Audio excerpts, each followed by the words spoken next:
Greetings, mortals, and welcome to Labor Day, apparently. Is it American Labor Day or is it International Labor Day?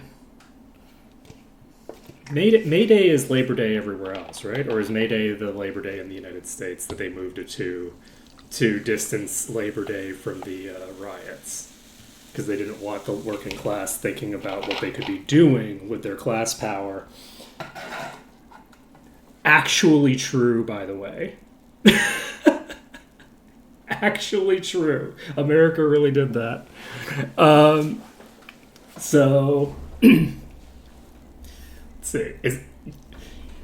Let me take a look at this. Let's see what the Labor Day is.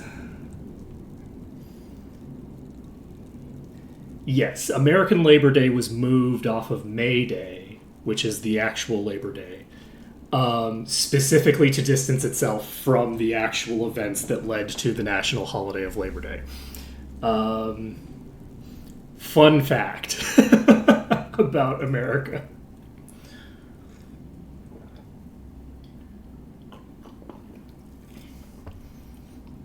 Let's see. And yes, it is the 1st of May is Labor Day, globally. Though it looks like not everybody does it. It looks like only Commonwealth nations and Japan do it. But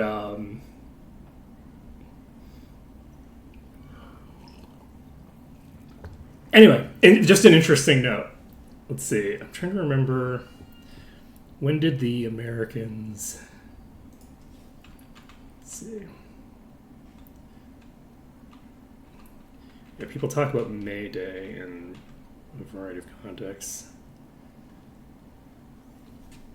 Anyway, it's a whole thing. But that being the case, today we're not doing America. We're doing something. We're doing Might and Magic. I guess we're doing 6 today. Did I already go to the thing and copy that over? I believe I did, yes. Can close this, can close this. Don't need you, don't need you. Let's go. Might and Magic 8. Excuse me. It's kind of amazing. There's a lot of stuff that America does where they do it and it's like, oh, you're just making up why they did that. And it's like, no, actually they said why they did it. When they did the announcement, they said why. A lot of the weird American laws regarding cars are specifically to protect the American car industry from competition, which is why American cars are so insane, American roadways are so insane, and why cars have gotten so huge. It's because of these weird rules that were put in place to fuck over Japanese car companies. And they were put in place to fuck over Japanese car companies, we know, because it's written into the law that the purpose is to fuck over Japanese car companies. It's really wild.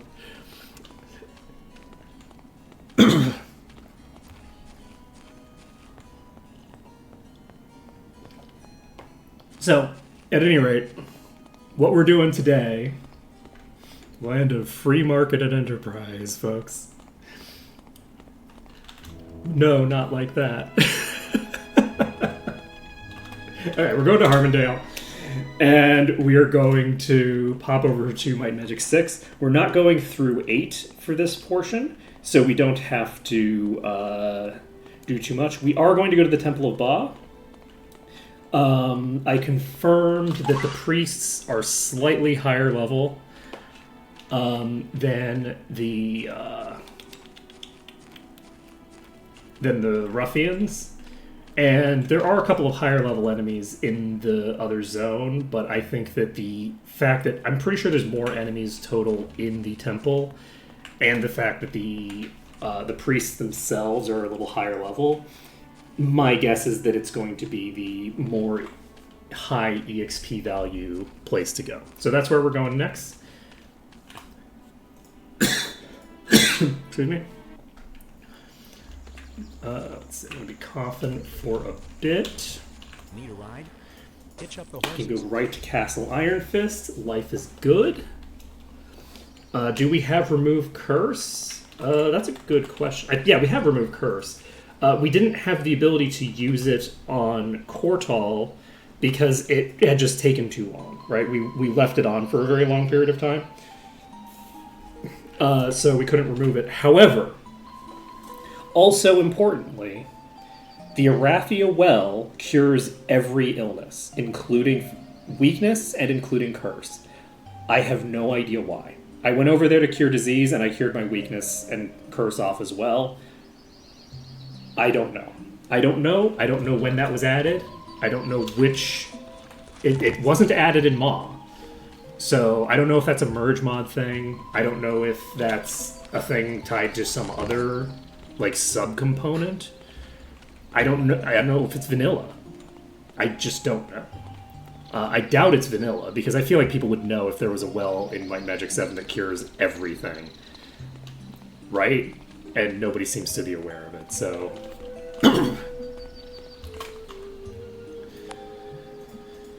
Okay, so what are we doing now?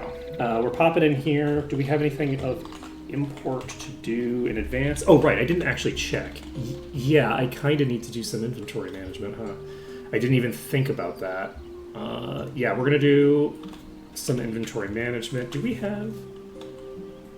We have enough for 51. And I could do that. That'll give me access to that thing that requires 51. Let's go ahead and do it. We're going to train to 51, then we will do our inventory management, and then we'll start. So, apologies, we're not going straight into it. We're going to do inventory management first, which is also fun. I like inventory management. Who doesn't like inventory management? Me. I don't like it. I don't like it. It is the ultimate boss. We are going to keep the inventory under control this playthrough. Oh, I stand corrected. It's 5:30 or 6:30. We're not going to do that. We are instead going to just dive into the temple, and we'll get our inventory managed when we get out. Question mark? No, we will still do some inventory management. We just won't be able to. No, fuck it. We're going straight in. I don't care. We're opening up the new page on everybody, and no, we are not failing on our pledge to keep our inventory under control. I don't know what you're talking about. Pay no attention to the items behind the inventory.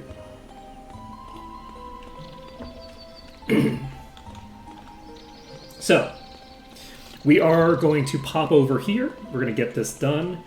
I don't imagine it's going to be that crazy, though the spiders behave very differently now, so we'll just have to see. We'll have to see how it goes. I think we're going to clear... I need to get food. When did I save? Okay. Popping over here. Gonna get food before we go into the... Hello, come on in. That's 20 food. Pff, we're golden. We got so much food. Alright, so we're going to have the ability to save 10 times in here. This isn't a dungeon that's terribly difficult to get an open spot. Like, really easy, I think, to get in the green here. We're not going to necessarily get in the green immediately. Excuse me. Because I'm not going to do the corners first. Maybe I will. You know what? I will do the corners first. Let's do the corners first. Just to get them out of the way, because the corners are a pain in the ass. Once we've gotten the corners cleared, we can work on the other stuff. Come on, let's go in. But I'm really looking forward to getting our...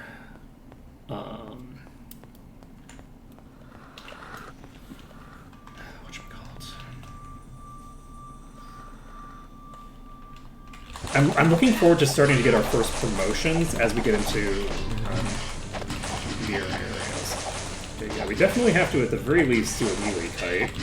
And I need to get that poison cured. I need to get that one cured at the very least. The other poison is actually less of an issue because it's not like it's going to matter. Because I'm not getting them back up in combat here. Okay. Presumably they're walking around. Okay, that one's toast. Their damage isn't that crazy, but they do have poison, which is a very, very significant additional damage component. So it's going to be a while before... There we go. We're going to have to be a bit more careful than that. We don't currently have too much to mitigate bad situations. I don't know what level these are either. I should check. They do have the ability to use ranged attacks, but I think their ranged attacks are going to be basically nothing. So this is level 39.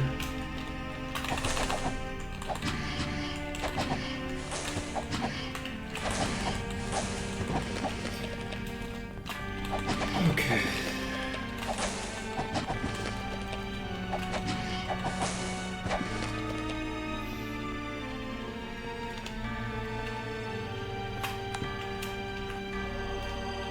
Such a good sign. We're currently level 50. We have enough experience for level 51. And unfortunately, I have a difficult time gauging where we are. Like, I can't directly compare the routing from the previous game to this one, right?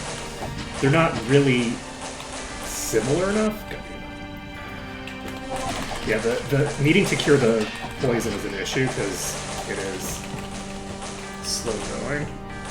Okay, so we can, at the very least, Help me. please. Okay. For me.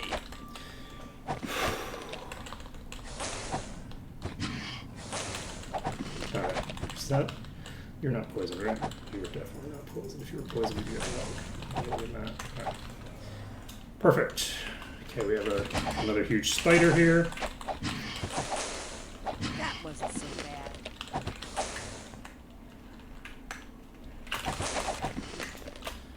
On the plus side, Sortira cannot be poisoned. Do apologize for the coughing. That's going to probably continue for most of the day, or it'll disappear. We'll see. Okay,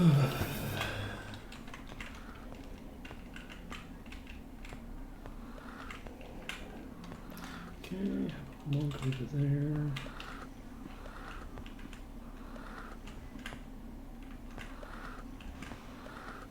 Okay, we have a spider boss in that pack back there. Pulled way more than I should have there. I had access to pulling just one, and I pulled like a billion instead. Okay, we need to pull out.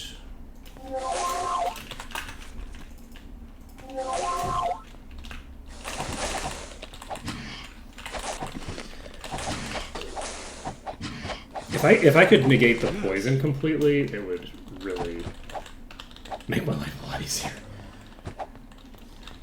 Maybe I should check for my immunity gear, huh? I'm not gonna do it yet, but we will soon, probably. Okay, we aggroed the ones in the back there. We aggroed quite a few of them as well. That's a lot of mid tiers to fight alongside that top tier. Should I try? I'm gonna try this corner first. I want to try to burn down the huge spider, but we're not going to be able to do it here. We've got the right person targeted. That wasn't so Okay, I think we can just climb across here. Oh boy. I stand corrected. The big one is down, so that's useful. Okay. We need to pull out. Okay, we're back up again.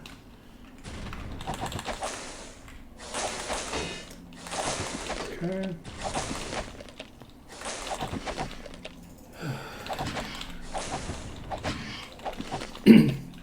And I could probably do... Oh, actually, the middle where you starts out in the green. So for some reason I thought that the place upstairs was going to put me in the yellow in the center here. So Turns out we're actually fine. Alright. So we'll be able to save there. I should probably oh shit, this is the wrong entrance. I was trying to pull the wrong enemies. So luckily I didn't succeed. Because if I succeeded, we'd have 2 packs here. I don't know what's going on with y'all. On the plus side, they cannot do anything too crazy to me, other than just kill me, I guess.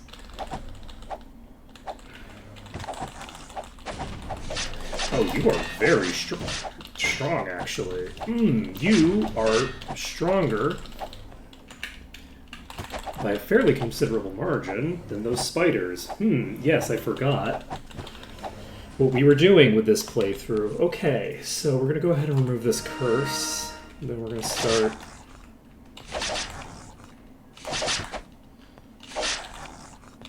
doing this, because holy shit. We'll take a look at what the skeletons in this pack look like once we've cleared through a bit.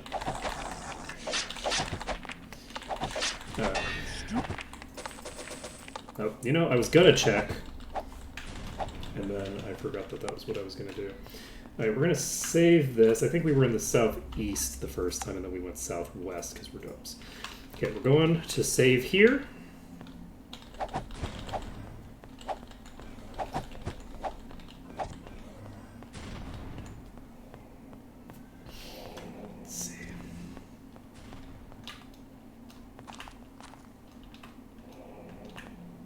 This is no. I was right the first time. I was in the southwest, I guess. All right, we're gonna see if I can handle a single skeleton knight and a single skeleton lord at the same time. There were probably more grammatically coherent ways to describe that phenomenon. The word "single" in this context is. I mean, kind of technically correct, but kind of also could be incorrect depending on how you interpret what I'm saying. Could be saying 2 different sentences, one of which is correct, one of which is not correct. Anyway, we've cleared out a little bit. You know what, since we are here already, let's just keep clearing these. And we can kite some of these.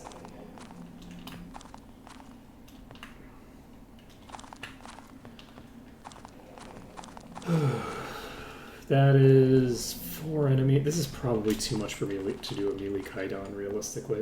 I'm going to pull these to this place over here, and we're going to take a look and see if they can get to us if we're standing here. You know?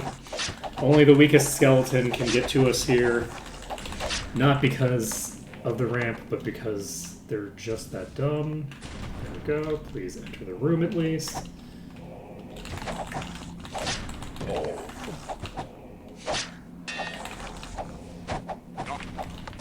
They're still not in. Okay. Pretty silly. There we go. Now we're going to jump up here. My guess is they can reach me, but they'll struggle to if I set them up first, where I basically was in melee range and then I walk out of it. I think that that will confuse them. Whereas I think that if they were further away here, they would be more likely to just go around. Because they can just walk up the ramp. And they definitely have the pathing to do it. You saw that with the spiders, where if I got out of reach, they would head to the ramp. But I'm just so tantalizingly close for them. Okay. The other thing that I could do, which might be kind of fun, do we want to do a big setup? I think what I'm going to do is after this pull, I'm actually just going to save, and then we're going to try pulling the entire pack. And trying to drag the entire pack to a safe position. That might make more sense with the spiders, though the spiders can just climb up. So there's that. Yeah, so this is... The skeletons we can probably handle with some degree of safety.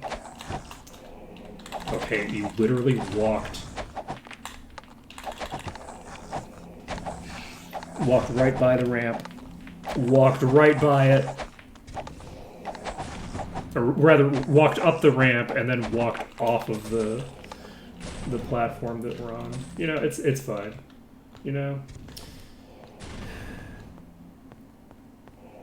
Oh, right. I'm gonna save. It was in the green just now, right? No, it was not, I don't think. Okay. We're in the green here. We're gonna do another save, and I am going to grab every skeleton here, and we're gonna see what happens. Because we could do a melee kite, we could do a lot of different things. There's a lot of stuff we could do.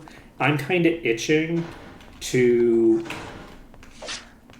get into something different entirely. Most likely this is going to fail because I'm getting attacked by enemies that have ranged attacks, and they're just going to blow me up.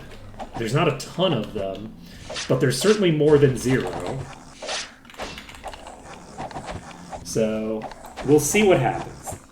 You'll be able to see if they're going to go from there and head straight for the ramp, or if they're going to start heading for this location where I've got these locked in, or maybe they'll just get confused completely and not go anywhere.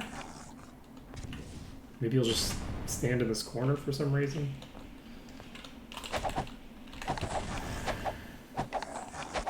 Okay, this is not how I was expecting this to go by any stretch of the imagination. We might be okay here. Unfortunately, that monk, I don't think I can pull it because I think it's stuck in that position now. Has an extremely slow projectile, though, which is useful for me. Okay, one of them's released. I don't know who. You. Okay. We're gonna run right back to that. Okay. Let's see what happens if I go over here.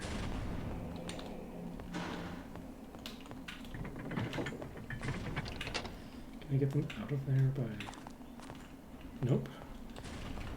Okay, this is going to be very confusing, but most likely as I approach this, I'm going to get ganked.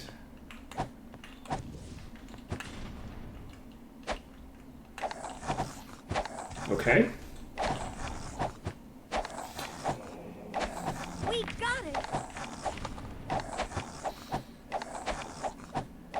This is not the kind of living on the edge that I had intended to set up here, but you know what? I'll take it. So, anytime I hit one of these, I am potentially going to be releasing some or all of the pack to come attack me. So at any moment, this could fail catastrophically, where the entire pack just descends upon me, which could result in me getting fully gibbed, which would be pretty fun, actually. I don't know how likely that is. I don't have a lot of experience with this weird pathing issue. Like, I think this is specific to Merge. Tis but a scratch. And I know that I've, like, run into it a few times now. But I still don't fully understand it. That's unfortunate. Okay, that was toast. Oh, interesting. I have to actually target you manually. Oh, yes. Go. Okay. Oh shit. Okay. Wait, why am I... Okay, we got one of the monks down.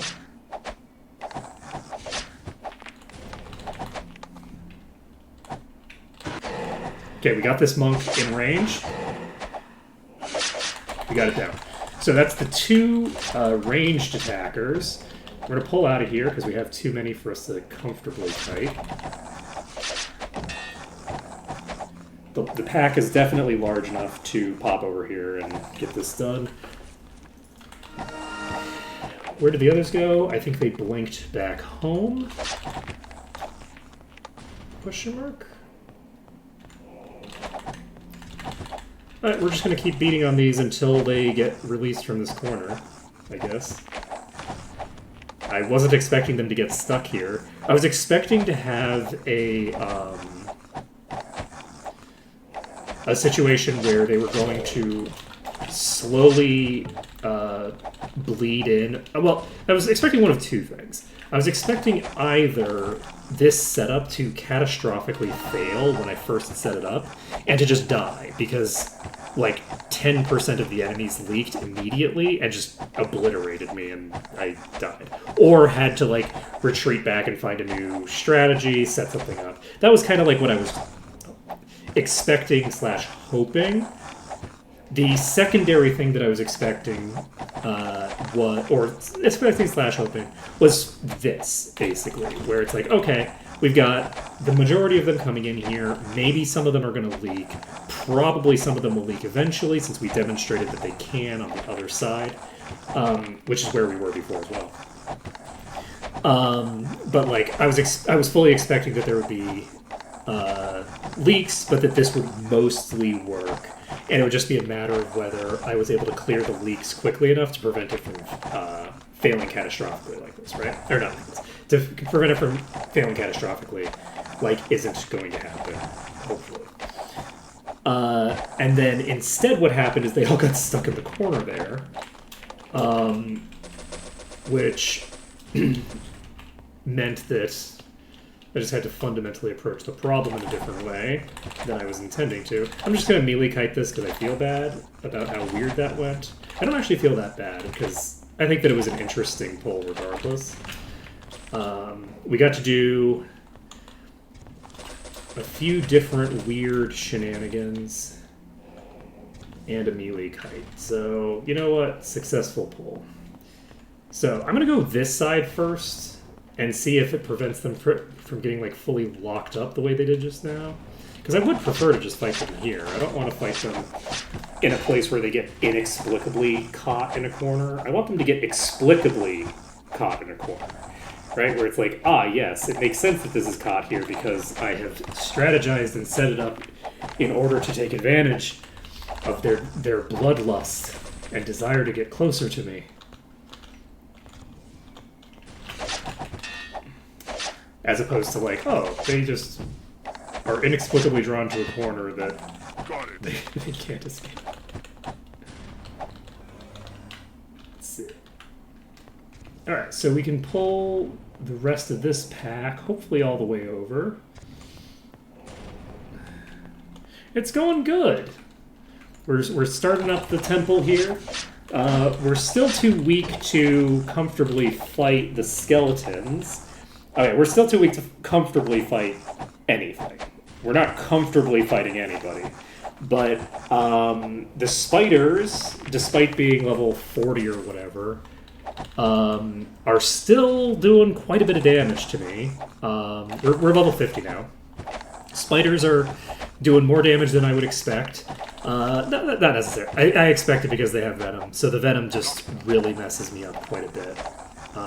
It's such a huge amount of extra damage, and I only have 2 characters that can cure it, so I can't just like hold A or otherwise like maximize for kiting.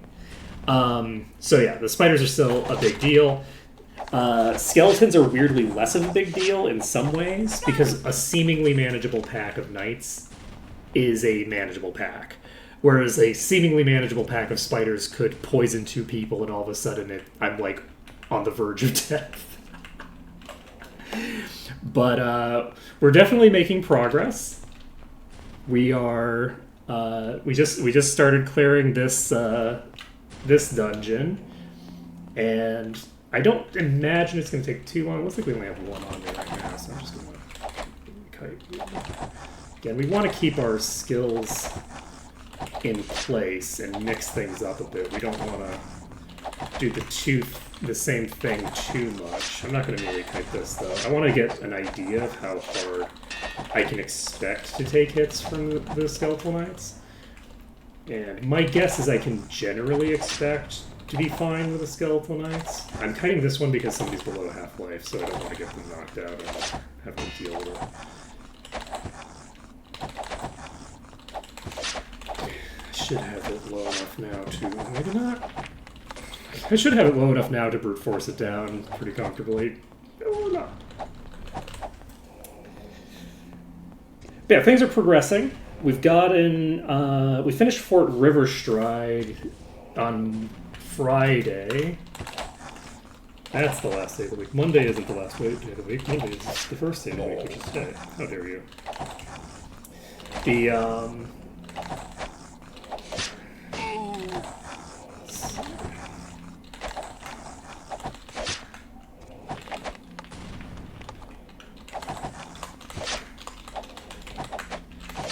Heal me.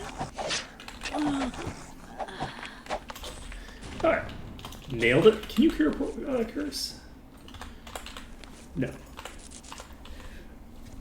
Skill distribution so far is mostly me just pumping skills into the things that I am able to use, because I don't have a lot that I have access to that actually does much. So we've been pumping staff, leather, regen, and bodybuilding. I was told that Arms Master no longer again does not influence the unarmed staff combat. So I have taken that out of the rotation. But yeah, we're probably going to be just doing these until we get to Tatalia. And once we get to Tatalia, we can worry about that.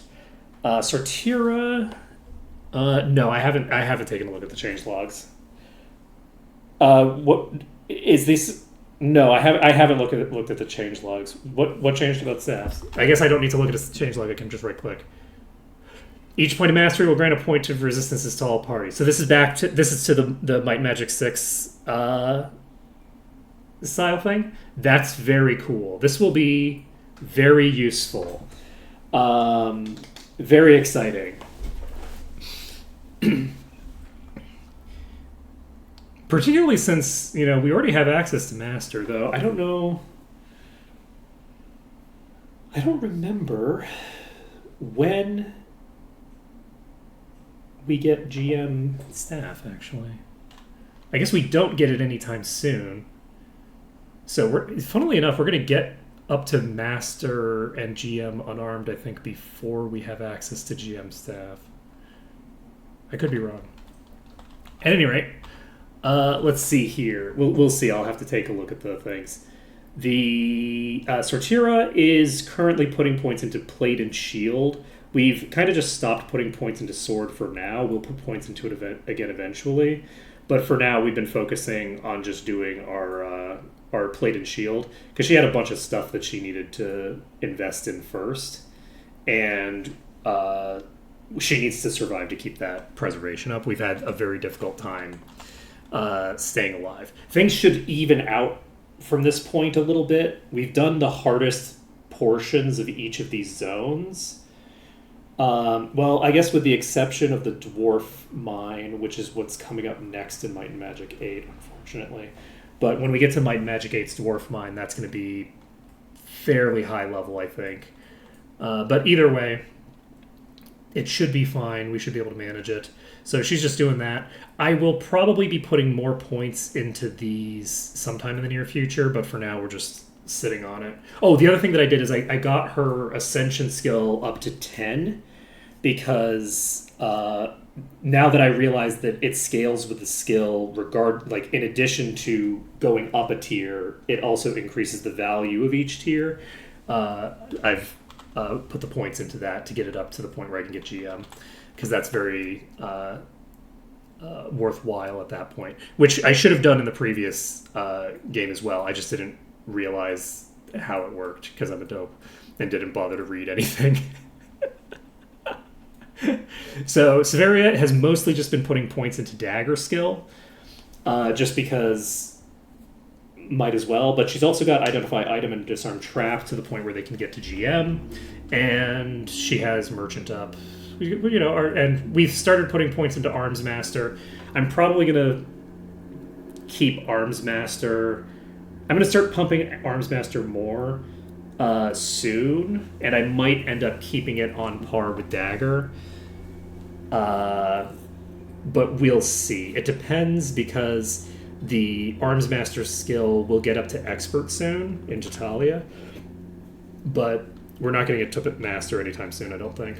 And Ulrin got all these up to 7 and has now been getting all... Ulrin's getting basically prepped for promotion. So that's the thing that I was focused on just now, is getting Spear up to 10, getting Axe up to 10, and getting Arms Master up. And we're going to see where I proceed from here. I haven't decided on whether I'm going to be pumping magic.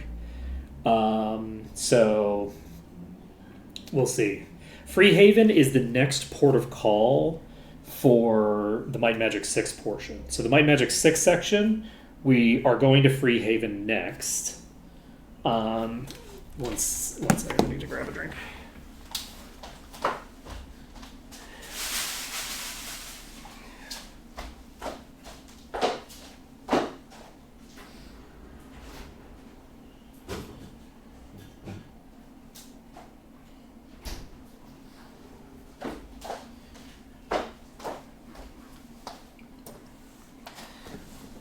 But unlike normal runs, where I can plan out the entire run, like I know exactly where I'm going at any given time, I don't know how many levels each of these dungeons is going to give me. Even if I had an idea of it, some of the... no, you don't need to go to Booty Bay first. If you walk to the corner, you can walk straight to a zone that's... adjacent at the corner. So basically, if you go to the northwest corner of Iron Fist, you can walk straight to Freehaven. So we're going to do that. And let's see. But we don't know when that's going to happen because we have quite a few maps that we still need to clear before we can. Wait, didn't I? I didn't switch my inventories. It's worthless. Okay, it's fine. So, this is an alchemy sword. I mean, it's not like I got much anyway. Okay, so we are going to swap to our empty inventories and pretend that we have defeated the inventory boss. Look at us. Our inventories are so clean. They're so clean. Don't look at the other inventories. It's fine.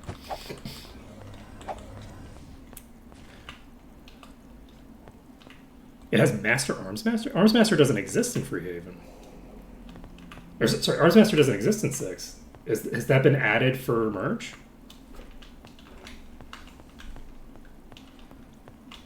Let's see. Oops.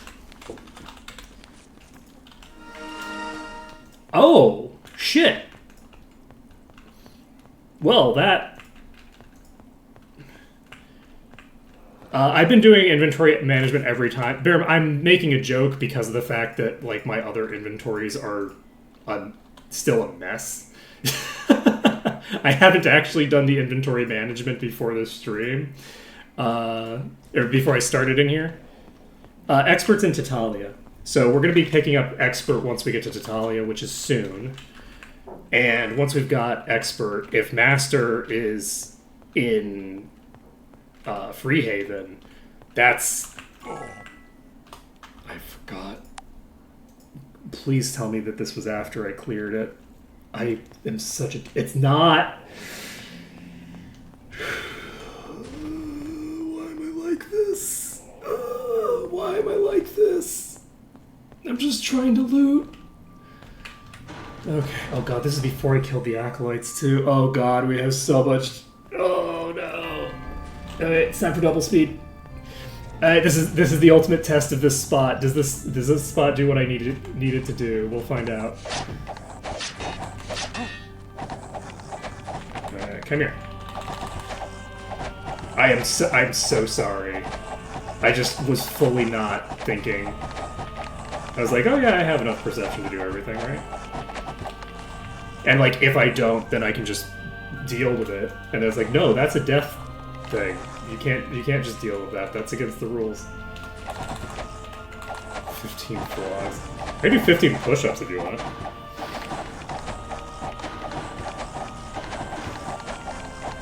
I'm supposed to be doing 15 push-ups. It is such a good song, yeah.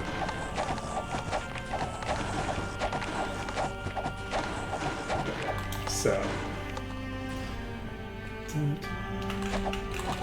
Okay, there's more than one. Up here. I think I can handle the fact that the monks are on me. They are the lowest tier. It's one down. Okay. That one's toast. The team is pretty tanky. So far, we're doing pretty well. But bear in mind also that, like, as we progress through, our relative level to the enemies is going to increase. So we're level 50 now, and these skeleton knights are only 57. So they're only like a few levels ahead of me at this point. So just do bear in mind that, like, my party isn't super low level compared to these anymore, because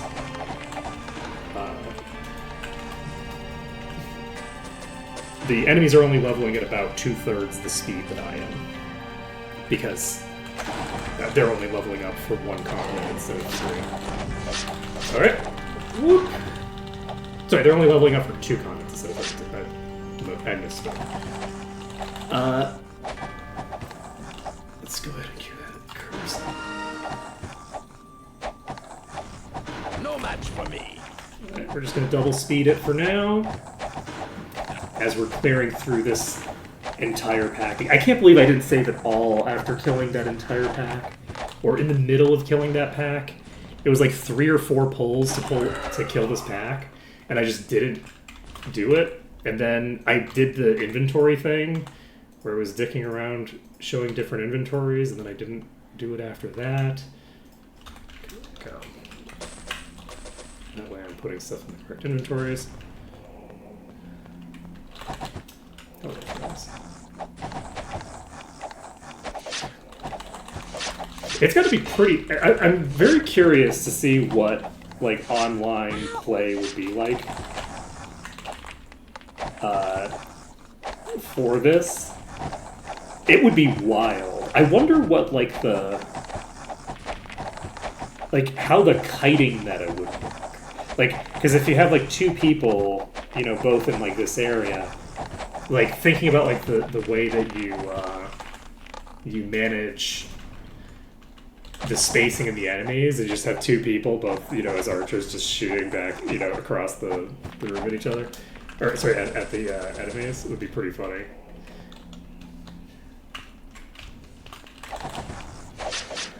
Look, everything comes back to kiting for me, right?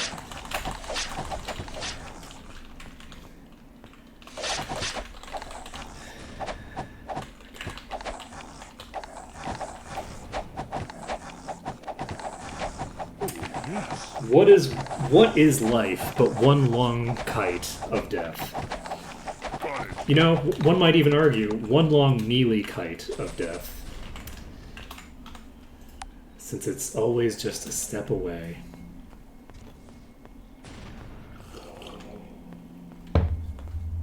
Yep. Super deep philosophy coming out of this stream. Not at all. Not at all. Let's see.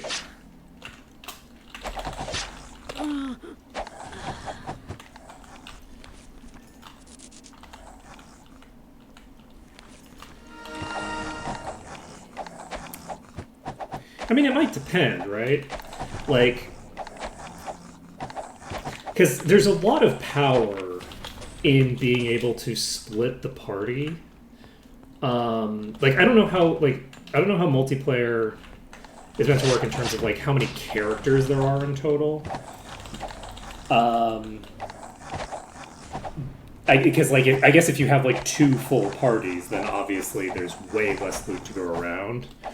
Though you can optimize for that a bit in terms of if you have 10 characters to play with between 2 parties, you just adopt different strategies that basically different parties that involve different like loot strategies. So anything that's like good for like you could have like a spellcaster party and a melee party, and then there's very little overlap in terms of the loot that the 2 parties need. So that could work fairly well.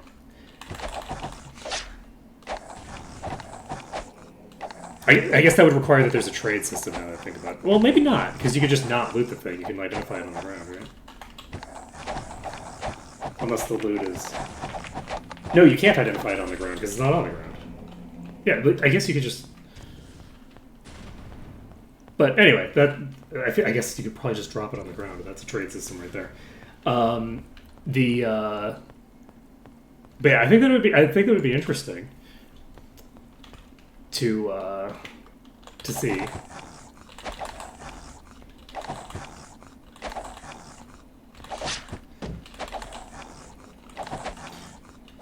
I very rarely play stuff multiplayer outside of... The thing that I play multiplayer are like farm sims. The thing that I'm doing in my multiplayer playthrough right now is I'm playing Wildmender with my wife, and we are making rivers in the desert. Quite literally, actually. Wow. Any day now.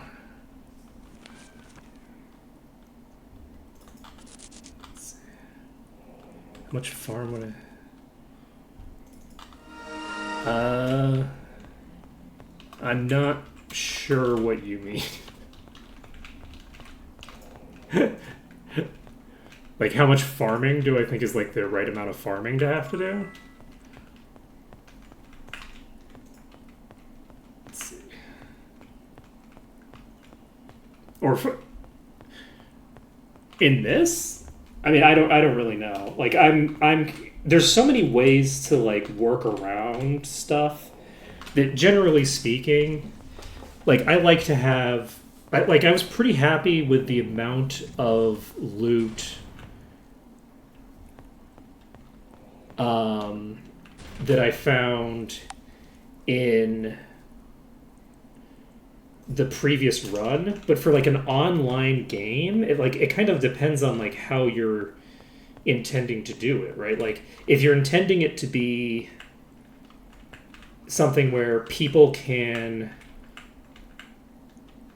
like basically maybe like share a game that they enjoy with like their friends who would not like get into a game like this on their own, that like has a different parameter to it than if you're like trying to emulate because like the way that I play this fundamentally is I'm basically playing it like it's, you know, the normal version of the game, right? Like the loot system is not the same loot system, and so you can play it like it's a game, like a Diablo style game, right? That game exists, but it's not one that I'm engaging with, right? Like I'm engaging with the loot system, but I'm not engaging with the sort of like pseudo MMO style like progression, like post-game progression that you would normally engage with a thing like this. And I might engage with that a little bit in this playthrough, and I might not. It'll kind of depend.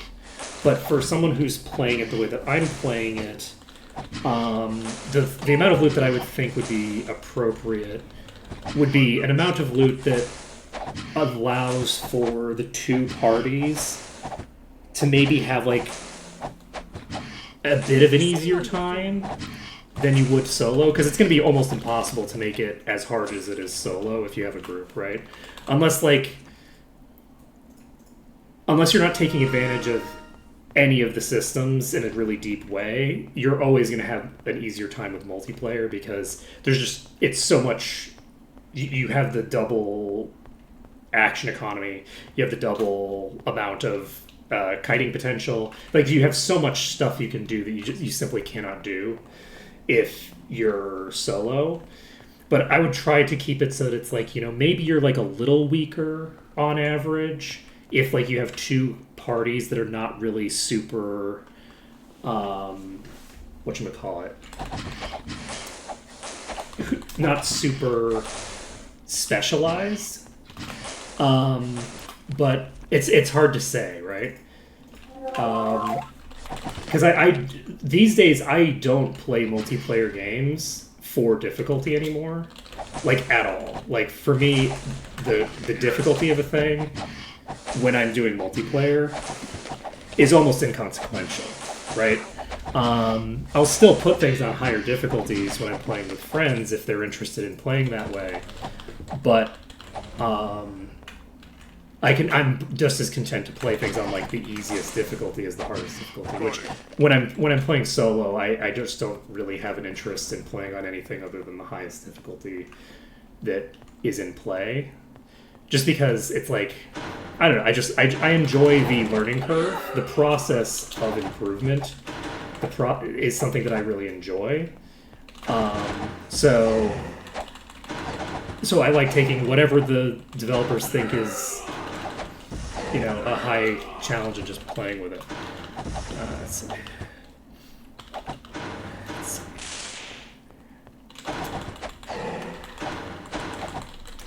I think that's an interesting, it's an interesting question to think about whether it should be solo or a party.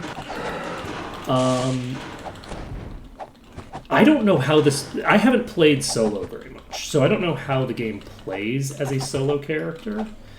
And depending on how the multiplayer handles the interactivity with the other parties, you need more or less degree of interactivity. So if you have the ability to run a cleric, like a solo cleric, and contribute to the other parties in the area with the buffs that you have access to, with the healing that you have access to, things like that, in a way that doesn't feel super clunky, which I don't know how difficult that would be to implement. I don't know. If you can do that, then I would say solo, absolutely, because I think that it makes it more of a game where you want to create that synergy, right? But if the engine makes it a real pain in the ass to be able to get interaction between the two parties, the two players getting interactivity there, is very difficult. If that's the case, it becomes harder to justify doing solo, because it means that any character that is a force multiplier on other characters becomes kind of a pain in the ass to play. So that would be my thinking, is as long as the force multipliers are able to do force multiplying on the other players' setups, I think all solo makes a lot of sense. If the that kind of stuff, but if it's not really feasible to make that feel good, then it's harder to justify, because then nobody's going to want to play the classes that are more support oriented, and it kind of becomes more similar to multiple people doing their own self sustained thing. And there are obviously synergies that have to do with the actual spacing, like tanking. Tanking is something that if you have a party that can self-sustain and tank very well on its own, then that's useful with a ranged attacker. right? But with but if you have like things like a cleric, I don't know where a cleric fits into that dynamic unless they can interact with the other characters. So that's my thinking, and I think that. But yeah, I would lean toward making single characters work, because like how are you gonna balance 40 or not 40? How are you gonna balance like 20 PCs in play at the same time, right? Multiple full parties at the same time feels difficult to manage from any perspective, whether it's a balance perspective or just a like making the game feel, because like the action economy is such that like, ooh, this is a poison immunity thing that I would love to equip, and I'm going to go ahead and equip that. The action economy difference, I think, between having a full set of characters that you have to deal with. Why am I doing that? That's not who this needs to go on. This needs to go on to you. Pretty explicitly needs to go on to you. Might and personality. Just get rid of this for now.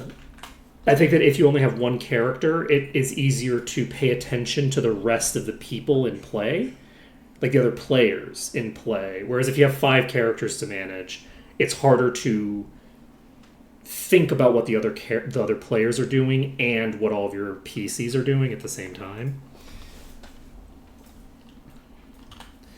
Let's see, frosty, steaming, and shocking. Because like the game is very, very fast in terms of how you have to take your actions if you're controlling 5 characters. The game's pretty slow controlling just one character to a point where I feel like it's much more reasonable to pay attention to your environment to a dynamic environment where the enemies are predictable, so you don't need to know every moment of what they're doing. But other players aren't predictable. You don't know what they're going to do and where they are going to go and what's happening with them. And the enemies become less predictable as well, because now you have more than just you for them to be interacting with. So yeah, from my perspective, I think it makes sense to try to make it solo. Shocking, steaming, frosty. Challenge for the ages. So who's getting each of these?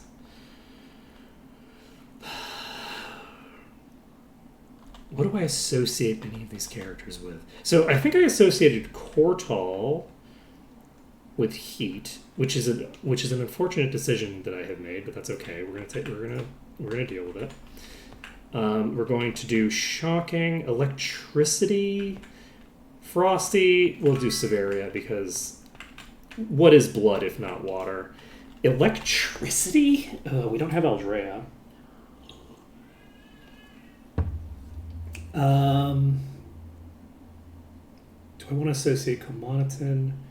Or I'm going to associate Commoniton with electricity because it's just the mad scientist angle, and we will have Sortira be Earth because she's sturdy. I don't know. And that could be really cool, too. Let's see. Save this. We're at 38%. Do we want to jump in here and grab everything out of here? No, because I can't do that with spiders. I guess let's drag these to... Let's just drag these to this corner and see if this corner just works. This corner is not going to work. It's absolutely not. Such a terrible corner. Multiple are hitting me. Is that a boss? It sure is! That ain't just a boss. That is a leech boss. Okay, wait. Well, it's a good thing we saved. Okay, we're diving around this corner. And they are going to run right by me. That's super cool for me. I love that for me. Let's try this corner. Okay, we got another one down. With this leech hitting us. Oh, never mind. It might have been too far away. I don't think it was too far away. I was using range attack. Okay. How are we doing? You're not... Shit. Whew. Okay, so we have a leech.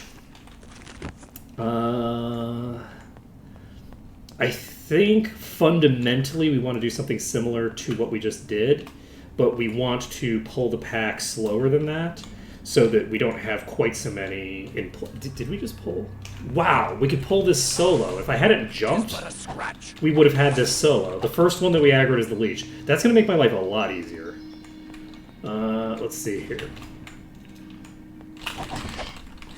I don't think I can melee kite a leech necessarily. I'm gonna try handling it with this corner. But yeah, the enemies here, these are, I think, are too big for me to be able to handle this way. They're, oh, did I scream? I should set a peak for my thing. I thought I did, but oh, why did I just run straight in? I needed to pull carefully and slowly. This is fine. This is not. Okay, we're gonna go over this way.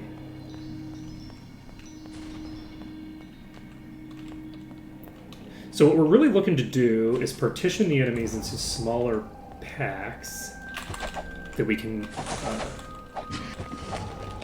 clear through. Oh, that they're already in.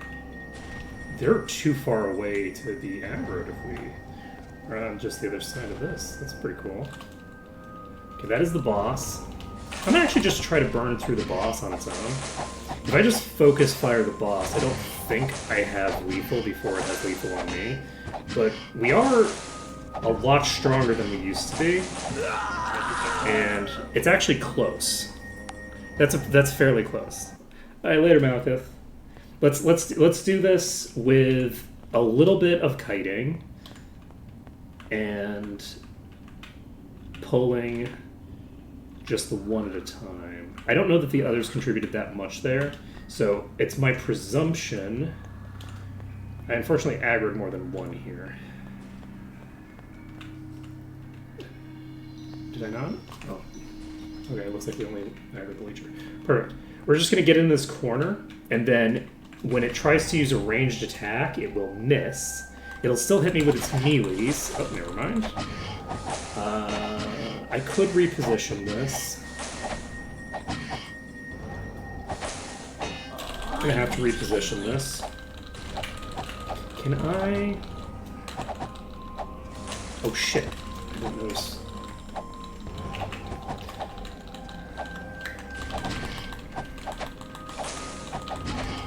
Can we clear you here? Yes. Whew, got it done. Let's go. Alright, and we've cleared out that boss. We still have like 17 food left. We're going to go ahead and save here. And we're going to pop back over here. We'll grab the rest of these. Mission successful. Let's take a look at that belt. Powerful this is. That is pretty dang good. This is just a straight up upgrade for you. It's a straight upgrade for you. We're going to go ahead and do this. Into might. It's about the same amount of might. It's like one less might. Okay.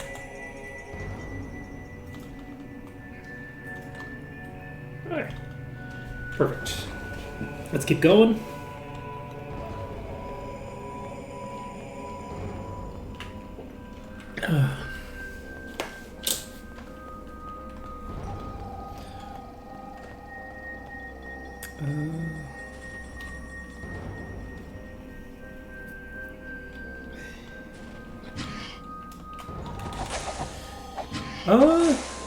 That's an interesting point. And Guardian Angel is out of the game, right? So, I mean, the banks exist. So as long as the banks exist, I feel like it would mostly just make it so that the banks actually serve their purpose, right? Because usually people just reload if they die, but yeah.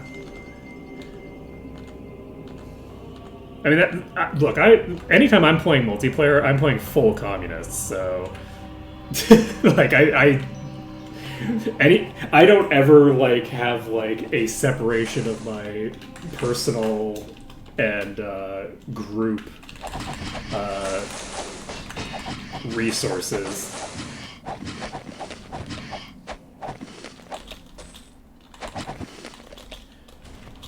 So, like, look, I have never, like, I'm too old to have played on a Minecraft server when I was a kid. That, you know, just wasn't a thing.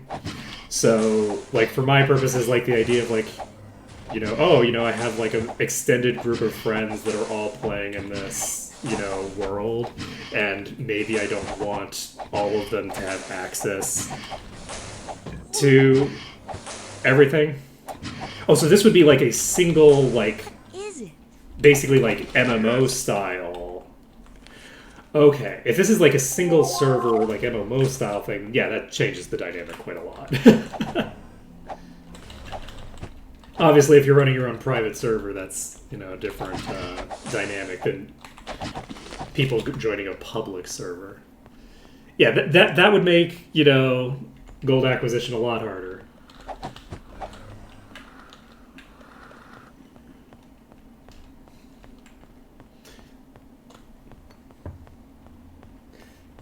Just put it all in the public trust. It's fine. It's all fine. I'm just trying to imagine, like, if, like, a guild bank could be accessed by any member of the entire server. Like, ignoring, like, the guild bank being accessible by just, like, every member of the guild, which is already a concern. Having the guild bank accessible to the entire server is very funny. Let's see here. Hello, friend.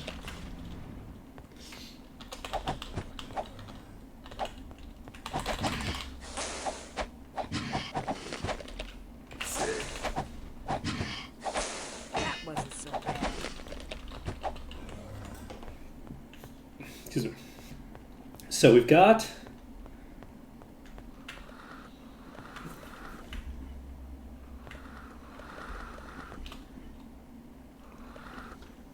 Yeah, the issue would be that, generally speaking, the bank is probably going to get zeroed out pretty regularly. Like, let's just say there are certain people who I can imagine would take any money that's in the guild bank and immediately convert it into oracle orbs or other crafting materials to respec continuously. Let's just say there may or may not be some people in the community who I would presume would have a certain kind of interaction with that. I'm not naming any names.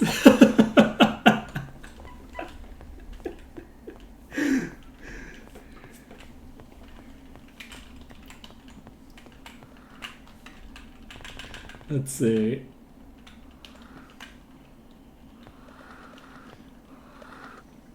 We've got just 2 macros? No, we've got that whole pack out of there.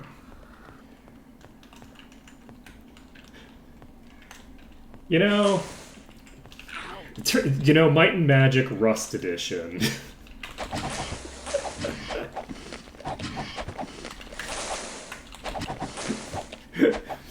Make banks personal, but make them lootable. Like, you have to fight people off from getting access to your bank. God. I've never played Rust, but I've seen a couple of YouTubers play it. I know very little about... Oh my god, why am I like this? Why do I do this to myself? Why do I do it? Oh, these aren't skeletons. I can't do this like this. They don't behave in a way that's appropriate for me to do this. This is gonna be fun. You know what? It's gonna be fun. I'm just gonna run across over here. And then they're gonna get confused. And I'm not gonna have to fight all of them. And it's gonna be great. It's gonna be great. We're gonna see that huge pack on us. That pack. All of them are going away. None of those aren't actually gonna reach me. None of them are getting to me. We're all fine. Everything about this is fully and completely. This is all fine. Everything about. Oh God! Don't land on top of them.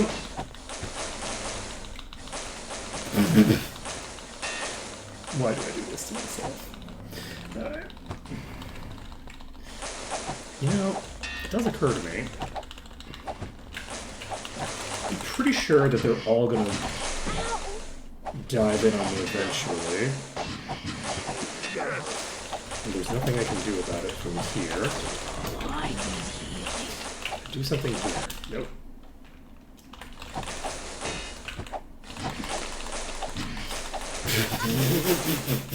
It just keeps getting worse. We're out of places to run. Oh my God, how much did I lose? How much did I lose? Oh God. Spiders. Okay. I've killed the boss at least. Look, once we've killed these spiders, everything is gonna be fine. It's gonna be fine once we're out of spiders to kill. The spiders have the amazing properties of the spiders in this. So in vanilla, the larger spiders have the ability to just like walk up, and the smaller spiders don't. In this, the larger spiders can't, and the smaller spiders can, which is an interesting distinction. It changes the dynamic, but both of them can get up, whereas before they couldn't all get up at all. It was only the big ones that could get up. So there's an interesting element here. This is a regenerator.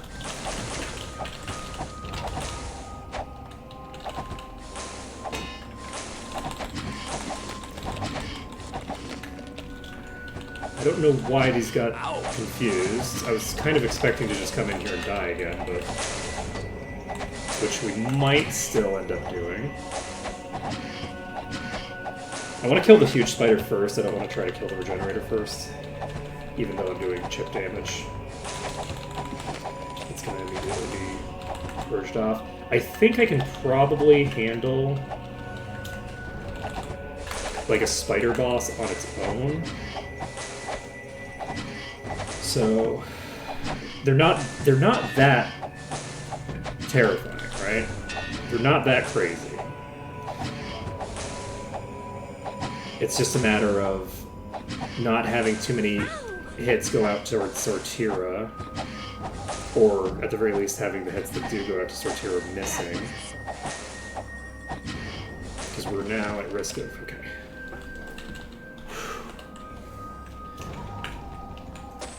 Okay, we got a staff. Mission successful.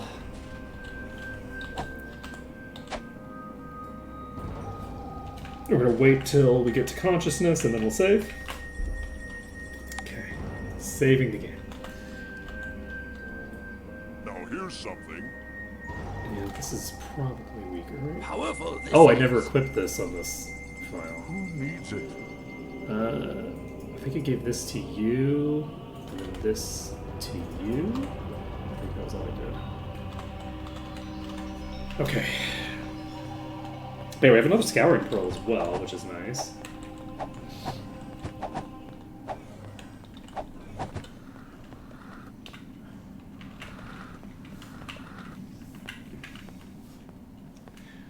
How many heights?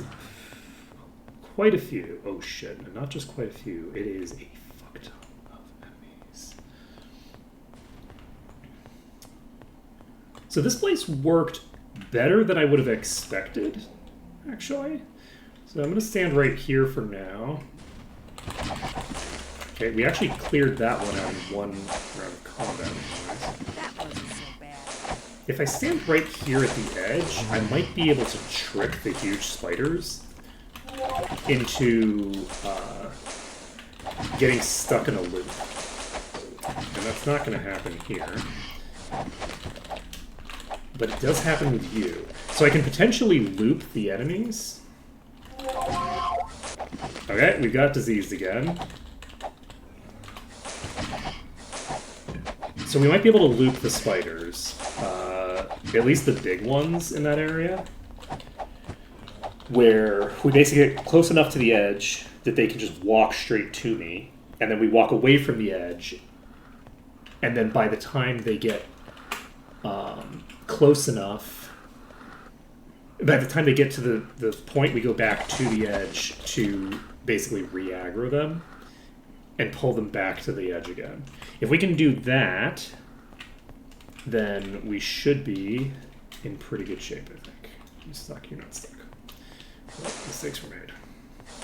I hope I got stuck on the wall, so I just kind of faffed around for way longer than I should have. So we're going to try to burn down the giant, the huge spider. There we go. Huge is down.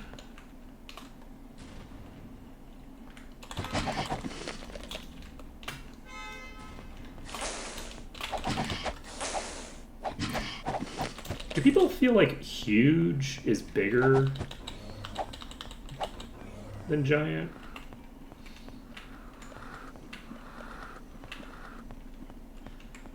Because I kind of feel like a giant is bigger than huge. Like a giant is a giant. Did giant mean size first, or did it refer to giants first?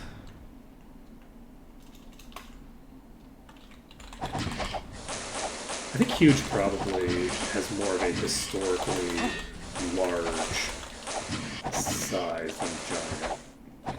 Because giant would refer to a giant person, I guess. Which would be like a person who's like 8 feet tall, maybe.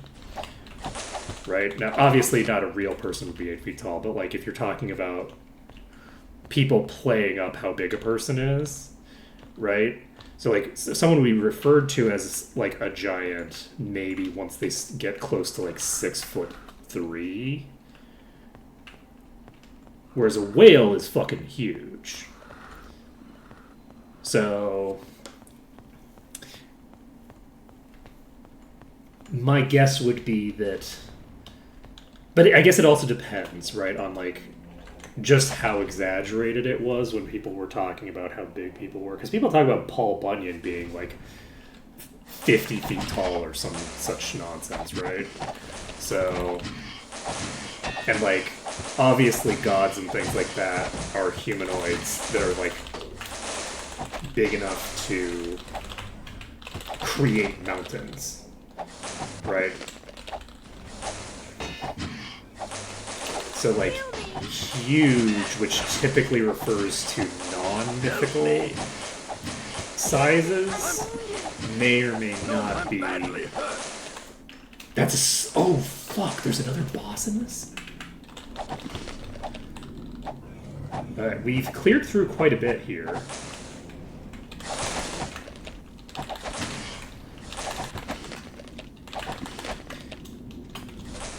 So, oh, did you get stuck? This thing got stuck in a corner. Let's go.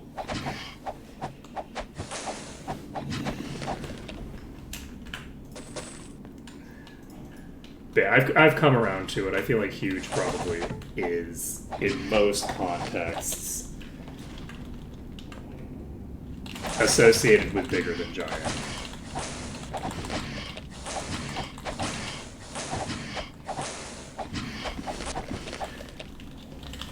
I think that's a reasonable default position. Sad as it makes me. Let's see. Alright, we're going to save the game. We now have 5 saves left, but we can leave very soon. Most of the enemies are actually in these side passages. And unfortunately, we've had 3 spider bosses, and the spiders are the lowest level creatures in here. We got it. So we are unfortunately having a fairly low level, you know, loot situation in here for now. Let's see.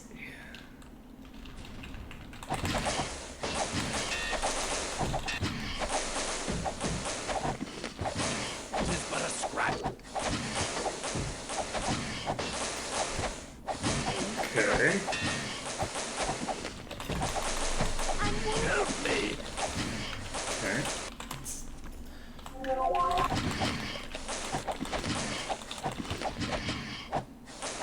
Okay. Easy peasy. Kind of cheesy. Let's go.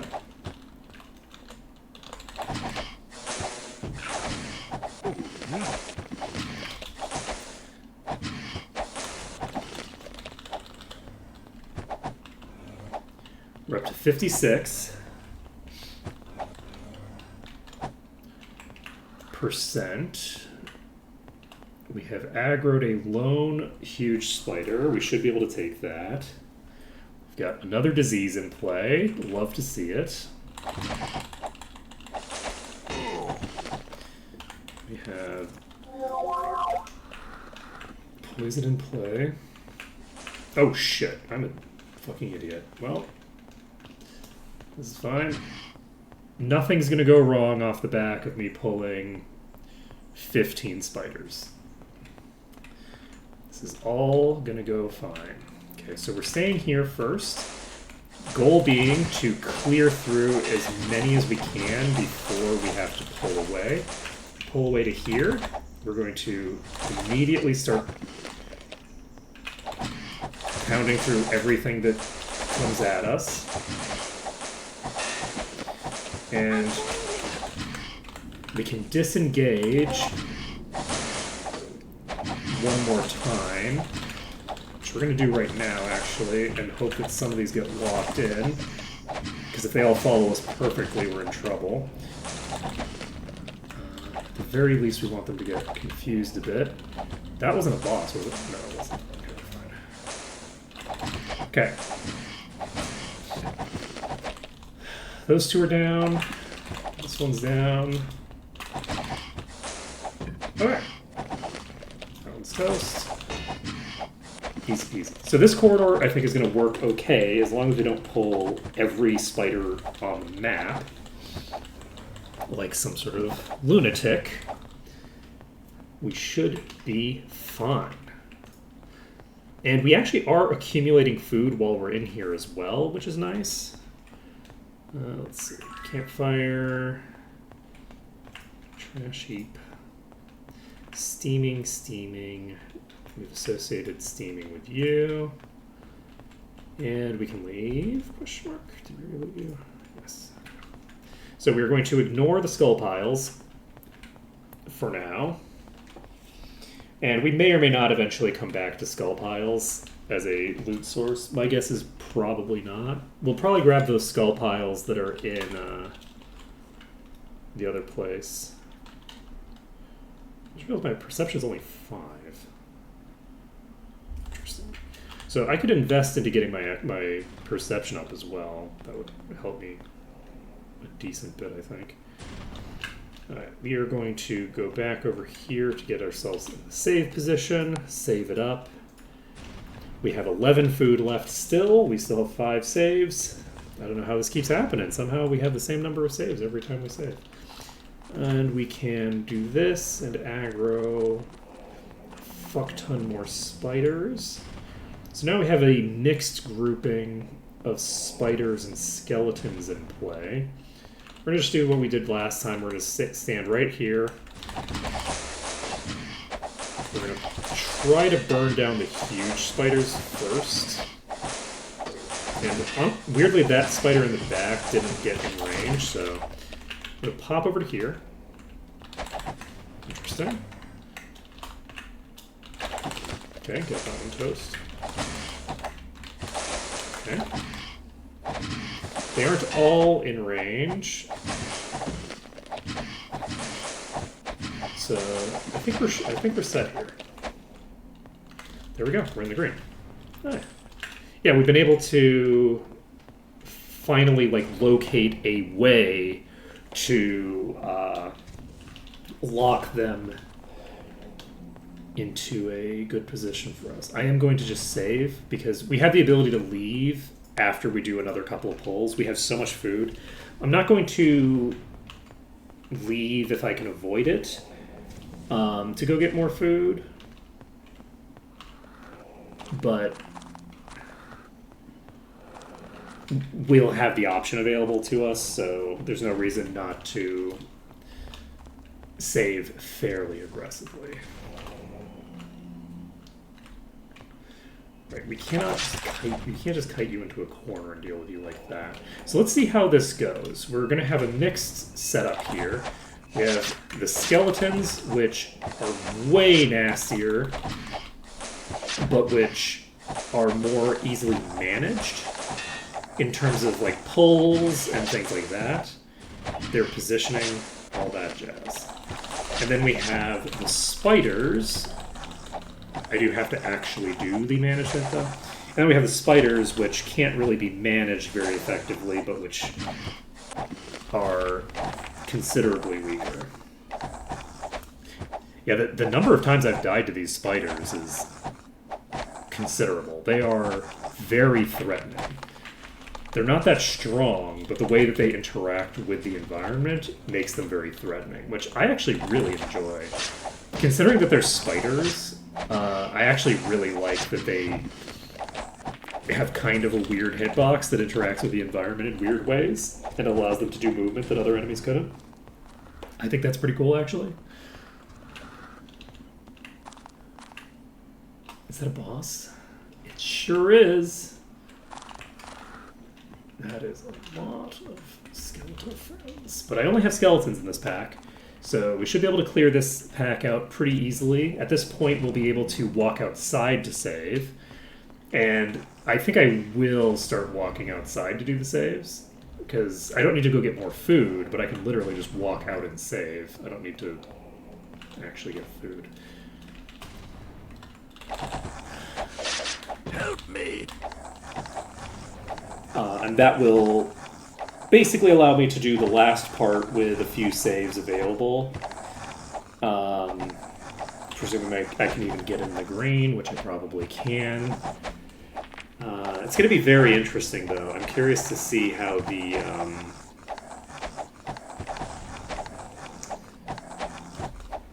final bit of this goes.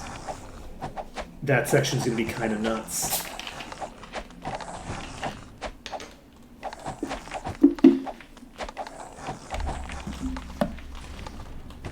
We had to get all the way to 67% for this one for some reason. Give me just a second.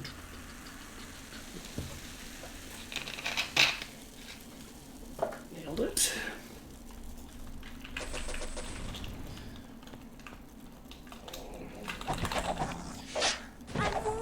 I'd like to see some of the, like some skeletal bosses. Hopefully we at least run into... I guess we definitely won't run into any skeleton bosses, right? Because we'd have seen them by now. Maybe there's some hidden in this room. Because I don't think there's any other skeletons in the dungeon that can be bosses. Because I don't think that enemies that are spawned in can spawn in as a boss.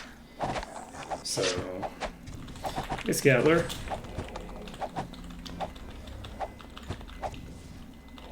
We're gonna go save. Yeah. We can now leave, so if we overpull, we can walk outside, actually.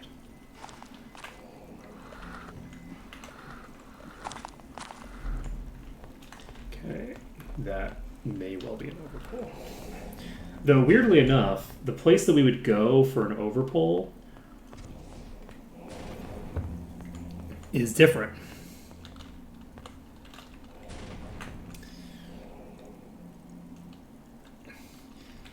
That's good to hear. It's always good for things to be improving.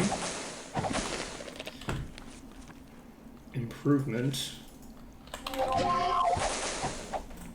is good. Nope. Okay, toast, toast, toast. Let's see. We've got a little bit of improvement here in that I actually have some degree of answer to how to deal with the spiders if I pull slightly too many of them. So that's good as well. we're maybe gonna struggle with this pack actually, but maybe not. It does seem to have consolidated into a corner that may give me an easy pull here because they're just gonna take so long to get consolidated. Did Commodity seriously regen that fast? Holy shit. You know, Commodity actually does have really solid regen, even with non-expert regen. Like, holy shit. Things are fine. We've got...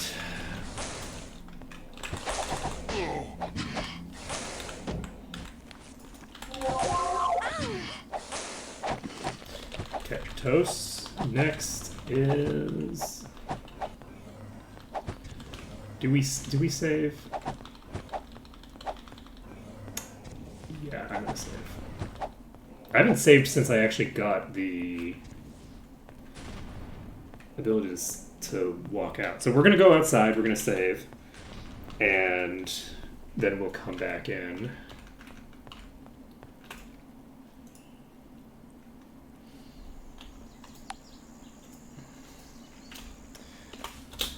We're at 73%. It's actually really interesting to think of just having this little percentage indicator to indicate just how crazy the difference is between how much of this dungeon is just these little corners and how little of it is the actual temple.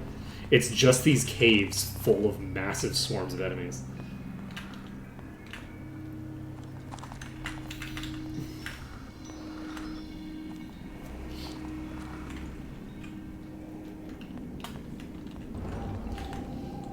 Part of that is the bolster, though, I guess. I think there's a fairly large... These are really low-level enemies. Like, the spiders are very low-level. So, with bolster active, I feel like the difference in power between the weakest and the strongest enemies in this dungeon is substantially closer together. Which means we have a...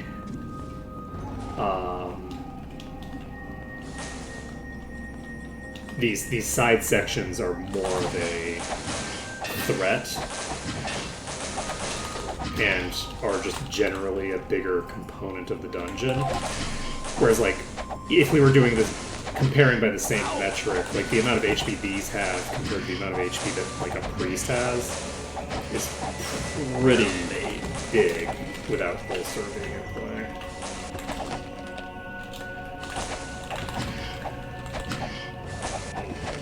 Which I guess I could even identify just by doing Might Magic 6 first and coming in here.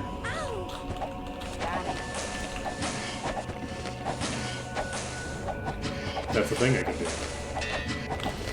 Will I ever do that test? Probably not. But I could. Alright, we've got some spiders ready to get beat down. And then...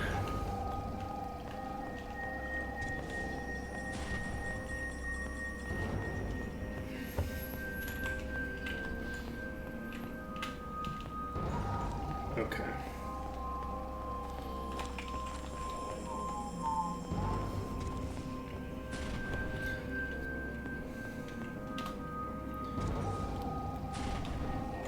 Oh shit, no!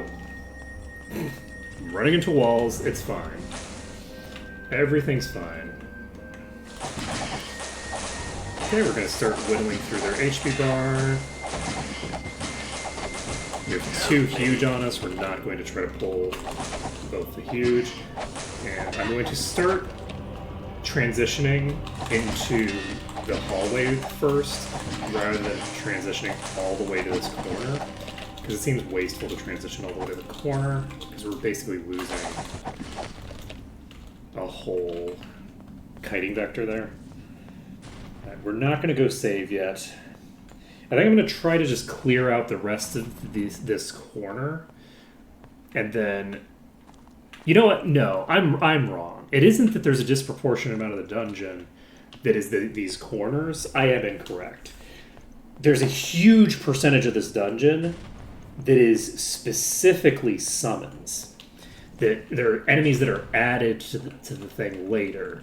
So it looks like I'm 80% of the way done with the dungeon. I'm not even close to 80% of the way done with the dungeon. I still have all the enemies that spawn out here to deal with, as well as all the enemies that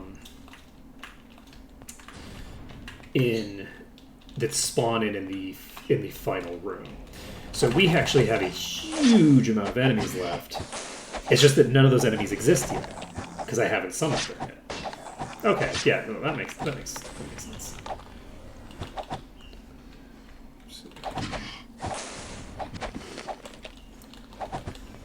see. Well, there's a huge number of enemies that spawn at the last bit as well. Like, I think there's probably more skeletons in that final room than there are almost in like the rest of the dungeon combined, or maybe literally in the rest of the dungeon combined. There's a lot of skeletons in that room. So, but they're not here yet. So, let's see. Yeah, like none of the... Oh, you're saying the only enemies that exist at the beginning are in the corners. I thought you were saying I still have some spawning enemies in corners. Don't mind me, I'm dumb. I'm not... Reading comprehension, hard. Very difficult.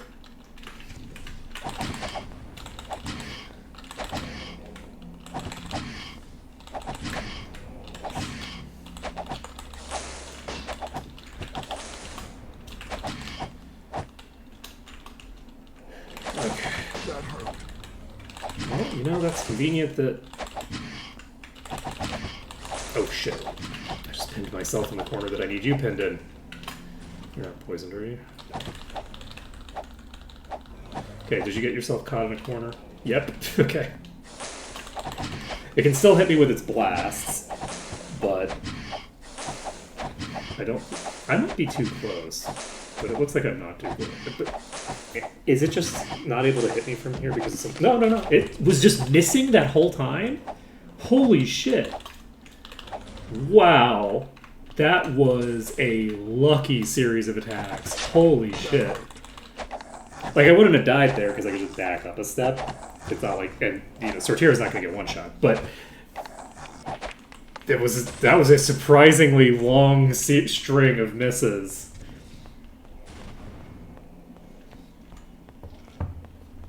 Okay, then. Regen? Yes. Alright, we're just going to heal up a little bit. Not a ton. I think I can just brute force you. We have... I'd like to get more of these, but it looks like we're only getting these. I'd like to get the last one in the back, but I guess it doesn't matter. It's not a lord or anything, so I don't need to do anything funky with it. Alright, we're going to just pull these to here, and then we're probably going to save the game and get ourselves killed, because that seems like a fun way to spend our time. Spending our finite time on this earth, re-clearing a bunch of stuff, because I refuse to take a step back from the Skeleton Lord. I won't have to re-clear anything. I'll clear these, and then I will... Sometimes I start a sentence, and I start talking about one thing, and then I'll finish the sentence in a way that grammatically makes sense in conjunction with the first part of the sentence, but the topic of the sentence is shifted to a completely different circumstance. So it doesn't actually work quite the way that you might think. Okay, we have 7 food. We have 3 saves in dungeon left. I'm not going to do another in-dungeon save until I get to the final room, I think. That is skeletons, so we have just skeletons coming at us. That's what we want to see. We should be able to just pull these into a corner, clear these. Once these are all dead, we will start pulling the summons. So we'll basically just walk out and save the game. And then we'll grab the summons, clear out all of those side rooms that have all the chests in them. And so the bulk of the loot that we're getting in the dungeon is going to come from what we're about to do. Almost none of this initial clear is going to get that much for us. Though I think we got a couple of cool pieces already, and we haven't checked all of the loot that we found, so it's possible that we have even more cool shit in our inventory. I missed the jump. Okay, there's quite a few here. We're going to just do double speed again. Now that we've done this setup before, and we know that this is actually way more clean than I thought it was, I am just going to put this on double speed. I'd like to get certain things done. Okay. Is that everybody in here? We're on double speed. I'll tell you when I turn it off in case someone needs to... Okay, we're off of double speed again. And we're just going to loot this area. Grab the campfire. We only got 1 food.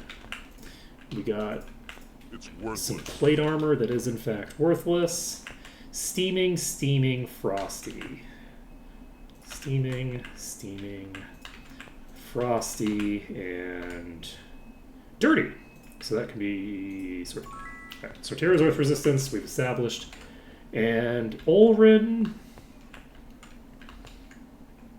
is mined. I'm going to go with Olrin being mined. That makes the most sense for me. New character. I have absolutely no associations that are pre-existing for this character. I'm going to go with mined because it's the resistance that absolutely no one else in the party pretty much would ever need to interact with. So that is how we will do that. So my goal is basically to get ourselves down to here. Question mark? No. We need to go out this west gate. Once we go out here, we can start plowing through the next bit. And the monks, I don't know how difficult those are going to be. We'll just have to see. They may be super hard. They may be fine. We'll just have to find out. All right, so we're going down here, grabbing you. There's a key over here that will unlock the door to here, I believe? Yes. We're going to just jump over here because if we come over here, I think we might be more likely to get them to go into a position that's bad for them. That skeleton actually ripped me up. Like, pretty bad, actually. There's a skeleton knight here.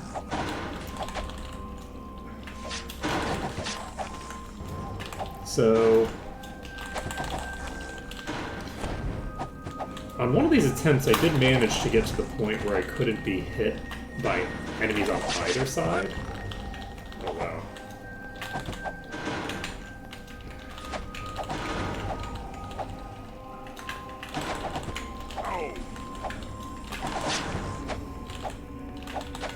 If I can clear this one up, there we go.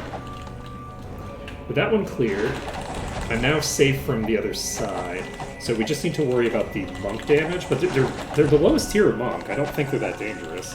I should be able to just fully clear these out, and then deal with the monks. At our leisure. They're not even fast.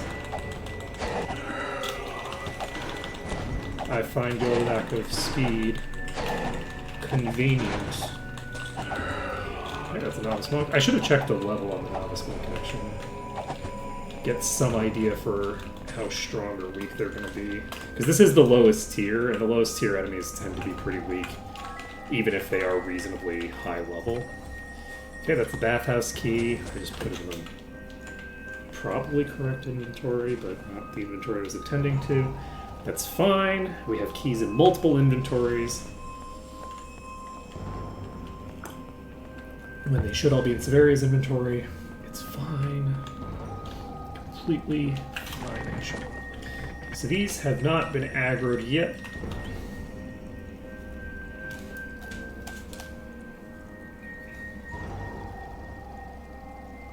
Sorry, I have a ringing in my ears,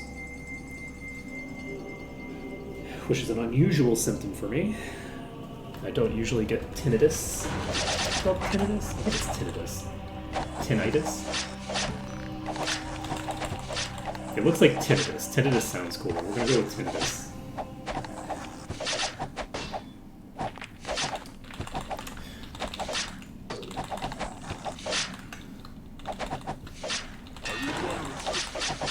I'm badly hurt. Yes. Yeah. I require assistance. Oh, yes. Yeah, I can hear all of them. That's the problem.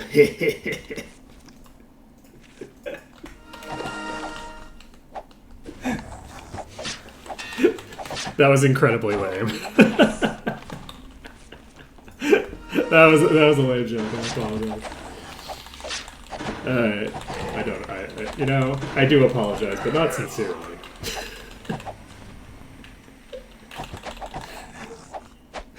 I regret nothing.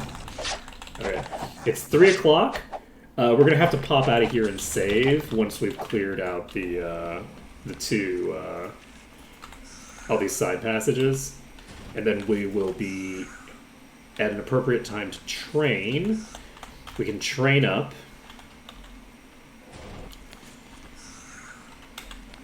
Once we've trained up, we still don't have Cure Weakness on that character. Alright, so, what level are you? Easy. 39, so pretty weak. Like, actually, let's just...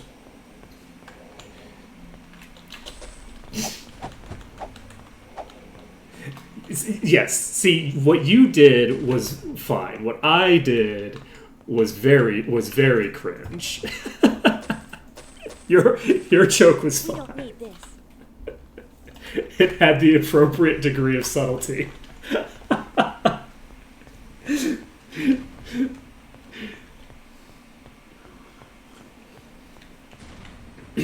I have taken your pun and made it dad.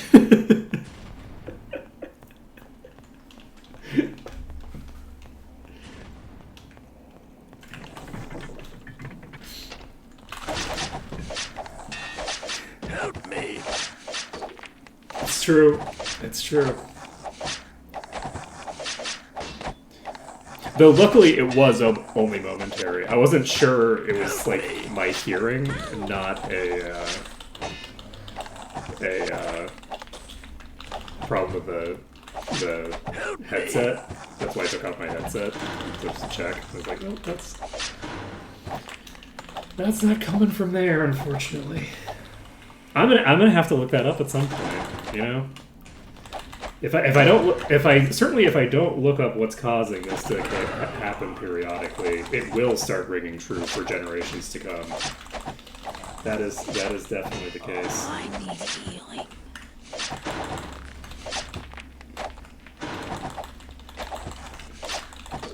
Oh shit, that's really bad actually.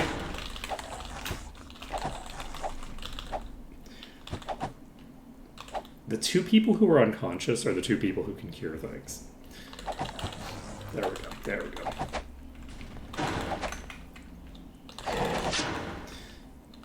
You know, maybe heal a little past the point where I would die.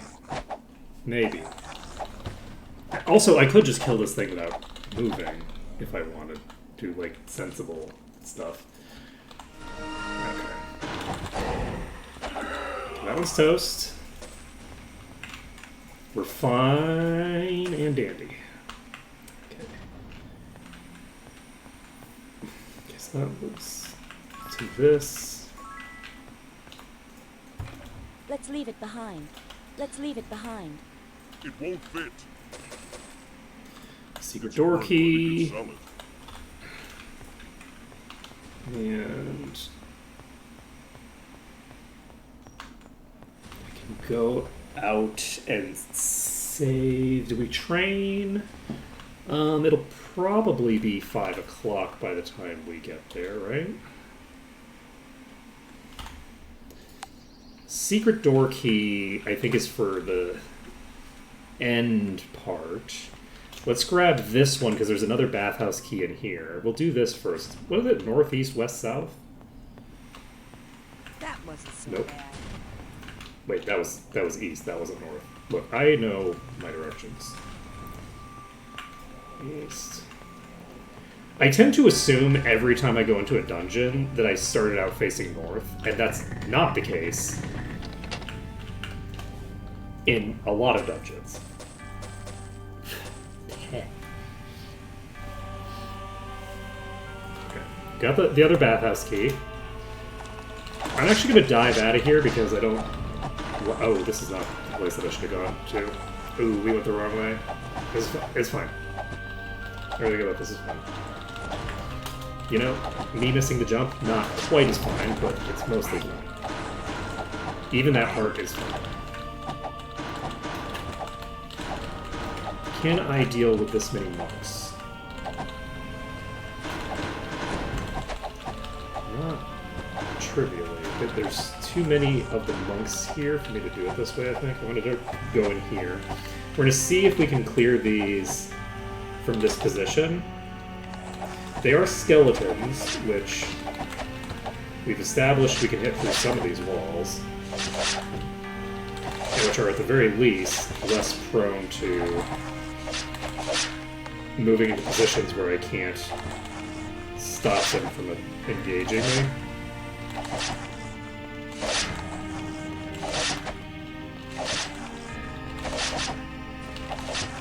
Oh, jeez. I said less prone, not entirely immune to. Okay, that's toast. When I got that 2k hit followed by a 12k hit, I'm like, yeah, GG, go away. I'm gonna beat you.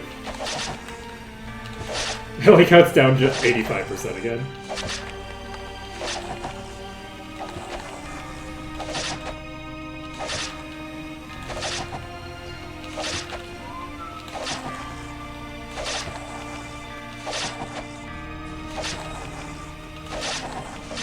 Such a good song. So fucking good.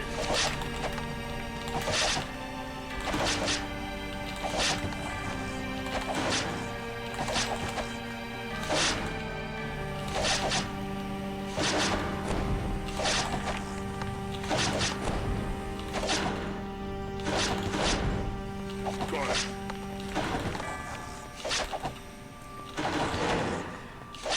Okay, we've got a novice monk here as well. Alright, it looks like... No match for me. You know what? I didn't even get to finish the sentence.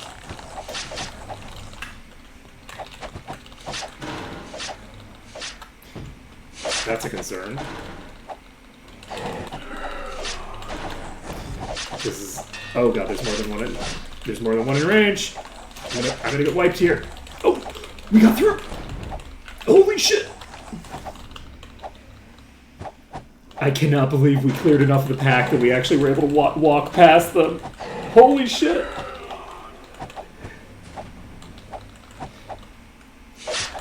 Okay. We've actually cleared enough of the monks that I think I'm going to pull these to a different side here. And I'm just going to jump up here. Some of these might crawl up.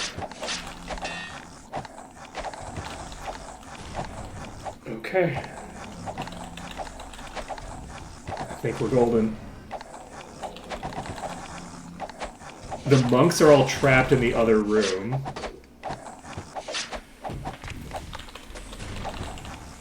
Okay. Double speed. Start the attacks. Oh god, the monks are wreck. There's only one. We're fine. No match for me. Just watch, it just keeps hitting the same target over and over again. But I don't make that much usage of double speed. Just because I think that, generally speaking, people prefer to actually, like,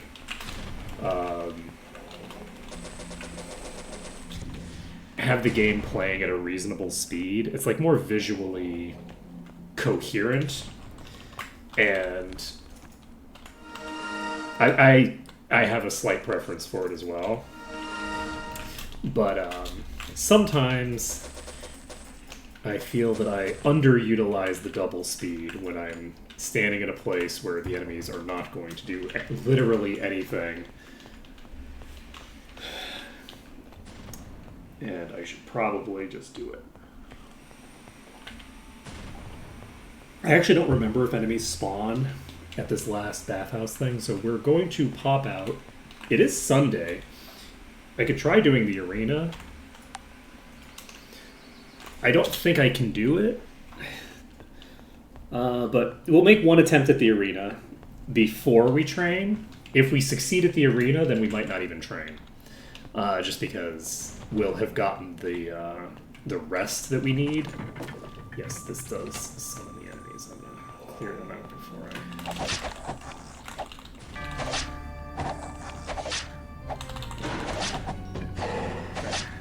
Well, the arena here, it would be doing, like, the night level arena, which I don't think that we can actually do.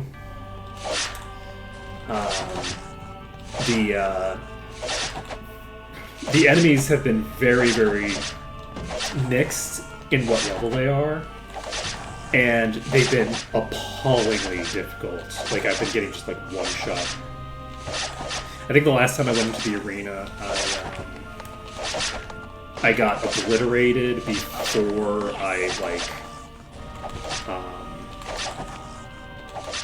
before I got back to away from the center, because you get teleported into the center when it starts. Endless Arena we might be able to do at least one of, but I'm not sure. We just had a big jump. I think we completed 5, I think, and I think 6 made a pretty big level leap, like it was a 10 level jump. That it might be a while before we can start clearing the Endless again, but that's not here. That's only available in Ravenshore. So, but the next place we're going, I think, is going to be Ravenshore. So,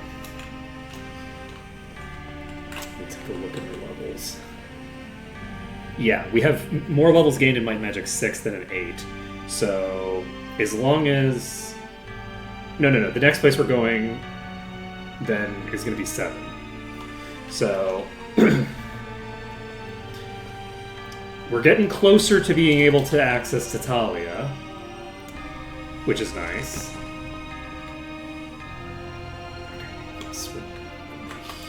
Did we already loot this?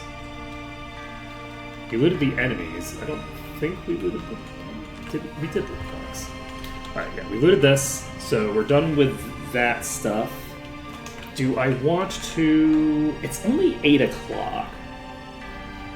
But because I want to try to do the Finger, I am going to pop out. Yeah, and because it's potentially going to be such a long plate, yeah. We're not risking falling dead at 3 o'clock. I'm not going to make that risk. Instead, we are going to pop over here. We're going to try heading to the arena, it will probably fail miserably. Once we have done that, and we'll make maybe 2 attempts, but I'm gonna do 1 attempt, and if it's just a complete massacre, I'm gonna wait until I've gotten a little bit more power. My party is getting up in level, but they're not actually accelerating in power in the way that you would expect, because of the fact that they are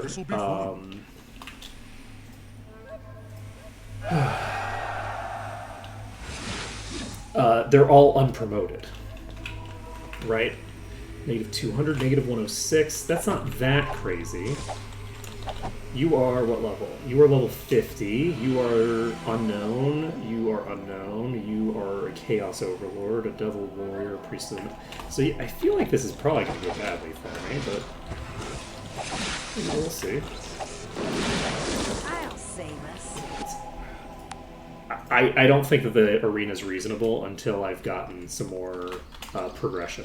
So basically, there's 3 basically major routes by which I'm going to empower my party. The first is by levels and progressing my skills. The second is by gearing. And the third is basically like getting progression along the actual game. Because in the normal game, your experience gain is fairly low. So like getting masteries and things like that is a mixture of getting promotions and getting your skills up to the right level and getting to an area where you can get the promotion. Like all of those things are relevant. In practical terms, the geography element is the whole thing for a playthrough where I'm level 52 and have not left any of the first main areas. I'm still in Iron Fist, I'm still in Arathia, and I'm in Alvar, right? So functionally opening up the map is going to be the most important thing for quite a while. So we're going to keep getting all of these leveled equally just for funsies. We're going to get Shield up, and we're going to get Arms Master up, I guess. Call it a day. We have Severia here. Do we want Severia to just keep pumping Dagger? We can get Arms Master up to 10 if we want. We can actually get Alchemy to 7 if we want. That might make sense. We can't get bodybuilding too high. I think I'm going to ignore bodybuilding on this character for right now.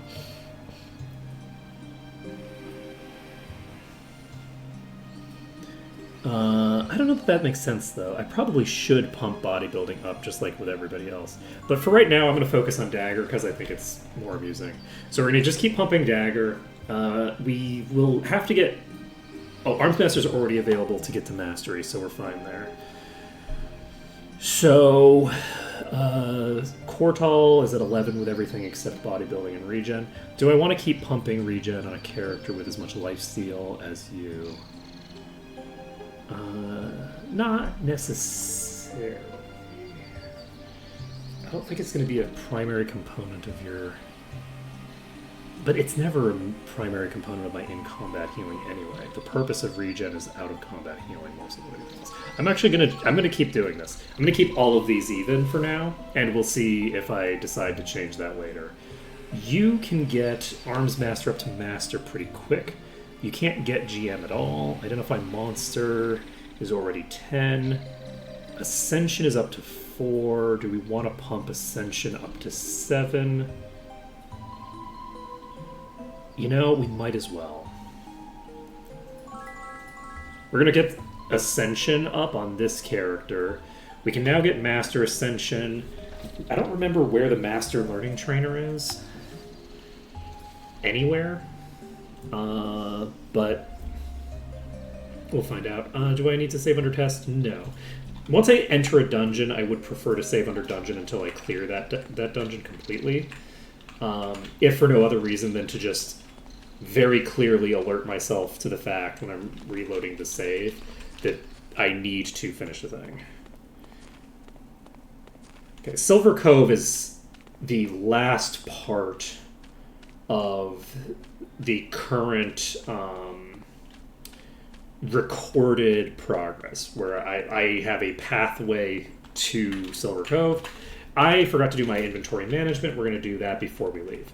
So, we're now 52. We can equip more of the gear that we've found. Did we find a level 64 legendary? Do I have a level 64 legendary sitting in my inventory, or did I dream that over the weekend? Now this will do. Stone immunity.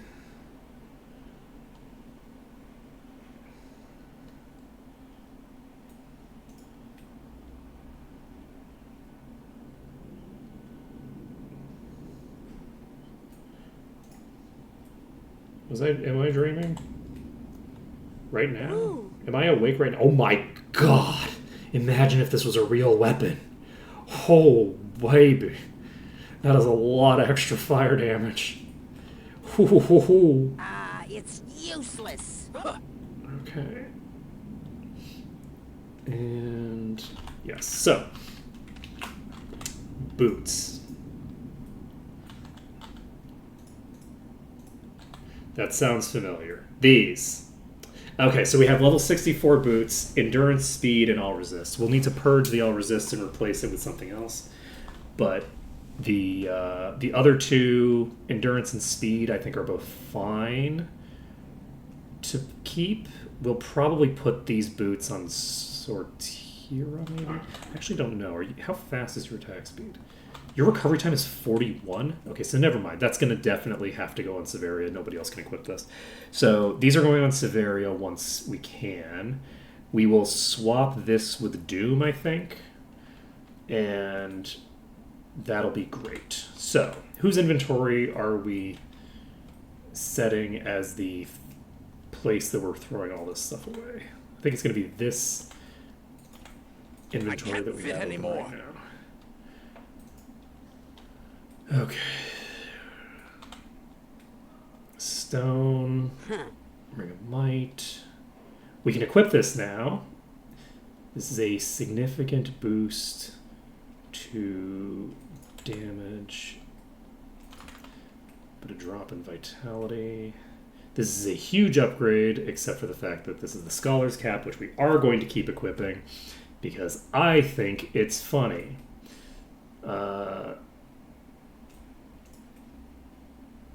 It would perhaps be better mechanically if I were to equip that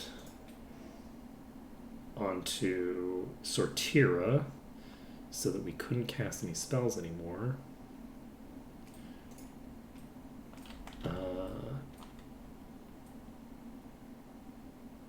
Ooh, this is required level 51.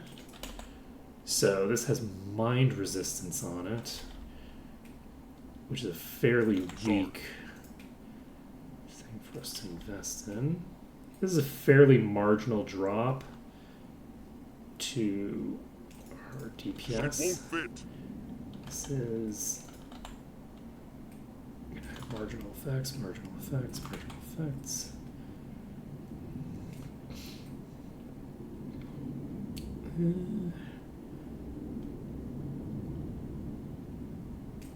Tempting. You know what? I'll do it.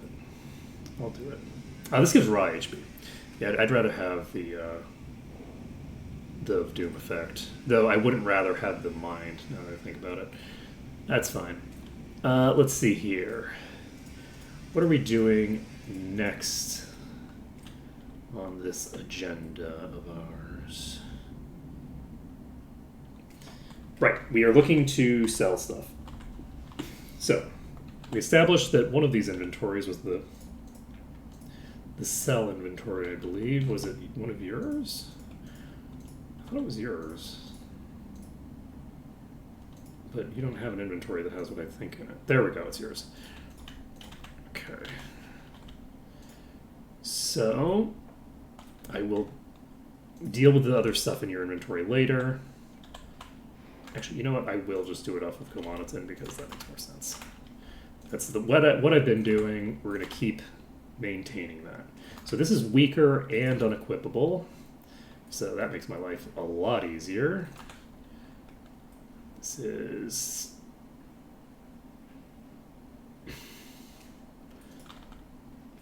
an interesting My pack's item. full. Oh, this is the legendary. You know what? You can equip a crown for a little bit. And you are not going to equip this because it is not going to give you learning skills. Gotta equip the best in slot cap at all times, you know? I can't fit anymore. Okay, so I think there's an armor smith down here, right? Is there not? No, there's just the bow person. Nope, there is a metal weave armory. Okay. Let's see, save this. Don't touch the merchandise. And yes, we are selling that fairly decent helmet because honestly, we just don't have a lot of helm slots. We have 2 helmet slots because of the fact that we do have the best in slot helmet. And so there's not a lot of room for us to hold on to mediocre helms or even, you know, pretty good helms. None of this is armor.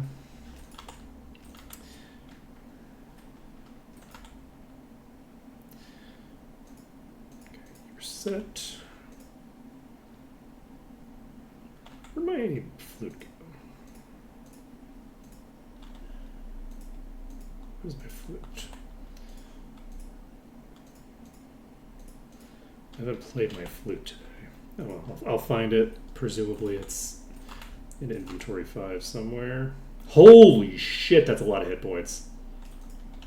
I guess you can't equip it. There's no room. Is it any good for you? It's mediocre for you.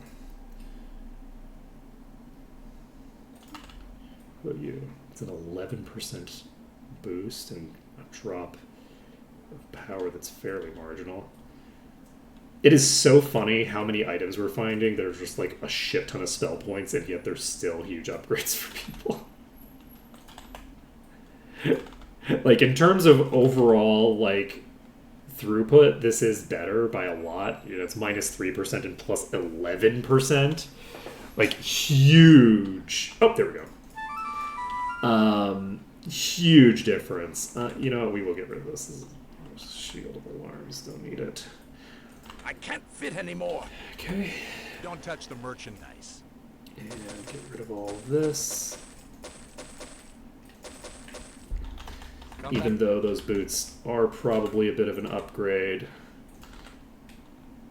in terms of durability, I'm not going to worry about it. You're the only one who could use chain. Sleep chest, I will hold on to that. This is boots. I had way better boots that I just checked, right? I believe so, yes. Okay.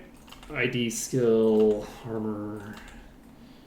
Stone and premature aging immunity is a thing that we need to hold on to. And where is all my stuff?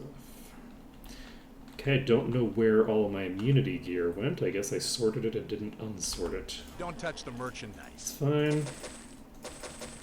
We're gonna have to go AFK for a little bit in a couple of minutes.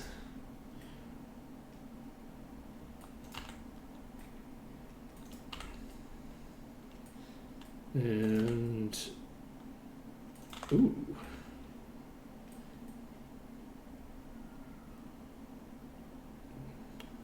Unfortunately, spell damage doesn't improve the healing done, is my understanding, so it's not going to have an impact on me. I think I can get rid of this safely. And oops.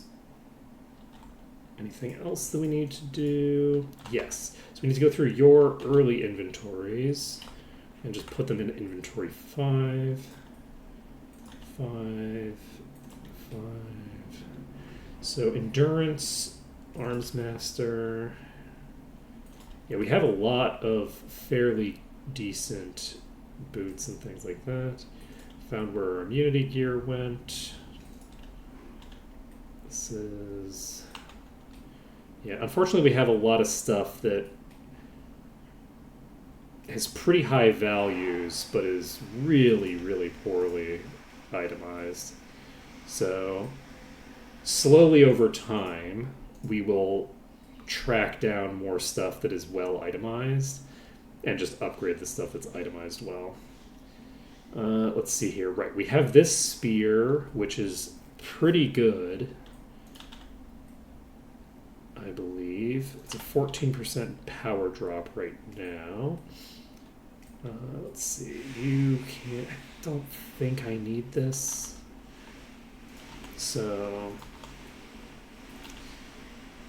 Character... 2, 3... Okay, get rid of you. Get rid of you. This is debatable. It's plus 34 might. Bit of endurance. I'll check you. And you. Okay, so this is where you're gonna sit for good. Let's see. Staff that I don't need.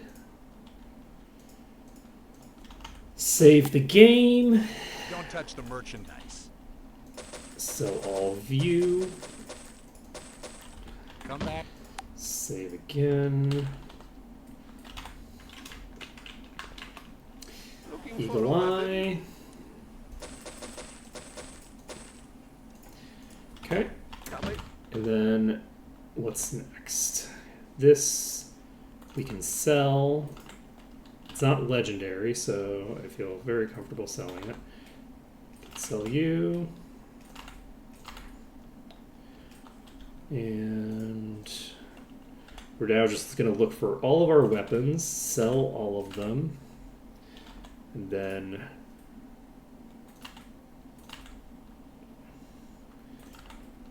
once we've done that, we'll be in good shape. The other thing that we can do, Looking for a weapon?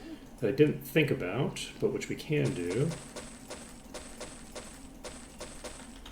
Come again. is I can get myself hardened item potions made, which might be useful. Do I want to actually hold on to this? This is... Hey, Tape Drive, doing pretty good. Doing pretty good so far. We are most of the way through beating the inventory management boss, which is the hardest boss in any game series. Come again. That has been made even more difficult in this particular iteration of Might and Magic, because I have 5 times as many inventories to manage. Very difficult boss, but you know, we're getting there. Okay, I think we're done and ready to go back in there. Do I want to take the break now? No, I'm gonna need a few minutes before that's ready. So we will pop over here, and this is Maw. So this is a mod for Merge. So it is a difficulty mod on top of Merge mod that changes up the itemization system by a considerable bit, and generally makes the game harder. There's some like minor stuff like projectiles home a bit, but not perfectly. And there is the enemies are generally substantially stronger.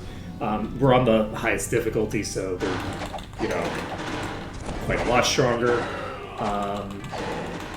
And currently we're doing a max bolster run. So what we're doing is we're trying to get the enemies to become as high level as possible, by going through each area like one by one, just one map at a time. And the next map that we do is always going to be the one. It's going to be on the continent where we have the least amount of levels gained, right? So that's what we're doing right now. So we'll be finishing up this place, and then we'll be heading to my Magic 7 to do one map there. So it's like a very different kind of routing than I normally do, because normally I route through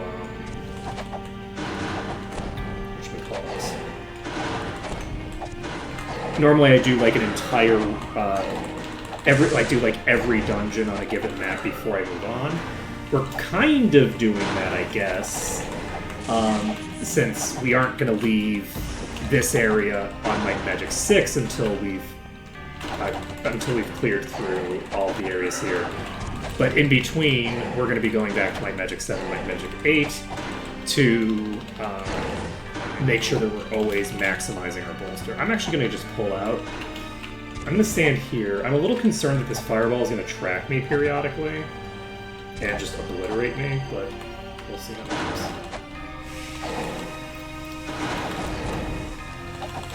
The monks are fairly low level, at least the novices are. I think the novices were 39 right now.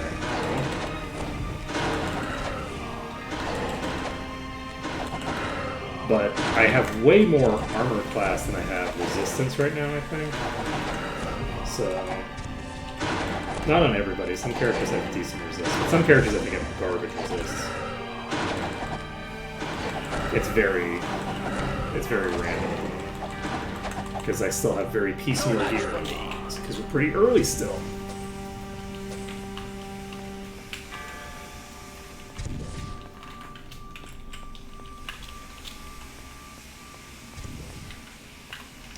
But yeah, I'm hopeful that we'll be able to get some really, really crazy end levels.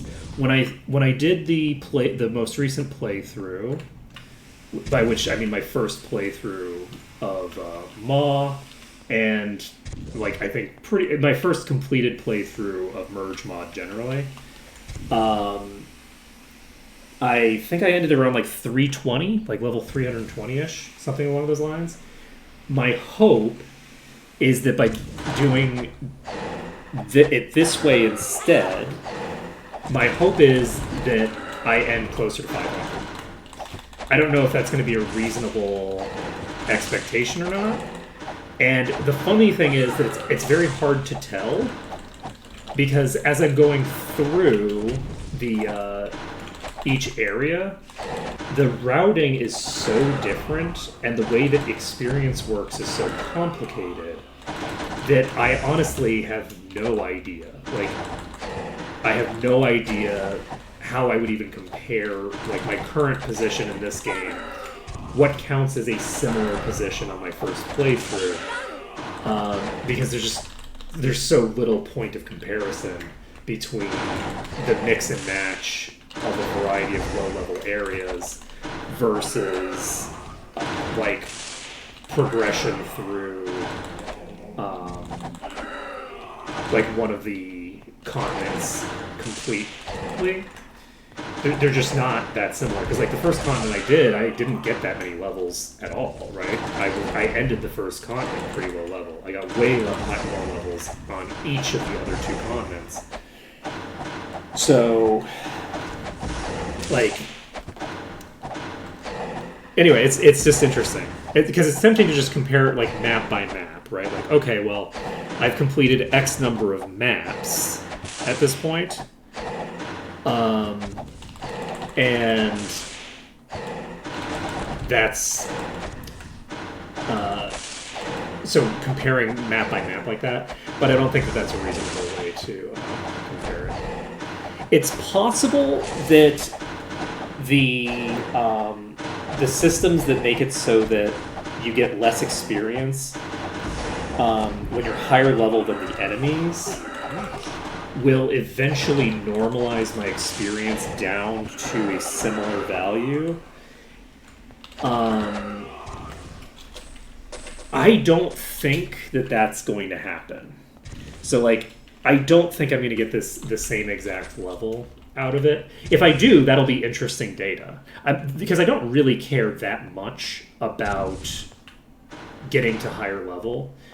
What I care about is learning about, like, the way that the bolster is working and, like, how you can play with it, right? Like, I like playing with these kinds of systems and seeing, like, what are the... Because, like, the difference between doing each place at the lowest level you can versus doing it at basically the lowest level it's going to be versus doing it in a different way. Because functionally what we're looking at is compound interest, right? Like, bolster levels you accumulate, but they don't give you any gains until you cash them in, right? So the way that I think about the way that the experience system works is that by doing what we're doing here, in the first playthrough, our bolster level was being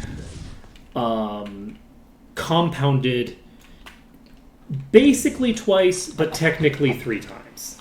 It's basically twice because almost all the content is done with 2 calculations, but technically there's 3 because at the very end there's another place that uses all 3 of the continents, not just 2 of them.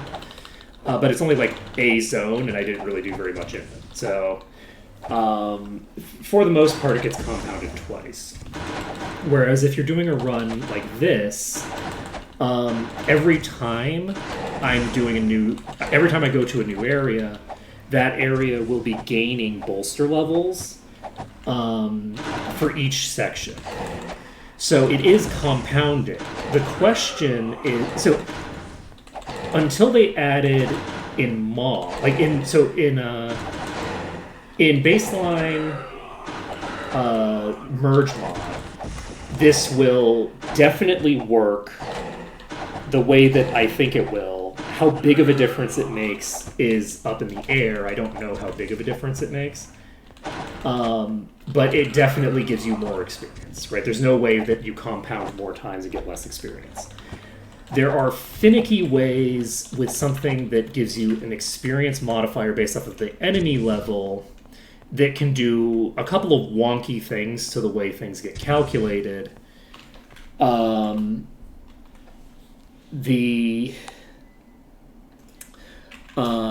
That make it so that you can have unusual results coming out of it, right? So the way the experience formula works in Maw now adds in a wrench in the system that might cause a problem. But we'll see. We'll see how it plays out. That is a concern. So that was hitting me when I couldn't see it visually, but I could hit it, I think. So we might... Oh, okay. I might be able to just stand right here and hold A this whole time to clear this entire pack, which would be pretty funny.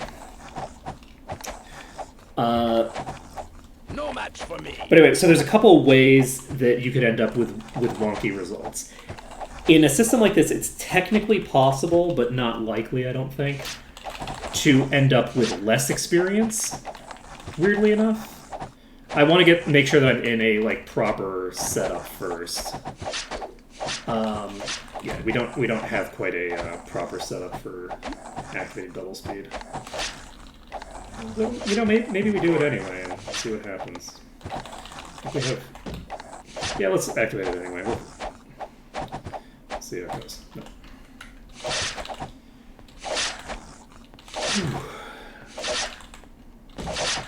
Yeah, the numbers all scale way higher. The entire stat system has been reworked. So everything does way more damage, things have way more HP. It's not like the biggest enemy in the game, other than Q doesn't count. having like a couple thousand HP is no longer the case. We've got big numbers. Yeah, I think I'm probably gonna have to just. Did all of those like lock themselves in those two corners? Oh Jesus! Nope, they all locked right there. Okay, well I should not have stayed there. It looked like there was like a couple of enemies hitting me. It was, I think, pretty much the entire pack. That was so fucking funny. I was like, okay, I'll just take a couple of hits because I prefer to, take a couple of hits periodically. And, see how long it's going to be before I can just fight the rest. And then, nope, that was a mistake. Sorry about that. Just a wee bit of a strategic error on my part. Hopefully these set up nicely again, because otherwise I'm going to be in deep shit. The nearby legendaries would be pretty fucking clutch for this. I think I'm getting hit by 2 skeleton lords, so I think I'm boned here. I guess I could... Okay, let's start healing. Oh, never mind, we're cursed. We can't heal through this. We're just have to make this... Okay. Nope! Stop hitting me! Don't do it!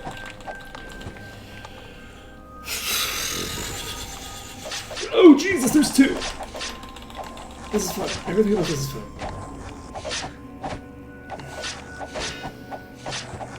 Please, I need you both to die. There we go. Stop.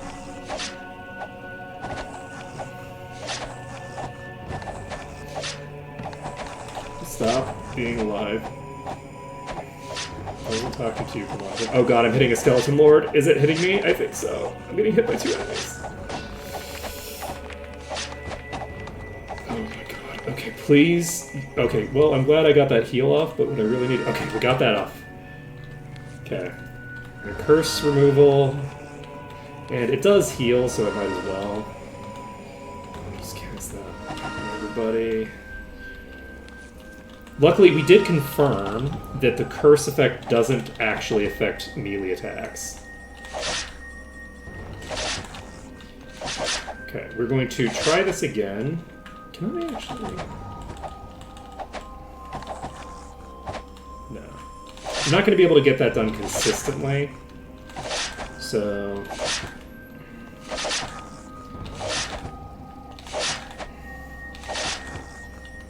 This is a truly wild pack of enemies. The worst part is... I think this is basically the entire pack, and I think it's all consolidated in melee range. Because, like, a single round of combat outright took out my entire party, right? I need to be really careful here, because one round of combat will kill me, I think. Okay? We're going to stay right here for right now. We're going to clear out a couple of these, potentially. We're going to kill out 1.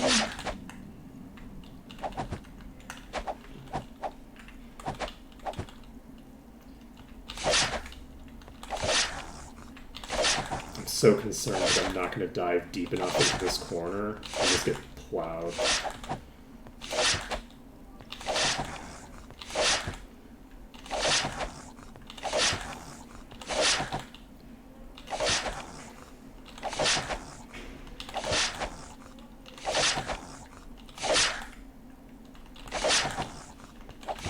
We're gonna be here a while. I can't turn this on double speed because I will fuck up the pathing on double speed. So we are gonna do this on normal. And it's gonna be fine. Just peek. Somebody's in range to hit me over here. Somebody's out of sync with the others. If they weren't out of sync with the others, then I would have died. That was only one enemy hit. I'm getting too deep. If I go that deep, I potentially would release the whole pack.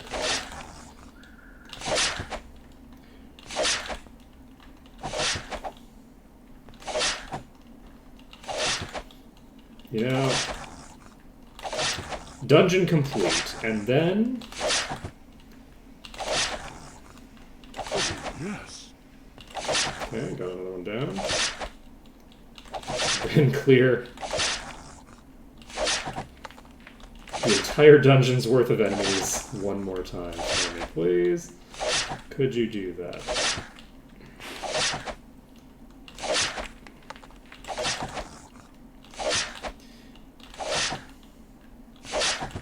Okay. On the plus side, we're making progress.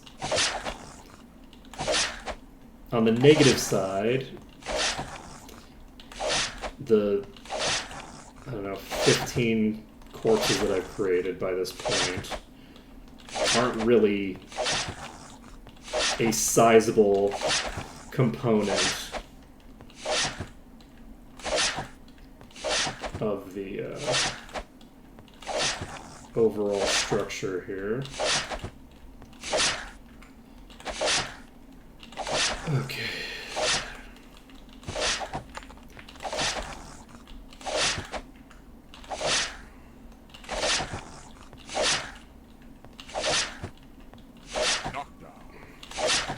Okay, that's 2, that's 3, that's 4. Nope, stop moving. I was moving too fast. I was gonna get tagged by going in and then out of cover.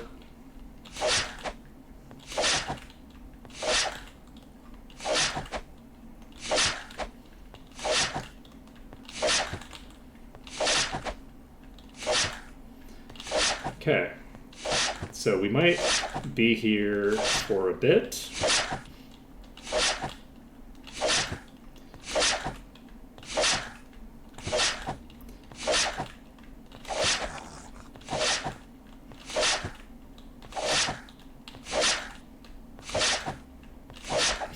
Help me. Okay. Yeah, this person is out of sync with everybody. Whoops, that's not what I was intending to do.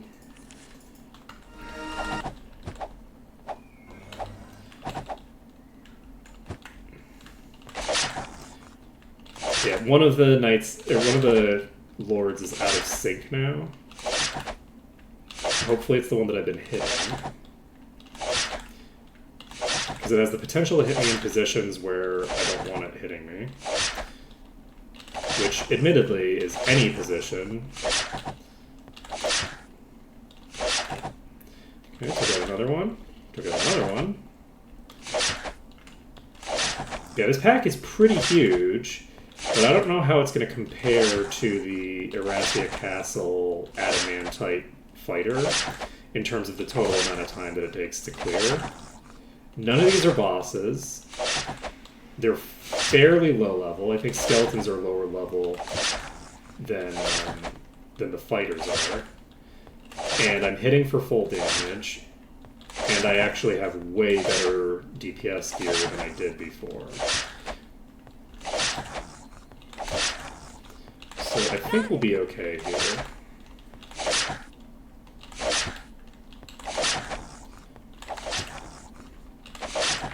I'm actually glad that this has worked out as well as it has. I was a little concerned for a bit there, because when I initially set it up, I was like, can I actually do a run where I do each, like I clear all the dungeons in a given area before I move on? Because like, I'm going to be getting to really high level before I get access to my first promotion. And then I did the pathing, and I'm like, okay, well, I only have to get through a few areas to do it. In each zone, in each continent. And it was convenient that the particular setup of my party, which I didn't plan with promotions in mind, really, is actually really convenient, where they all have a different continent where it's pretty easy to get their promotion done. Might and Magic 6 is really easy to get knight promotions done, and I have 2 characters that use knight promotions. So that will be very, very useful. Once I get to Freehaven, we will immediately be able to promote 2 characters before I even finish the Freehaven exterior. I don't even have to finish it. I get it while I'm there. Because there's no, like, back and forth involved. I was thinking I might have to go to Mist to get my Paladin done, but I actually don't have to go to Mist to get the Paladin done, because I can actually get it done in Might and Magic 7 in Tatalia.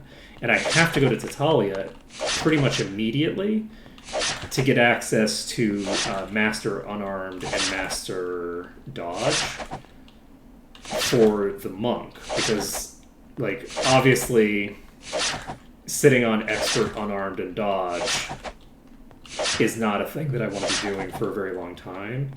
And unless Merge has added new trainers, which nobody's told me about, but nobody told me about the Arms Master thing either. Unless Merge has other trainers, Evanmorn Island is the only place I can go to get mastery in those. So we have to get to Tatalia immediately, and then, you know, get that area done. And then I believe we don't need to turn in the quests. I don't think we need to go to Deja. I think we can just immediately use the charts that we have to take the boat from Tatalia to Evanmorn Island. Or from Arathi, I think. I think it's basically from anywhere. On Sundays. So, if we can get that done, we'll have mastery for those 2. We'll get Master Dodge for Severia, which will be nice. We'll get Master Dodge for Moniton, which will also be nice. But once we get to Tatalia, we have access to 2 promotions there. Once we get to Freehaven, we have access to 2 promotions there.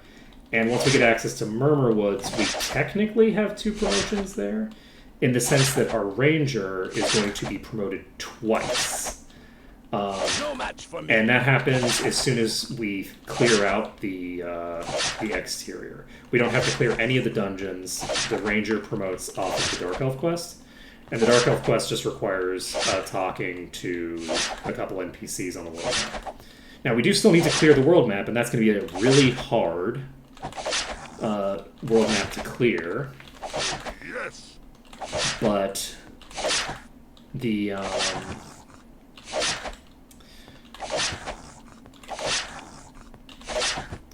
but we'll just have to see. We'll see how it goes. And it's coming up pretty quick, too. No match for me. We're getting pretty close to the point where we're going to have to deal with the wisps and the unicorns. On the plus side, the wisps don't explode, so I won't have to deal with that. But that's going to be a really, really painful dungeon. Not dungeon. That's going to be a painful zone. The dungeons in it are also going to be painful, but they will be made easier by the fact that we'll have quite a huge power upgrade by the time we need to do them. Because once we clear the exterior, we can get the Ranger Lord done. Then we have a ton of extra mana to make buffs. We have the ability to get GM in a bunch of skills. We have a lot of stuff coming out once we finish Murmur Woods exterior. And then the interior stuff will at least have that promotion done. We might have the Paladin promotion done, but we might have the Rogue promotion done when we do that. I don't really know. I think, unfortunately, the first place we do in Tatalia is probably going to have to be... I guess it depends. None of the dungeons are super big, but I think the place that has the Initiates of the Sword... I guess there's 2.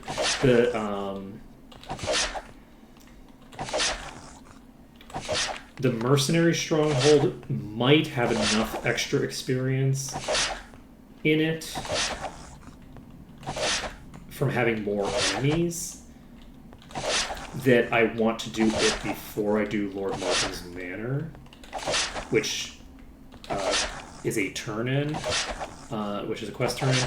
The quest is probably going to give me a whole extra level. So the question is whether there's enough extra like initiative to the sword and stuff like that to make up the difference. And honestly, I think that there probably are. Even though I can't turn in a quest on the back of that, I think that it is probably going to be worth more experience. So I think I'm going to do that one first. It makes my life a little harder because I won't be able to get the thief promoted as quickly. That first promotion, I don't know how important it is. I do know. It's pretty important. Getting that first promotion for Severia is going to give us access to, at the very least, basic, and I think probably, potentially expert in the elemental magic.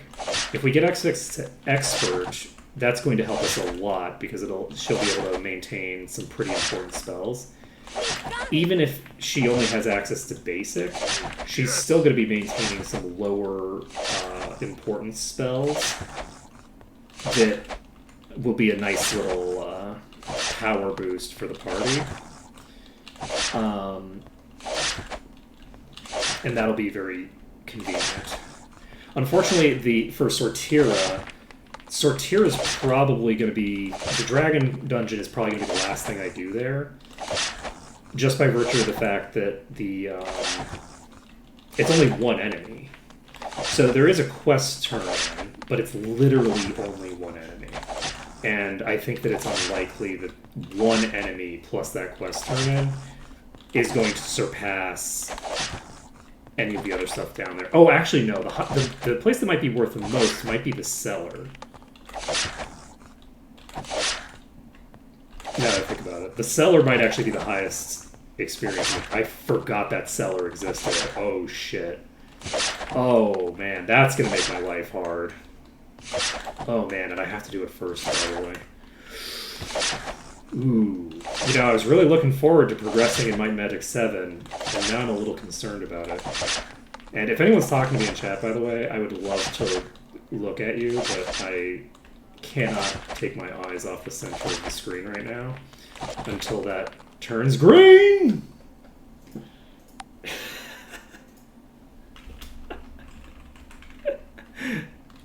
Well then. Alright, later, tape drive.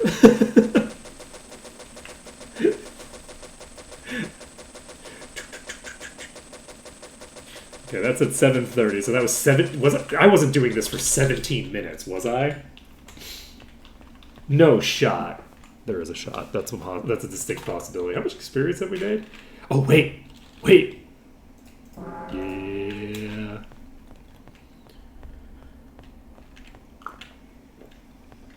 Oh, there's... One of these torches has, like, money in it, I think. There we go. We have one skeleton. We don't have the key to this door, so we need to go to the other one first, I guess? Wait, do I have the right inventory open?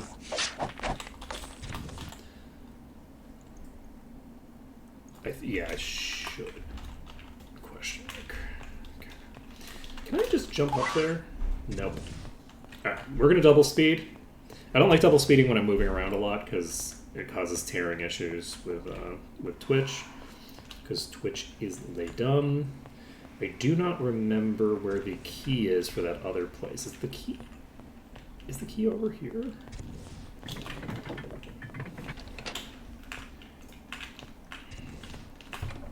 Yep. Can I play this? This also can be played. Okay, so we've gotten the Chime of Harmony. That's cool. And we now go down here, go up the other side. We can turn in the Chime of Harmony quest. That'll give us some extra experience. We're not going to check my EXP values until I turn in. And did I get all of the... I did, yeah. Yeah, I think so. I don't know why I keep feeling like there's door there. It just feels so obvious that there is isn't. Okay. And then this is just bags of gold. Alright. So, we have cleared through the temple here. Did we seriously? It's almost noon already. Whoops, I wasn't going to check this until I did my leveling up, but that's fine.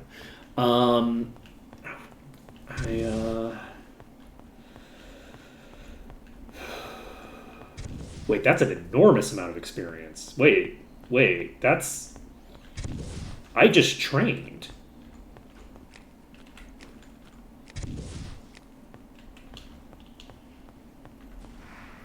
I just leveled up.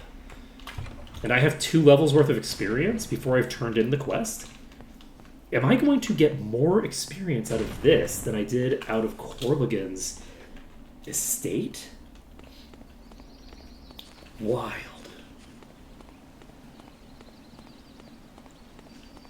And I don't think it's because Corligan's is worth less experience. It's because I'm doing it at a higher level.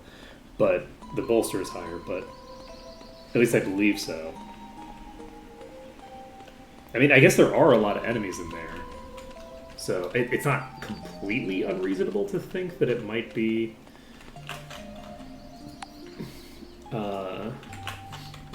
that, but I don't think that's what's going on.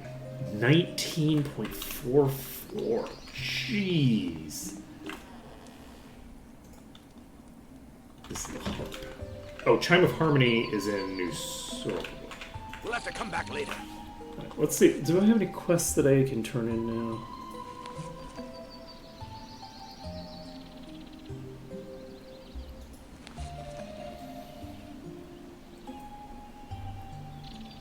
You can't turn in any of the cheese quests until you turn them all in. The Infused Metal Rod will actually be completing soon.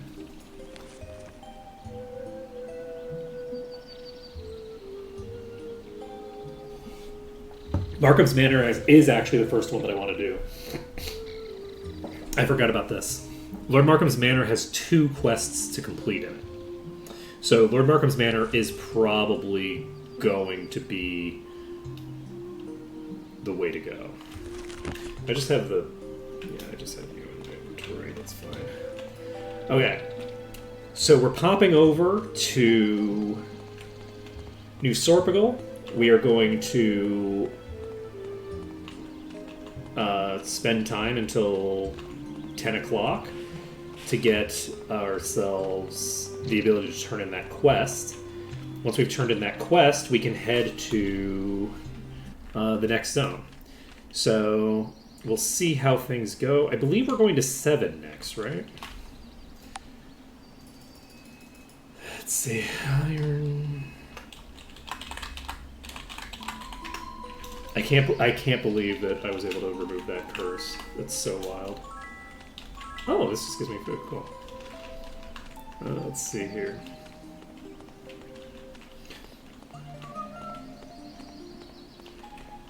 I don't know how I'm going to handle this bounty stuff, honestly. Enjoy your stay.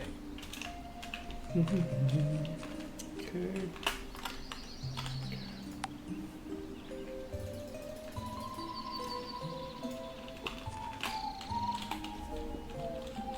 2, 3, 4. I need your help. Do you now?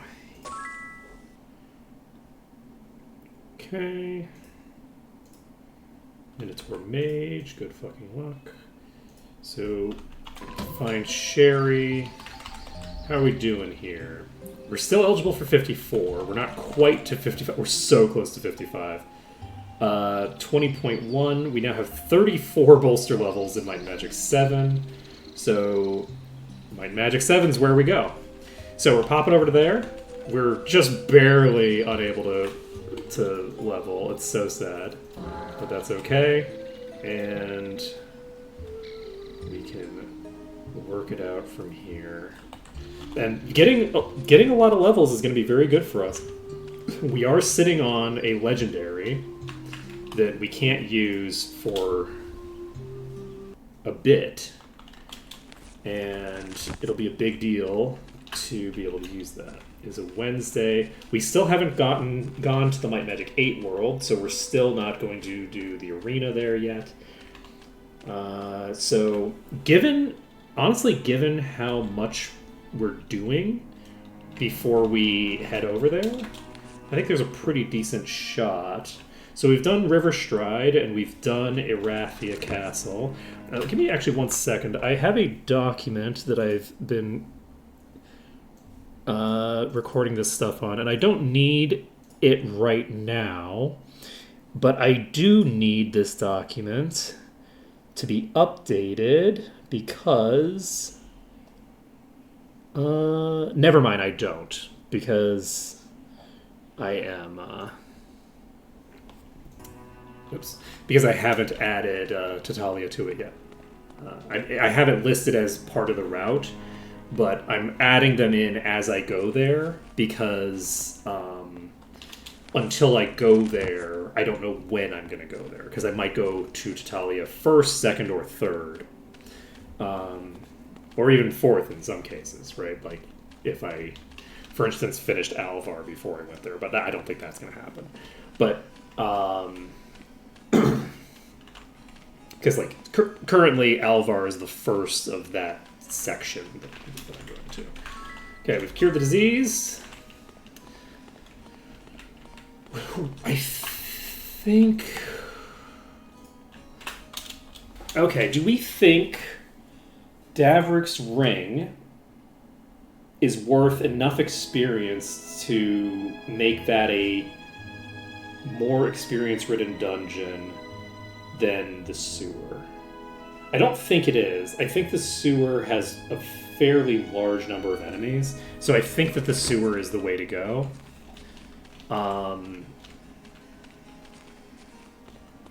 It's tempting to try to do Davric's Ring, but I've played at Griffin's Rest already, right? Let me take a look at how many times I've won Archimage. I have 6 wins in Archimage. That doesn't sound like as many wins in Archimage as I should have.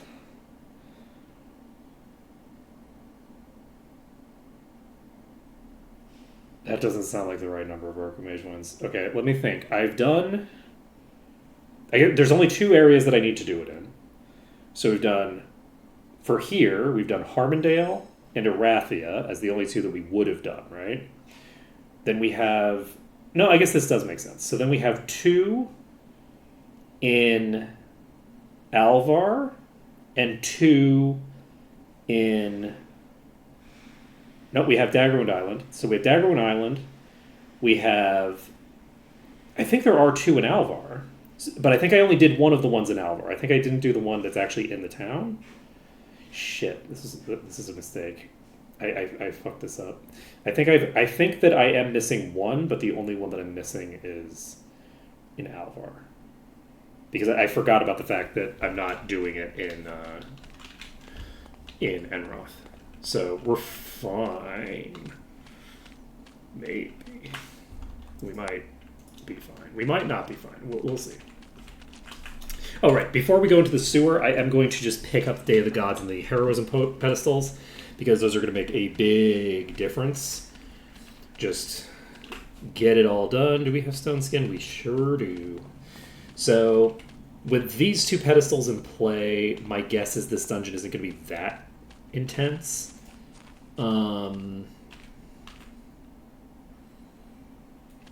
That's interesting.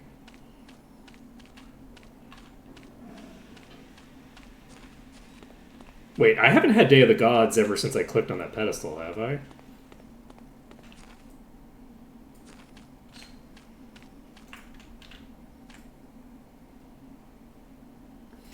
Give me a second. Let's say this under danger.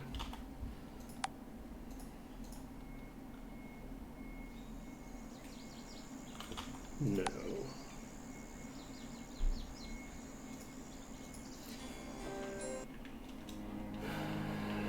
Do I have Earth resistance active?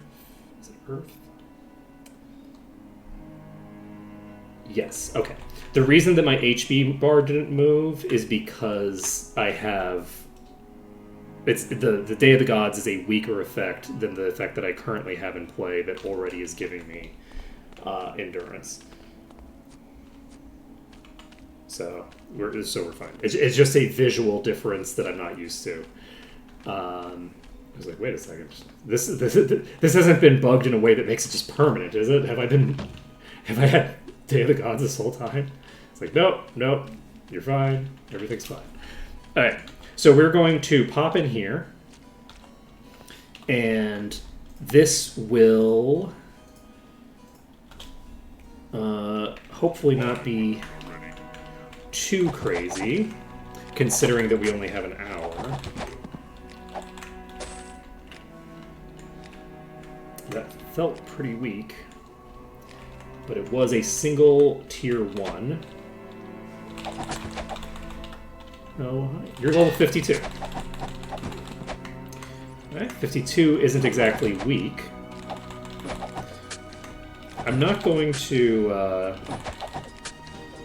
try to like tank a bunch of hits here for a lot of reasons. I try to avoid taking hits from thieves just generally, because they have the ability to steal from you, and the steal mechanic is weird and finicky. And I'm not honestly a huge fan of it generally. That is a big hit. Okay, this is just the normal one. Burn you down. Portal does 2,000 damage. Okay. Hope here is that we can burn this thing down and not have it steal from anybody. Okay, done. Do you know what level you are? 62. Okay, we're 9% of the way through. Yes. Is that a teleporter?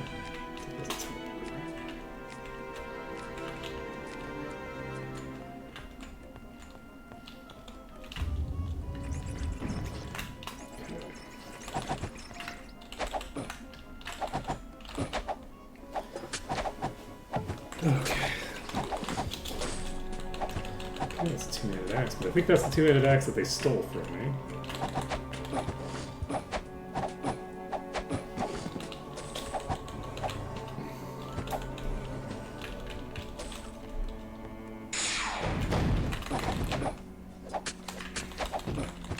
Luckily, these do seem like they're going to be fairly easy to burn through.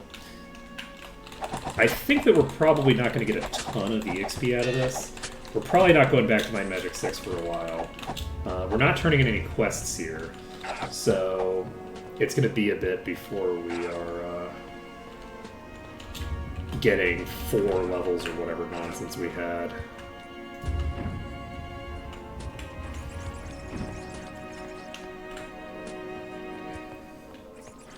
Okay, we have quite a few here, and I should not have tried to do it that way.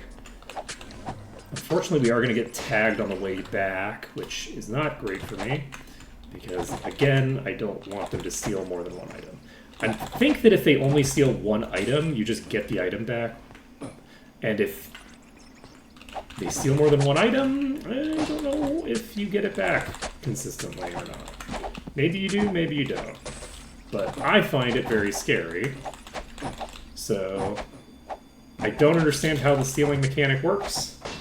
I have not looked deeply into it, but I find it very terrifying, especially when I have legendaries sitting in my inventory. Okay. So we have jump. Which is not bad. We're moving that over, I guess. We're moving these together. That's probably plenty. Oh, yeah. That's all great. Okay. We good. Alright. So, let's, I guess, just go to the end here.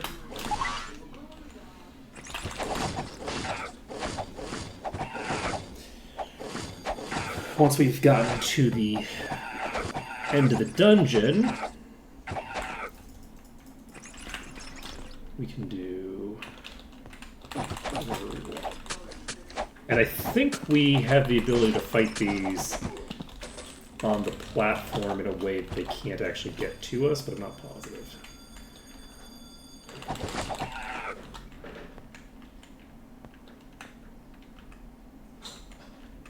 I do think it's very funny that they're just like hanging out. This is nice. You know, it Let's leave has it behind. some nice components to it. It has some very unfortunate components to it. I'm just going to give all this to Sortira for right now because I'm not going to worry about it. Let's see. We don't need this. Home of Thought. Okay. Let's loot the We don't need chests. this. Anything useful? We still also have not We don't need this. reinforced our gear. GM Dagger is here, as is Expert Disarm Trap. So if we can get promoted twice, we can immediately get Dagger. So Dagger GM is available right now. That's very convenient to us. How are we going to handle this part? Ooh, that is a Let's leave it behind. top tier enemy. Okay. So we have not fallen yet. This is very alarming. Yes. But yeah, I think that this should be fine. Decent chance that these will leak, but if they leak, they'll just leak to a place that I can also pin them. This is a very easy dungeon because of how, like, it's almost impossible to fight these enemies in a way that isn't unfair to them, because they absolutely cannot handle any of these platforms. Like, you have to, like, walk straight into them to get them to hit you. You know? Some enemies, it's like, oh no, you know, I'm cheesing you. And some enemies, it's like, I have to engage in some substantial cheese to be able to fight you without cheese.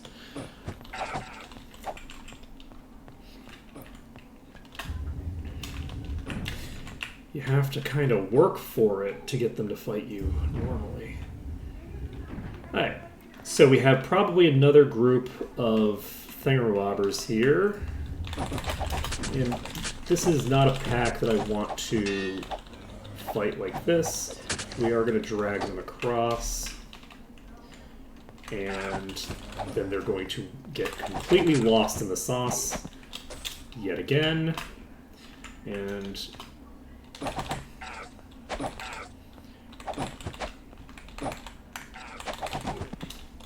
there we go.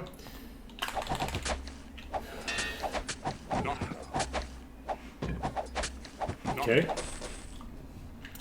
Let's see what happens. We will identify what stuff we have in our inventory once we have gotten this all done. I am curious how I'm going to handle the down below section, since I don't have a great idea for it yet. That could have been deadly. We're going to do something a little weird here. I'm going to stand right here. I'm basically... Oh, I'm in trouble. I'm in deep trouble. Ooh, I'm in big, big trouble. Can I jump up there? I don't think I can, right? I cannot jump back up. Can I get around this? Yes. Okay, we're in danger. But that's okay. Tis but a scratch. Okay, they're all on one side now. Will they rotate through and kill me anyway? A fire rat will. Are you indicative of a trend? You seem like you might be. We're actually going to rotate past. We're going to go upstairs, because... Was that poison? Oh, shit. Oh, no. Okay, well, we're fine. Once we get to here, we're pretty much safe. That was spooky. Did it fall down? It's just chilling over there. Alright, the poison effect wore off, so I don't need to cure it. Fire rat's down. And these are still stuck in this same tunnel for some reason. So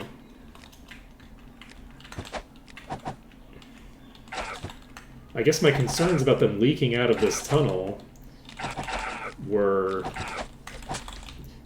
I was like, oh, is this going to be indicative of what's to come? And it's like, nope, actually not in the slightest. Because it's going to be really quite a struggle to get them out of that corner. Or we just jump across to here. Who is attacking us? Somebody downstairs, maybe. Okay, take this one. My goal right now is to basically deal with all the ones that I can deal with in a controlled manner, and then we will start working on these over here once. That was a very bad idea. So this one's venomous, that's why we got venom. I thought that we just got venom proc from the one of the normal ones, but we actually got envenomed by a boss. We got tagged from downstairs, that's delightful for us. Okay, we're at 57%. We haven't saved yet. But that's fine. Who needs saving, right? We're at 12:11. We might be able to complete another dungeon here.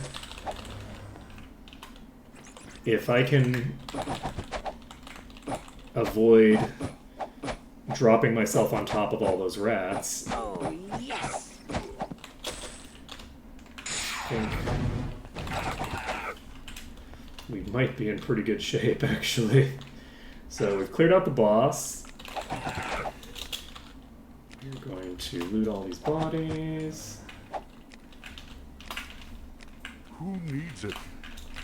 Staff. And we're just going to keep wandering around, I guess. So we'll go over here, open this door. I could probably get to the very far north and save. But I'm not feeling immensely threatened right now.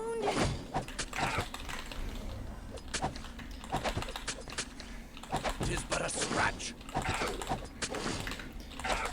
My biggest concern is having lost a legendary already.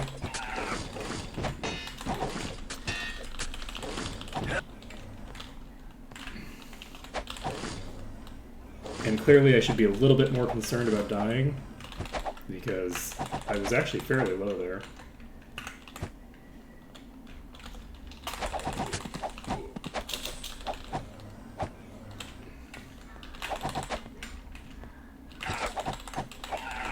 Okay, it's cleared.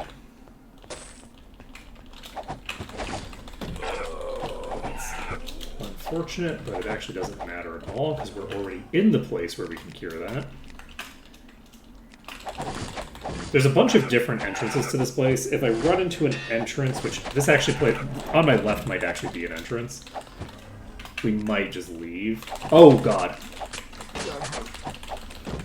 I'm leaving. And by that I mean I'm going back over here. Ooh, they came around that corner pretty tight. Don't like it. Okay. I think we're safe. These do not have ranged attacks, so...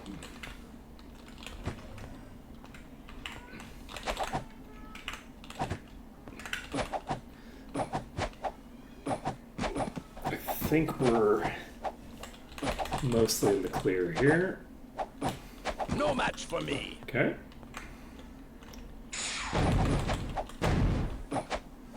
Oh shit. Oh, we got hit by the trap.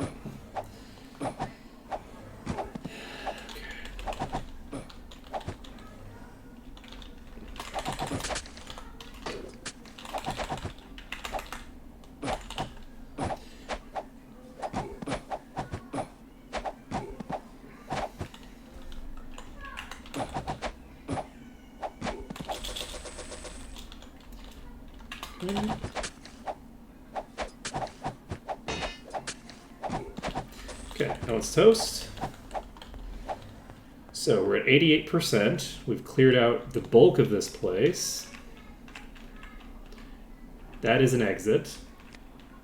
There's nothing else in this room. I'm gonna go out and save. Nope, you know what? I have 2 food. We're gonna save right here. So we're saving. We have our new dungeon save, and We don't need this. it would make sense to leave the dungeon, but My pack's full. I am very concerned about thieves. Alright, so nothing over here. I actually don't know where all the rest of the enemies Let's would leave be. it We've behind. already cleared out this part. Right, we have to go south. And probably there's just a bunch of enemies in the room immediately to the south there that we just need to clear through. Because I think that other door isn't a door, I think it's a teleporter.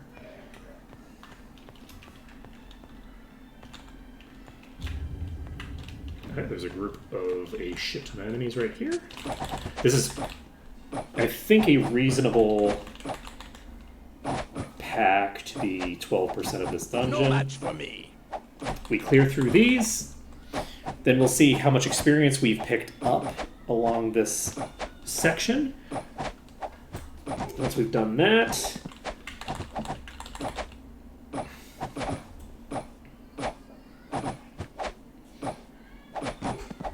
and we'll see how it goes.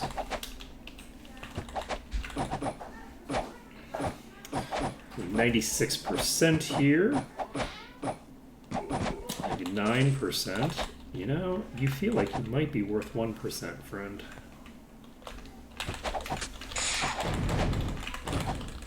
Are you worth 1% all by your lonesome? You sure are. Alright, that's mission complete. So we've cleared out this dungeon.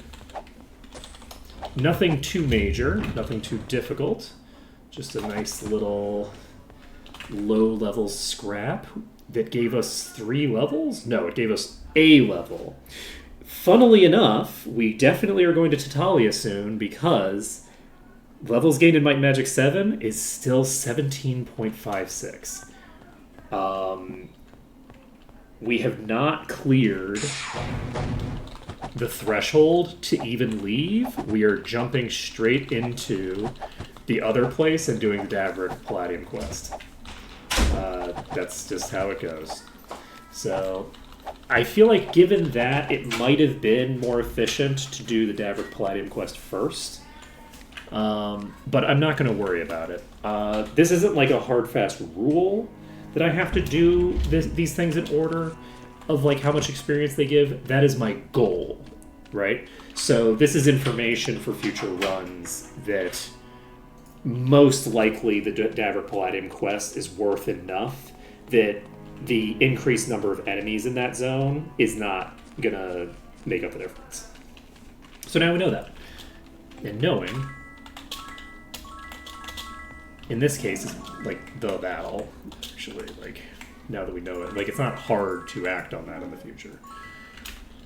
Let's see. And we could reload back for that, but there's no reason to. I don't think that's a reasonable thing to do. So we're going to pop over here. We're going to clear out this other zone here, and that will mean that we're done with Arathia, I believe. And we won't be heading to Tatalia immediately. There's no way that the Daverick Palladium quest doesn't put us ahead of at least Might and Magic 8. But we will be at least getting this set up, and then the next time, which will be tomorrow, because I'm not going to have time to complete the Durgar Stronghold, and we're getting pretty close to the end time of stream. Though, you know, my wife did just leave. We might just go AFK for a little bit and try to get the Durgar Stronghold while she's out doing the stuff that she's doing, because... Ooh, wait a second, I didn't loot this. This is nice. Well, I was like, I feel like I would have looted this, but did I? The answer is no. Also, I did not check my loot. Let's find out what we got from that dungeon. We have a staff. We have a gold ring. We have Let's leave it behind. some garbage. We have some other garbage. Some more garbage. We have some more garbage. We have a not terrible cloak, but we probably have better. Now here's something. That might be pretty useful. There's no room left. And that's a decent upgrade, probably. Not for right now, but it will be once we can dual wield two-handers. Let's see. You are a hat, so probably not. All right. Well, we didn't find anything super shiny there. I think I'm actually going to go AFK for a moment now. We will then clear out this dungeon, and then we're probably going to go a little bit late today. I think we might be able to just go like an hour late today. It depends on when my wife comes home. But I'm going to try to get the Durgar dungeon done as well today. We're going to try to go crazy and get all sorts of stuff done. But that is going to require that we do some prep work first, so I will be right back, and then we will continue.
resolve. We are back, baby.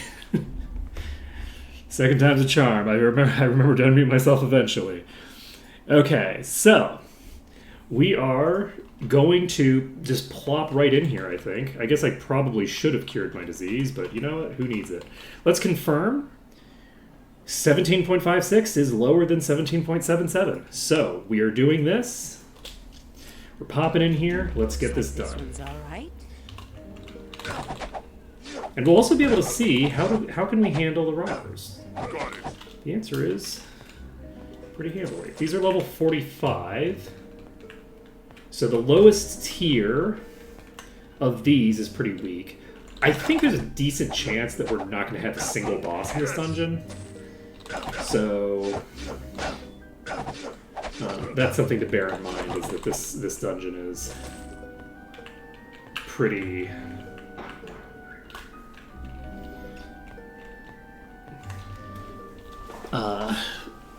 pretty tiny. Let's see. We're at 19% with just like a few of them killed. Okay, we've aggroed some of them over there. That being said, this is also... I don't know... I've never had to learn any like good corners or anything in this dungeon. So we'll see whether that comes back to bite me in the ass. I can't really kite them for very long, but they also just don't have very much HP to play with.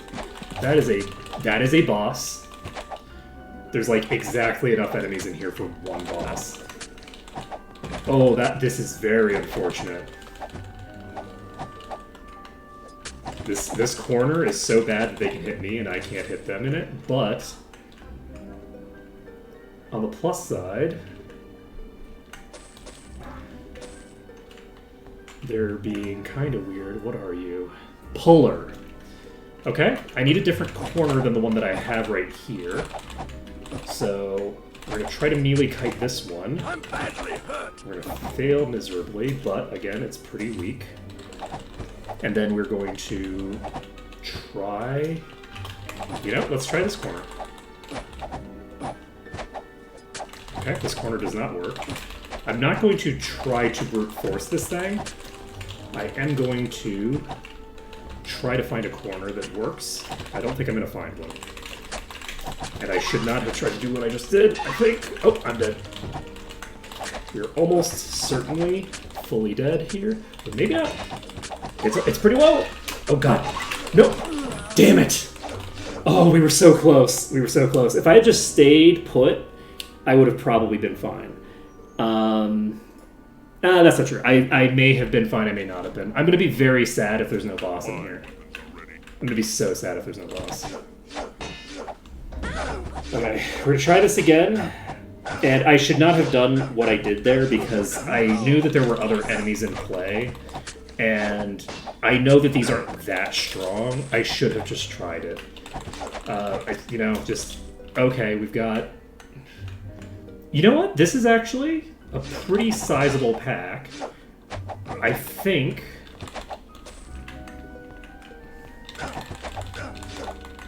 we have okay odds that we're going to have an actual boss in here. We'll see.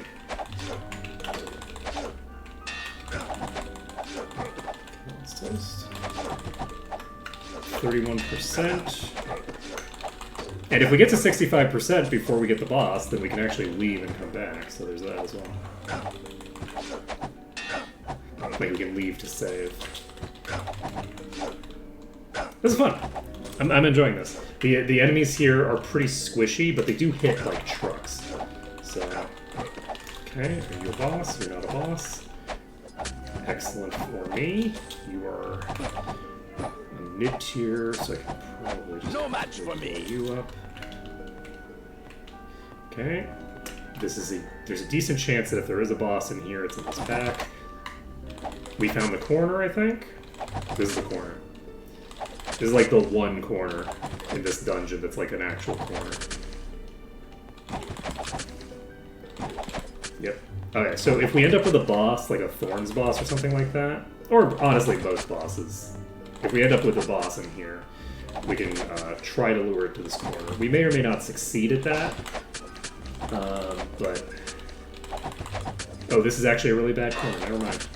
They can hit me, I believe, before I get into range of them, but I could be wrong. Maybe I'm wrong. This is probably... Nope, I think... Oh, maybe they just have a really long attack pattern. Yes. Doesn't matter. Okay, we have the ability to save. We picked up some plate. Is that real plate, or is that... Oh god. Oh shit! That's a boss! I'm a dope. Everything's fine. Okay. I don't know what boss this is. Okay. So this is top tier, but it's not the boss. I have the ability to just go save. But I would prefer not to. That's a Thorns Bandit.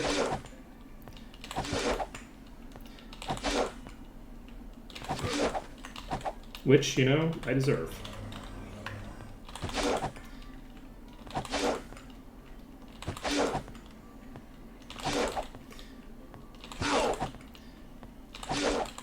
Luckily, my DPS to durability ratio is sufficiently low that nobody's, like, killing themselves outright on this thing. So this is going to be something we can proceed at a reasonable clip. Because I don't think this has that much HP. These are not super high-level enemies.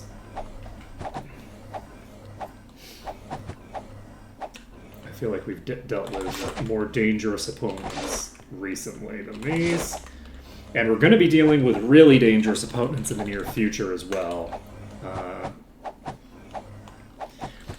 Our interaction with danger is not anywhere near done.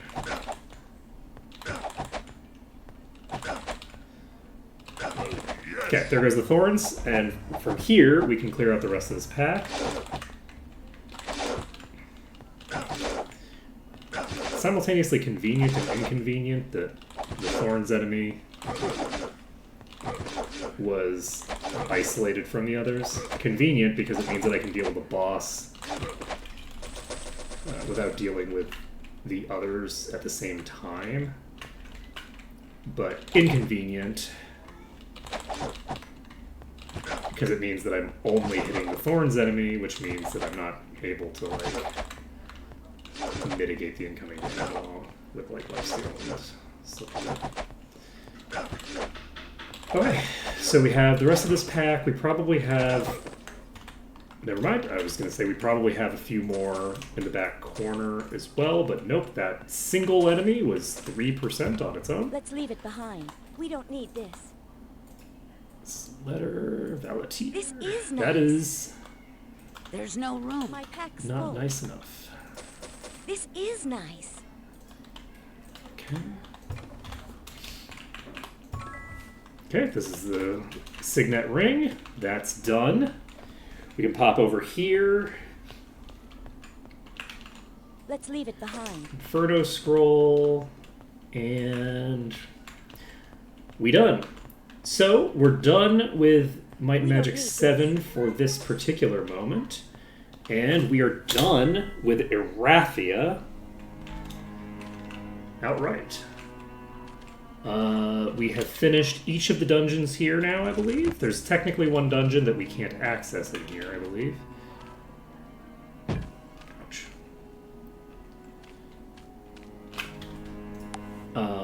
But, other than that, what else do we need to do? I guess now we head to the next place, question mark? Yep, we are going to head over to Harmondale quick. Before I do that, let's cure these disease effects. And once we've got the disease effects cured, we still have, it's not even, still 20 to 1. So I'm going to try to clear out the Durgar stronghold. I don't know how easy that's going to be. My guess is those boulders are going to give me as much, if not more, of a problem than they gave me the first time I went through there. Oops, I walked right by where I was going.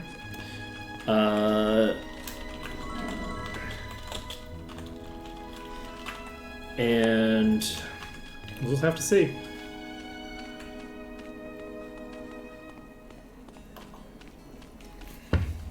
We will just have to see. The Durgar Stronghold. So we're also going to Might and Magic 8. So with us going to Might and Magic 8, on our way back out of 8, we will do the Endless Thing. So we're not going to do the Endless Thing today. We'll do that tomorrow on our way back. Assuming that we get through the Durgar dungeon tomorrow at all, that it might not happen. The Durgar Stronghold is a pretty high level dungeon. Excuse me. So, and more importantly, honestly, than the level, is that the boulder enemies are one of the most dangerous enemy types in kind of like the series as a whole. They're very, very strong, and they are stationary, which means that there's not a lot you can do to make them more manageable. So we'll see how it goes. I'm doing pretty good. We've managed to clear through 3 dungeons today, so we're making pretty fast progress. We've finished Arathia, Come in. so the next time we come back to Might and Magic 7, we can get that done. And honestly, this quest didn't give that much experience, so it's, there's a non-zero chance that it was actually not really that relevant. If you have a question about the Death Knight abilities, I can try to answer. Bear in mind that I don't really use the attack things very much, so I have kind of a theoretical understanding of them, but I don't have that strong an understanding of them.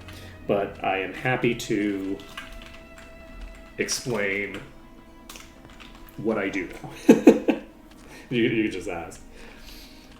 Sometimes I won't respond to questions and stuff like that, but generally that's only if I'm really fixed on a pile of 6,000 skeletons, and if I screw up I die and lose 10 minutes of progress. Alright, we're popping from here to Alvar, and we'll train in Alvar.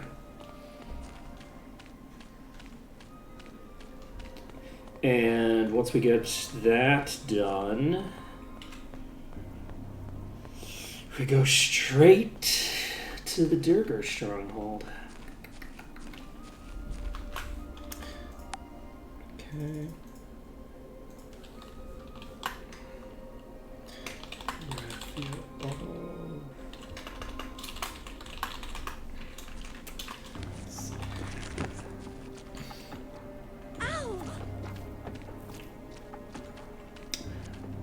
No, it doesn't have the same GM as a knight does.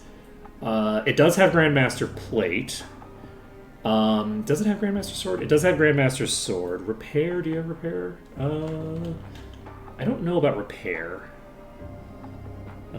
Shield? I don't think Death Knights can use shields at all. So no shields for Death Knights, period. They can dual wield, but they can't use a shield. And I don't know about Repair. I don't have that skill trained on my Death Knight. But I can pop over to a... I can pop over to a person to grab the Repair skill quick and check. Let's see. We need to go to an inn to pick up food. And I think we did this one, but not the one in town, right? Welcome. Let's see. Your supplies are ready. Yeah, Death Knights have similar skills to a knight, but they also don't have bodybuilding at all as a skill. Nope, they don't. They don't have GM bodybuilding. I don't know why I thought they didn't have bodybuilding. Who is it that doesn't have bodybuilding? Everybody has bodybuilding. What happened? I have no idea how I got that in my head. No idea how that got in my head. That got in my head somehow. Archomage is in both 7 and 8. It's also in 6 in Merge, but there's no quest for it in 6. So, but the Archomage Championship quests are in the every game of the series, or not? Sorry, it's both 7 and 8.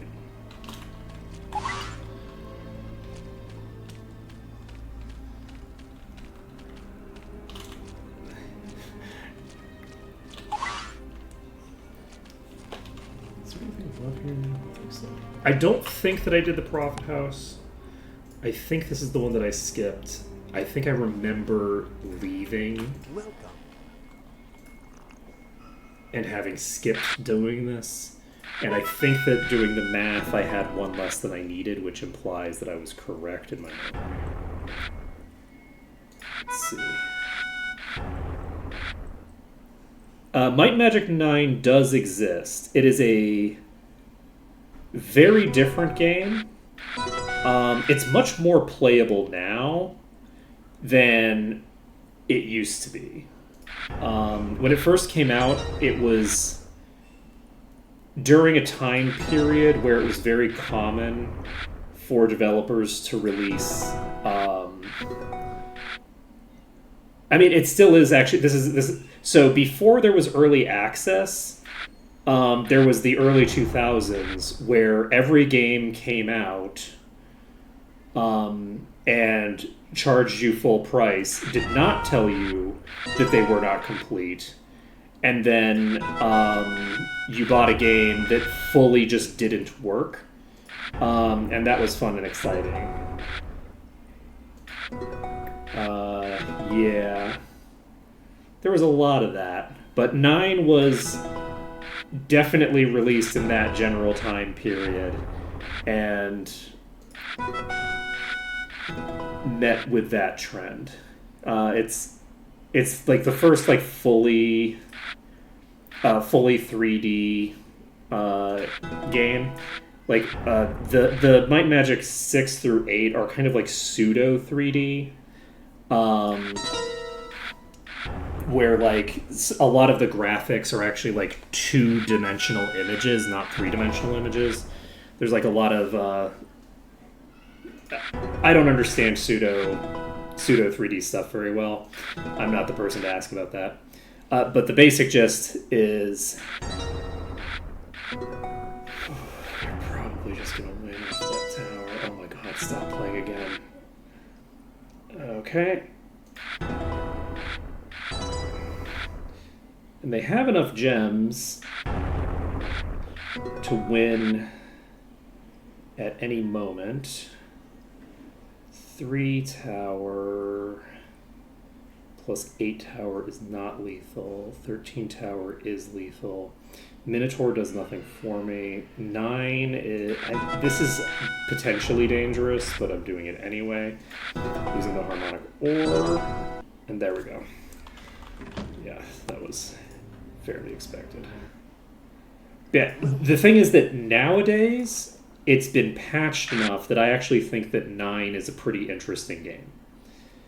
And this was a problem that you ran into a lot at that time period, was that you would have these interesting projects that would be started by development teams, and then the publishers would kill the project early by rushing it out the door. They just say, okay, well, this project that you were supposed to have until 2002 to finish, we want it released now because we're going out of business because we stole all of the money from the business and put it into the pockets of private equity. It's a whole thing. But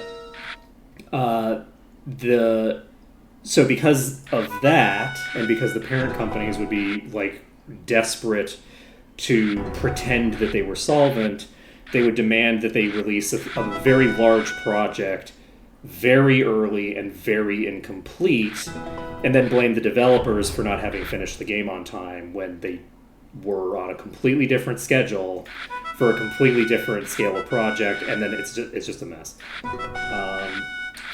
So anyway, so Might and Magic 9 as a project was pretty interesting, and it's one of the few like true 3D games that has a like a skill system that's kind of similar to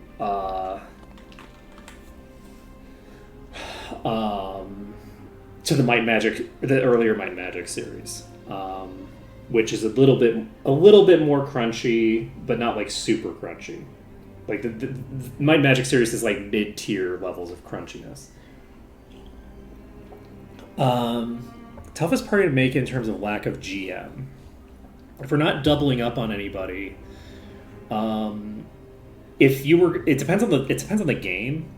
I don't know what all the changes that Maw has made or Merge Mod has made to the classes, so it's hard. Like in that context, it's kind of hard to say.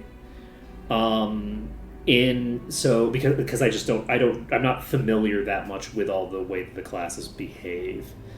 I think that most skills you really only need mastery. I think Grand Mastery is something that is occasionally critically important, but you can often get away with not having.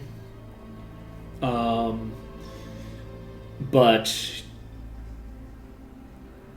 any party that doesn't have Grandmaster body magic doesn't have access to a guaranteed immunity to instant death over the course of their run, which is a considerable thing to be lacking. So any party that lacks a Grandmaster body magic character, which currently I don't have anybody who gets access to GM body, but any team that doesn't have that is going to eventually run into that being an issue for them. Excellent.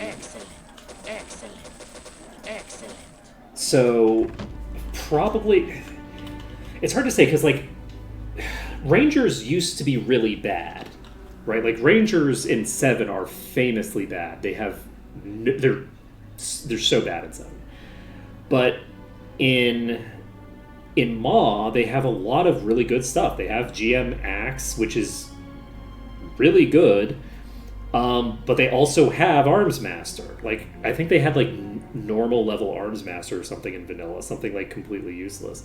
So it's like they have GM Axe, but GM Axe on its own wasn't sufficient to do much for them. They have GM Spear as well, which is good for this. So they've been really improved. So the issue is that I don't know which classes have been improved in what ways. Now here's something. So it's hard for me to judge the general vibes of this stuff. Interestingly enough, this is a slight upgrade in both capacities, I believe. Minus 5%, minus 4%. Yeah, so this is a slight upgrade for that offhand. I'll take it. And we're gonna dive into the Durga Stronghold actually because it's almost 1 o'clock. I should either end or pop in here, and I want to pop in here. I want to make an attempt at this before Kaz gets home. I don't think Kaz is gonna get home terribly quickly. She left like a half an hour ago.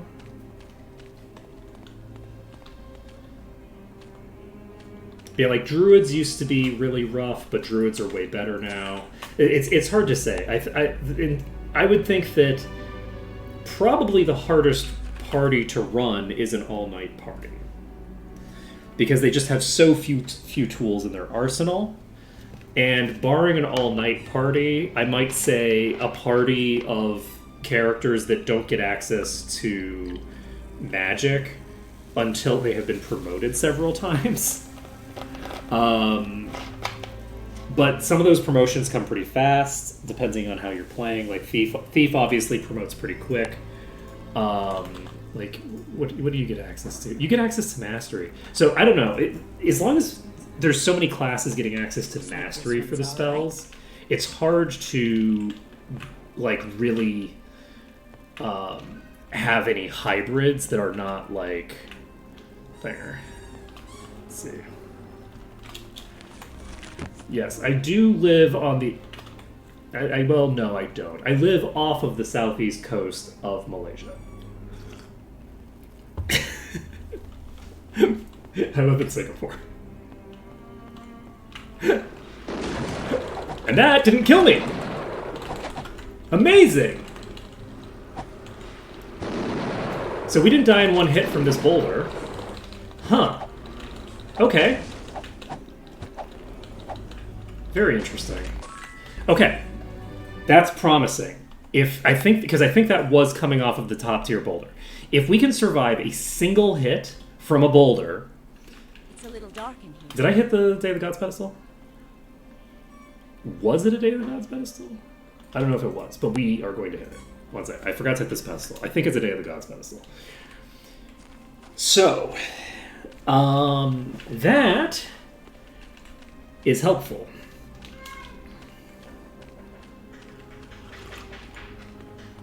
We can...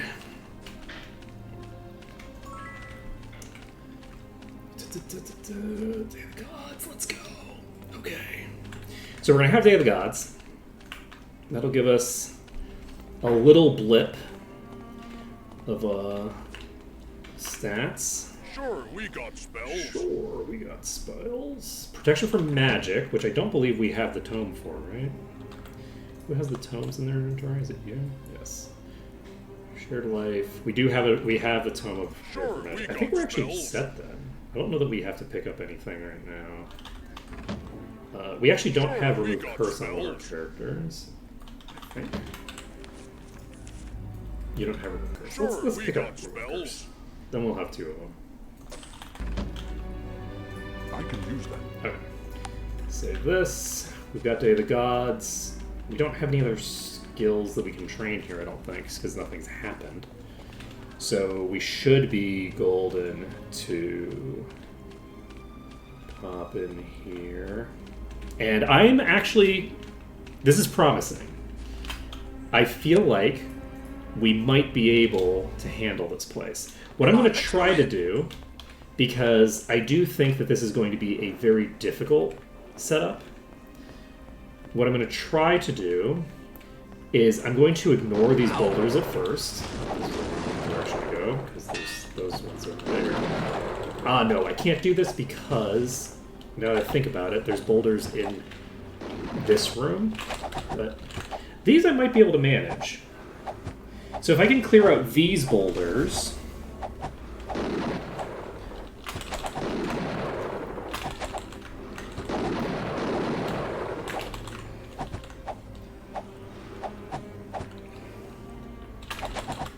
If I can clear out just these, then I can potentially get through to the door.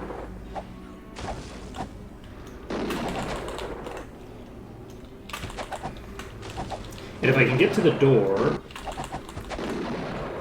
I can basically work my way deep into the dungeon fighting the dwarves, and then deal with the boulders on the way out. Need to get closer. Okay.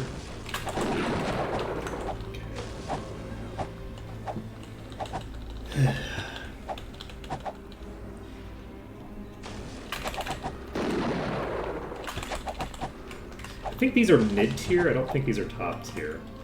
I could be wrong.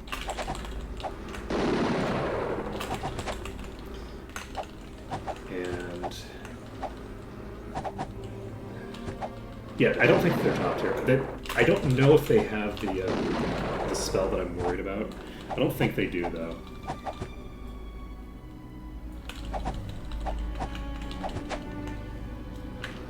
I think only the top tiers do. So... okay. So we've cleared those out. Now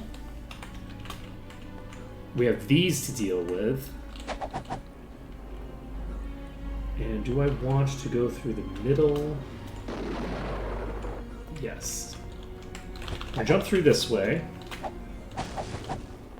And I don't... Yeah, we're definitely not doing anything with that room. I'm going to run straight by it. Run straight by this room for now. And because I feel like I remember this room. Nope, this is not going to be safe. Sad. Do they have line of sight on me? I don't think they have line of sight on me.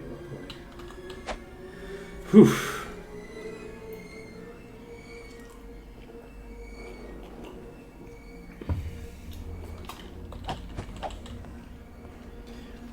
What's this look like? Honestly, the most concerning part of this room isn't the enemies in the room, it's the fact that somebody just tried to shoot a projectile at me from outside. Alright, we have a position that I think is fairly safe right here.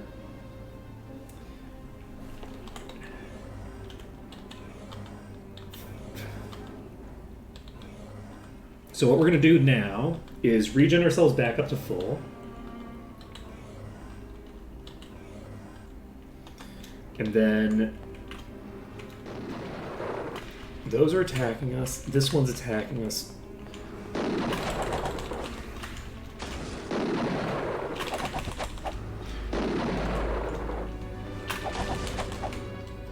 Okay, so Tira's still at full HP.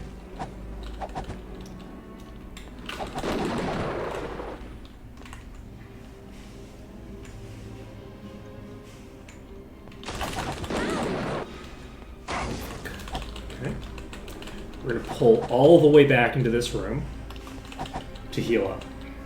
And the goal is basically to slowly whittle through this pack that we've got right here. It's going to be a fairly difficult one. And then once we've whittled through that pack, I think we can kill the Durgar through the door, actually. So we can basically clear out the first pack of Durgar very easily, and then we can start doing corner plays. We have the ability to make the decision, once we've cleared out this first room, whether we want to make a save using the 10. And I think we might want to, because I think that it makes sense to just save this, this setup. This is not a super easy setup for this room that we're clearing here. This is a fairly difficult one. We have to face tank, or at least potentially face tank, those rock blasts. So, yes, the meditation skill in Maw automatically gives regen. So once you have meditation, you'll regenerate your magic. But the way that the buff system works in the most recent patch, and this has been true for like a few months, I think. The way the buff system works is that it now basically holds a portion of your mana in reserve for that buff, based off of your total like SP, not your total SP pool, but your SP gain per level. So dedicated spellcasters have more buffs they can cast because they'll use less of their mana pool on it. But adding a bunch of plus SP items doesn't increase how many buffs you can keep active. There's also some skills that interact with it. So, unfortunately, we cleared out, I think, a weak one. Or did we clear out the big one? We might have cleared out the big one. I think that's the big one, actually.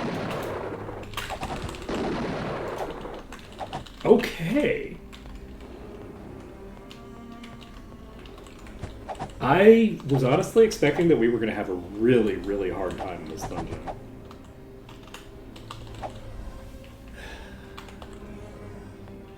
Yeah, so the reason that my spellcasters are permanently at very low mana is because they have most of their mana dedicated to maintaining certain buffs that are very important for me. And the reason that I the reason that I am able to start casting heals again every time I go out and then come back in is because my mana regen is actually fairly quick. I'm getting like 0.2 per second or something like that. So it's a fairly sizable amount of mana regen.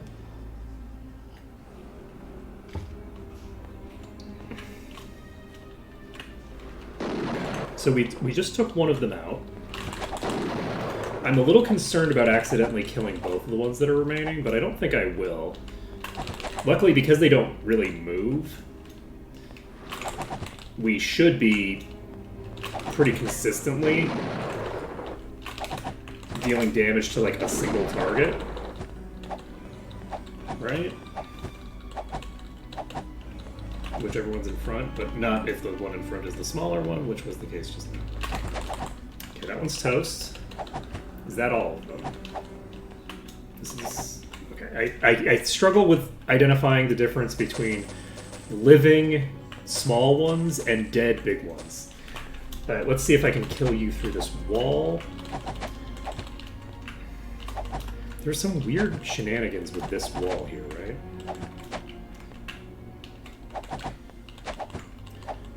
Okay, I can hit them from here. I'm going to clear out this first pack here.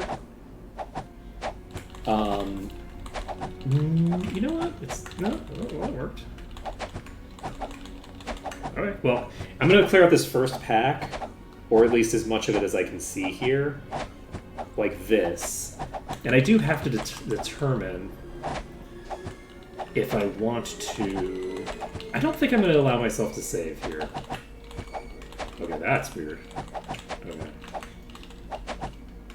I don't see any big enemies here. You know what? I'm going to potentially die. These are melees, so that is an important thing to note. Is that because they are melee enemies, they can hit me as long as they try to hit me, for the most part. But I think from here, and if you're wondering why it is that a melee enemy has a crossbow, it's because they had the model, and I don't know why they didn't just change the names and give them a projectile, actually. I don't have a real answer to that question. Also, these seem not that crazy, actually. I don't know how tough this Berserker is going to be, but we might actually be able to do standard corner tactics and kind of just, like, breeze through a good portion of this dungeon. And we might just die here because there's a single pounder on us. Unclear. I don't think so, though. I think that's a perfectly reasonable hit. The corners seem perfectly reasonable. I think we're going to basically just clear our way to the back through these. And then once we've done that, we can save the game toward the back. And that'll be great. Yeah, this is gonna go fine, I think. We're not gonna need to do anything too weird. We will need to clear these. Can we clear them through the door? Because this is actually a very large pack. I don't know if I can handle a pack this big. You know, I can hit you through the door. Not consistently, but I can do it. Do I do the door play, or do I do something slightly less cheesy?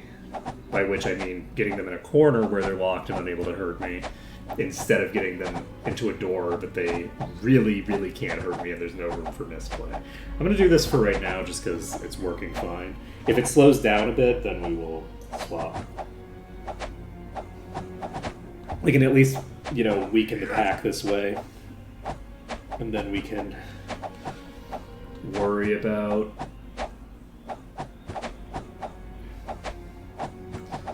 what comes next. Honestly, this might just work to clear the whole pack, in which case I'm not gonna complain too much, I guess. I am tempted, rather than doing this, to actually just go save and be a little bit, like, play this dwarf part less safe. Because this is a very safe way to do this. And the reason I have to do it the safe way is because, yeah, I'm gonna do this the more dangerous way. So we're just gonna go into this room. We're gonna go ahead and save this under dungeon. And we're gonna open this door. Because as long as I can save, I'm not super concerned about like dying. Though I probably should be a bit more concerned about dying, considering that I am. Save us. You know, I don't know that you will. Considering that I'm on a time limit. So, considering I am on a time limit, maybe we do just do the door. No, we're gonna try this again. We're gonna see if I can get into a slightly better position here. And for right now, we have the enemies that we're hitting us. No match for me. And that's trade we can handle. There's too many hitting us right now. We need to back out. We're going to go to this corner instead. So from this corner, that one was getting to us. So that's proof of concept that they might leak in a bad way. The dwarf pounder here, we can probably just deal with. There we go.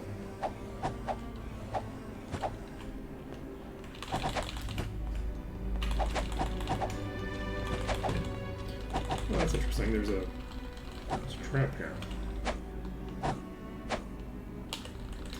Okay, well we're...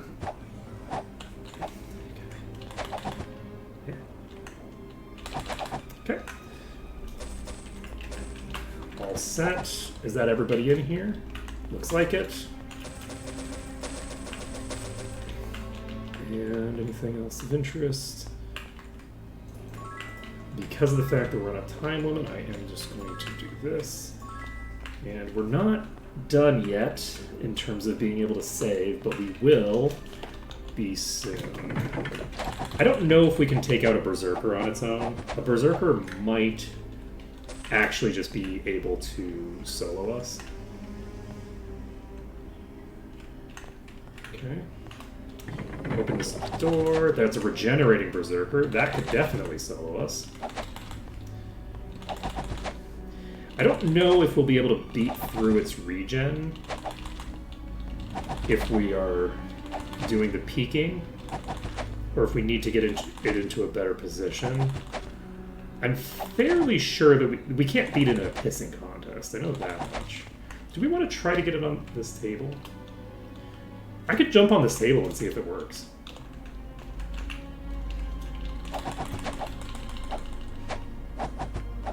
The power of table compels you. Alright. So we can clear this regenerator. See, you thought that when I stopped doing the door strats, that meant I was going to be less cheesy. No, it means that I'm going to be differently cheesy, and that I'm going to expand the number of ways that we have available to us to do cheesy shit. So this table we could use for basically every dwarf in this dungeon. If we came in here with the invis spell, we could probably invis our way all the way to here and just stand on this table and clear the entire dungeon this way. Because they aren't ranged attackers, despite the fact that they have crossbows. And as long as there isn't a leech involved, I think this is pretty safe. Now, I could be wrong. It's possible that like this part of the table I might be attackable from back here, but I guess we'll find that out at some point in a future playthrough, potentially. I don't know if I'm going to find out what we're doing right now. Unfortunately, it looks like we're going to have to clear out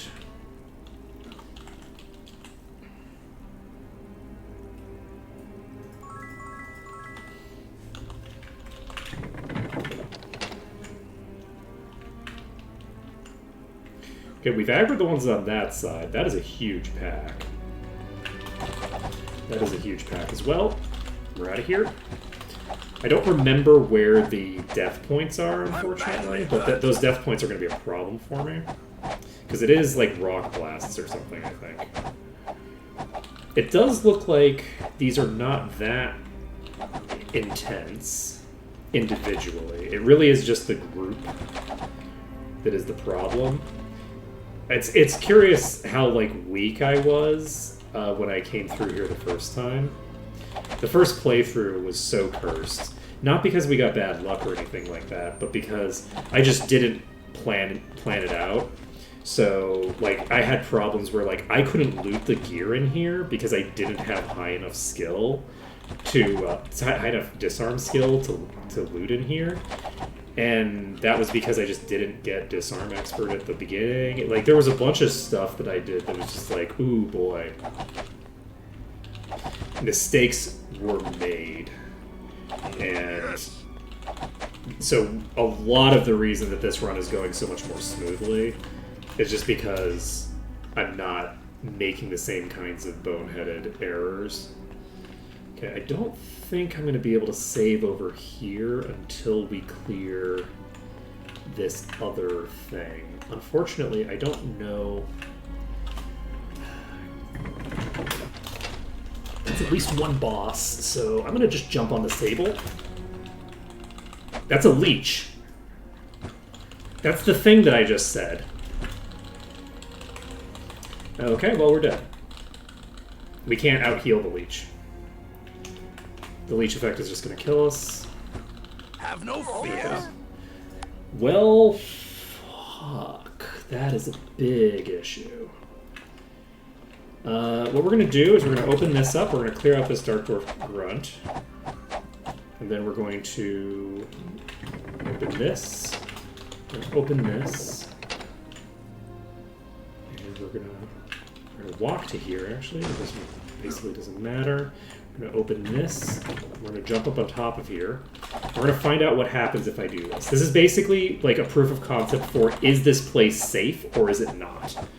Can anything that's going to be wandering around from a bunch of different directions to get into here, can any of them tag me right now?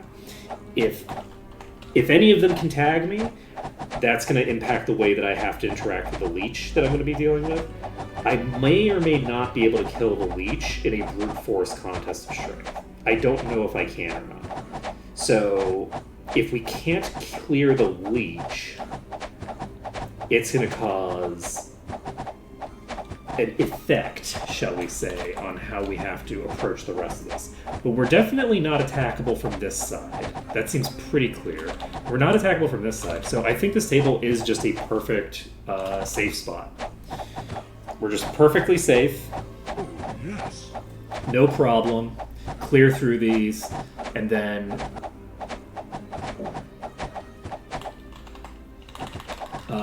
move on with our lives. So, I can't believe we have a leech. The one thing, as I was saying, like the only thing that could kill us here is a leech. And that's exactly what's there. So, the other thing that I could do here is, if we fail at this again, which we might, there's no guarantee that we're going to succeed on the next attempt, because I don't know if we can clear out the leech. The leech might also wander around, dealing damage to us, but not being vulnerable to counterattack. There's a lot of bad shit that can go down here. So, my hope here is that we can get through this without taking too much damage, and then we completely fail at that because we have a character unconscious already. We are going to... Okay, we're going to try to burn you down. I don't know if we'll succeed. My guess is probably not. Nope. Not even close. The leech is burning through our HP so fast. Have no fear. Okay, so we are going to... Oh, we can't ignore everything, but we can We only have one grunt here. We can ignore this grunt, actually. We don't need to worry about the grunt. So what we can do is open this up now. Oh, you know what the other thing we could do is? Oh yeah, this is how we're doing this. We're clearing the leech through the door. There's no other way to do this. This is the strategy. So basically, as long as we're away from the leech, we can just regen our resources back up, and then we walk in, pound some damage into the leech. Once the leech is dead, we can basically use that table to clear through everything. So it's a good thing that that door is what it is, because we would really struggle to deal with a leech in this dungeon if we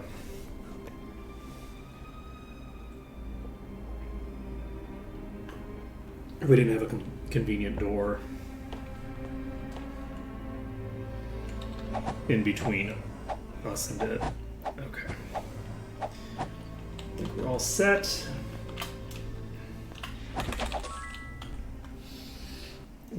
I need to know where these traps are. I need to know where they are.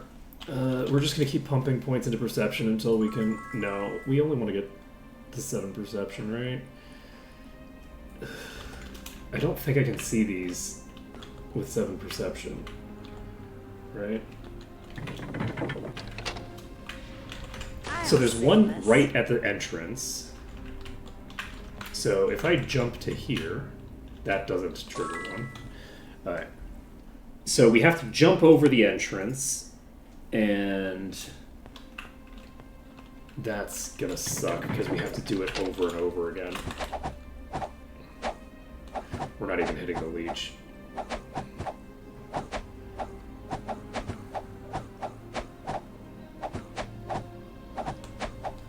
If we had a bit more lifesteal, we could potentially make this work way better.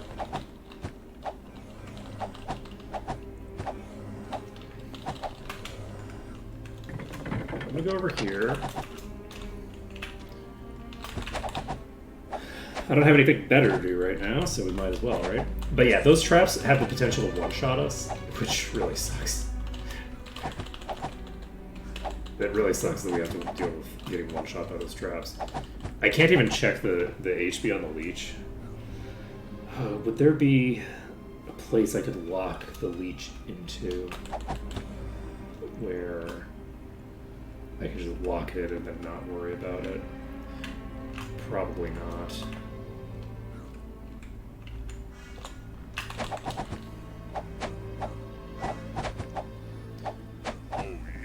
Okay, that's one down.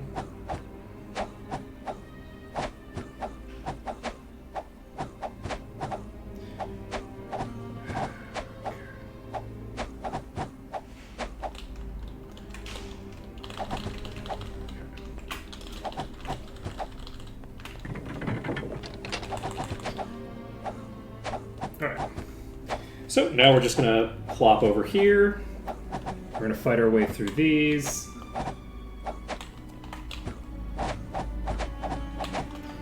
And where is the ball? Oh wow. I just jumped through the ceiling.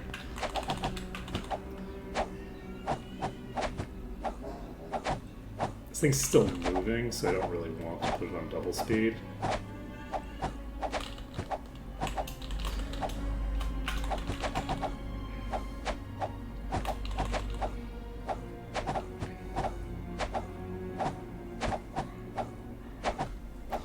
Alright, once we've cleared this one out, we'll be back up to full HP.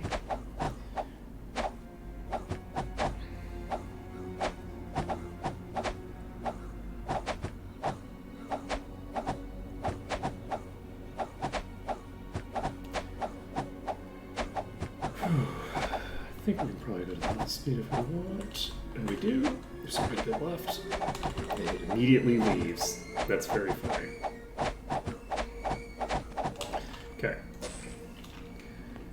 We have some gauntlets here. And was. Okay, we're at full HP. We don't want to spend a bunch of time here.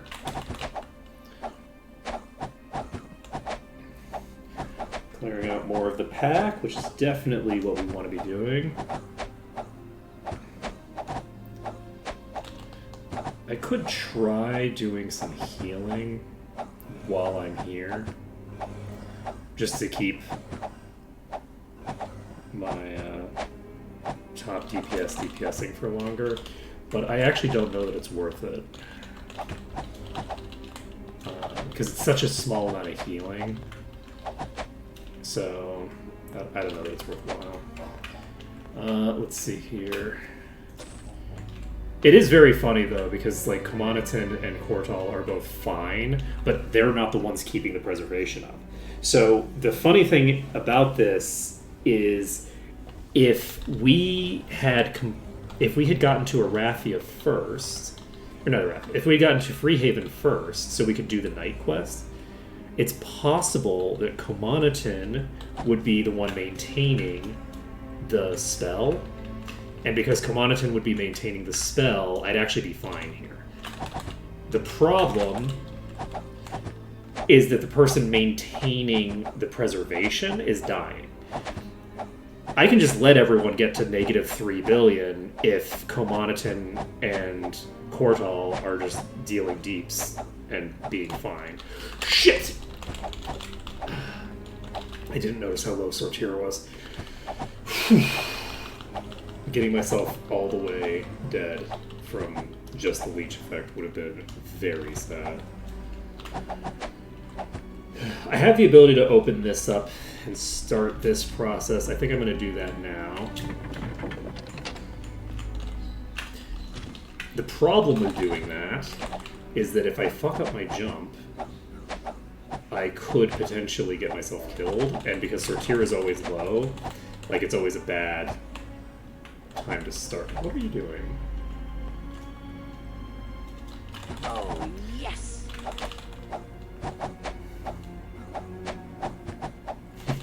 Just wiggling away from me. Yes. Alright.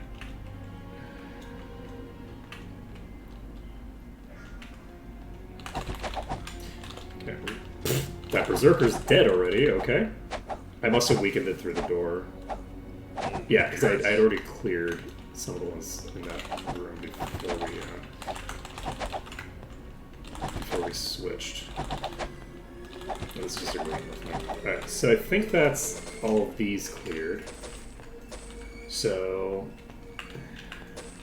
And I think that we'll be able to save once we've cleared...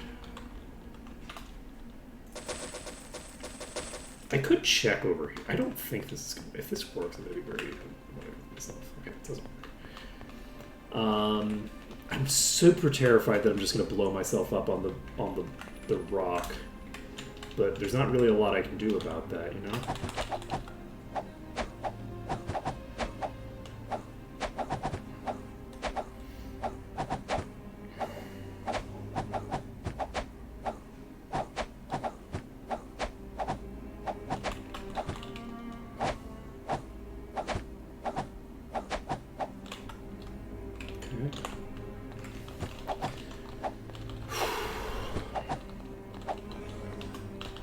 Here. We don't have a lot to do now, unfortunately. There's not like other work that we can get done while we're waiting for our resources to come back. The reason I'm going this deep into this room is I guess I could try jumping on top of here. You know, throwing myself off the world does seem like the kind of stupid shit that I would do while I'm trying to kill time. That would certainly be fun and exciting.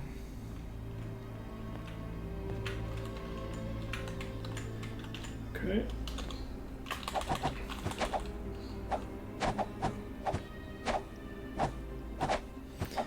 Yeah, I don't even know how much HP this thing still has. It might be fairly low, and it might be really high. It's dead.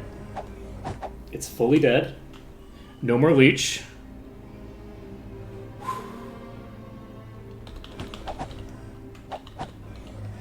Nice. Nice. I hope you have a good time with it.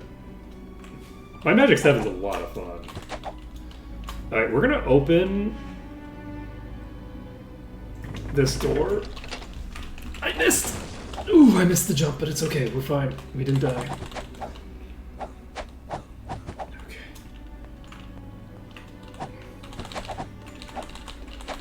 You're not gonna just kill Sortira, right?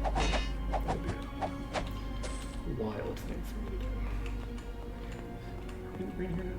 No. Will we be soon? Archomage is great. I love Archomage. It's such a fun game.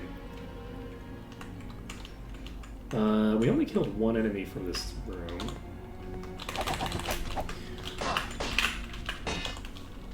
Okay, we're just gonna get back over here. God, this is terrifying. Okay, we've killed the leech, but we haven't saved, so we don't have enough food to do it unless we can get into the green. Okay, you I can just clear. Yes. No problem. You all are probably gonna both come at the same time. No. And then I start feeding on you. Now you both come in. I'm not gonna take any risks with this.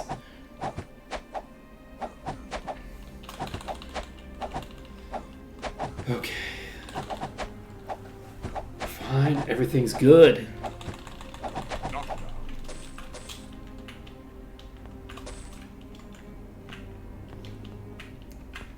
That's very exciting. That's very exciting to be able to play it again for the first time in such a long time.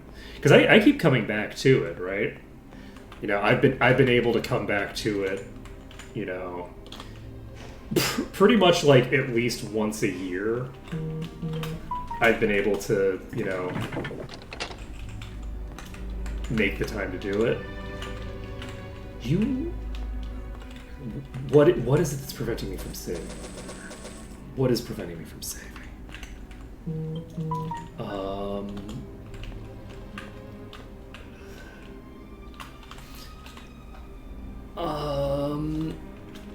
I'm not willing to try to leave without saving.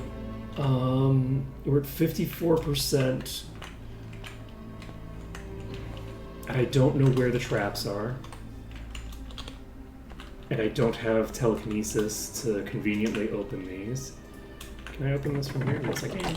Can I kill you from here? This is such a bad idea.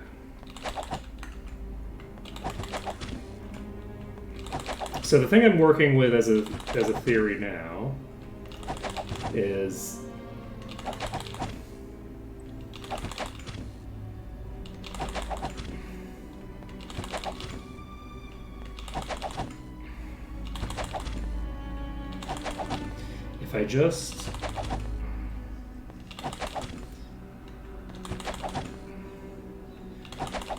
if I clear out enough of these, I should be able to save somewhere. And if I clear enough of them, if I clear enough of them, I can just leave the dungeon. Now, will leaving the dungeon involve walking by rocks that could hypothetically just shoot 3 rock blasts at me at the same time and instigate my entire party while I'm trying to get to the exit? Yes, that's a thing that could happen. That is a legitimate concern, and it's a concern that I have. But it's going to be fine. 56%. I don't think we can kill just Dark Dwarves to get out of here, actually. Could be wrong. 57. Who knows? We'll see. We're definitely not doing it this pull, though. Maybe getting to 60 this pull? Got it. Okay, that's done. 59. We have at least 2 left. Musical mages that dispel you. Why musical?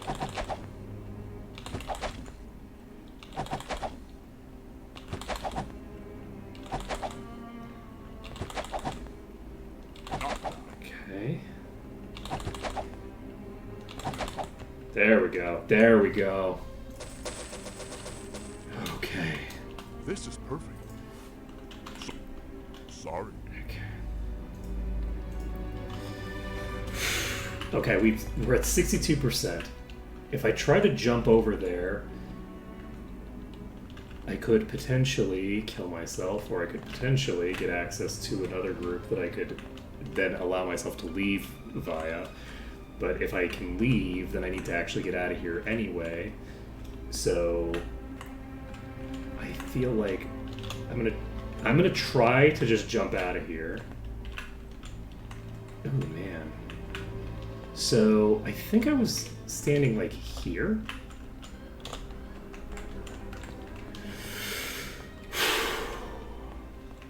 Okay. We didn't die. We are not in the green up here. I have a suspicion that something... Is there... Oh, maybe there's a door. Is there like a secret door and there's just enemies near here? I don't remember this dungeon well enough to be sure that there isn't. I don't think there is. Okay, let's try... Like, it's not these, is it? I'm gonna try this. It's not enough. It's not enough.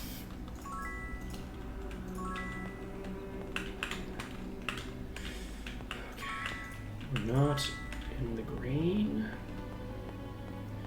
Okay, that area is really a death trap. Is there a room over here that I feel safer in? Maybe this one? I think this is a mid-tier, not a top tier. So...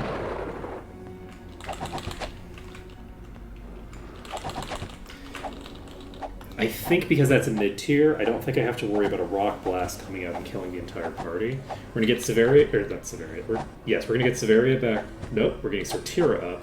We do have Severia in the party, she's not the one that I'm thinking of. And I think we might get up to 65 via this. Weak? Oh, there we go.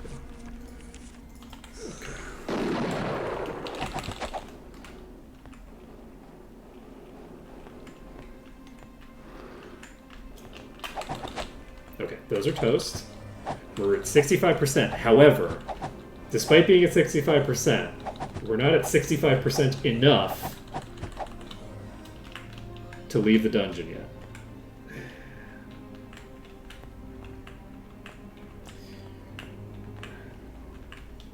I'm concerned that we're going to... I think this was a big stack of enemies. It was. It's a very big stack of enemies. That, I think, is top tier as well.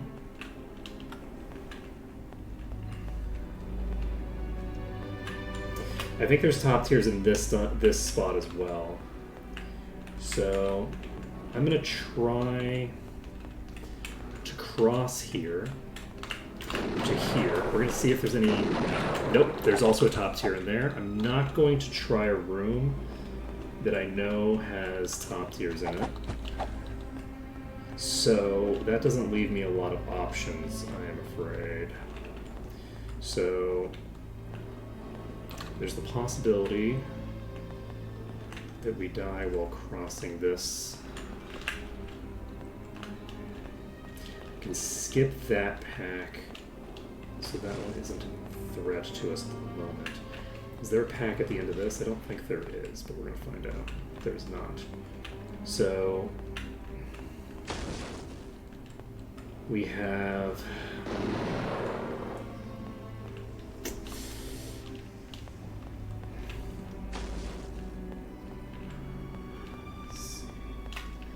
I could try this pack, but this pack I think has multiple... Yeah, this has multiple top tiers. We'll get the fuck out of here as far as possible. Well, I have done my best within the reason to get by without saving. We are not jumping into this death trap again without saving. So that's just not going to happen. So we're popping into here. From here, we can open this. With this open,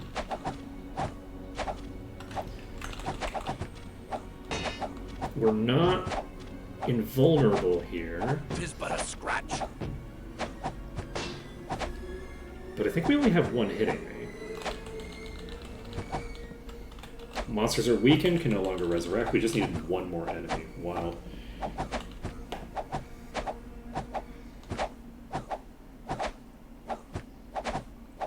I think I'm going to try to clear out this section here.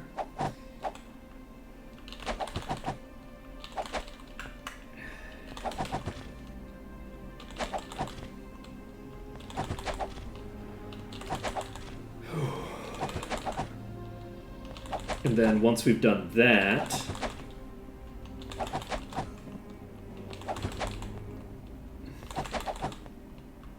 yeah, I think that both the Archmage classification and the Priests of the Light can both do it. So,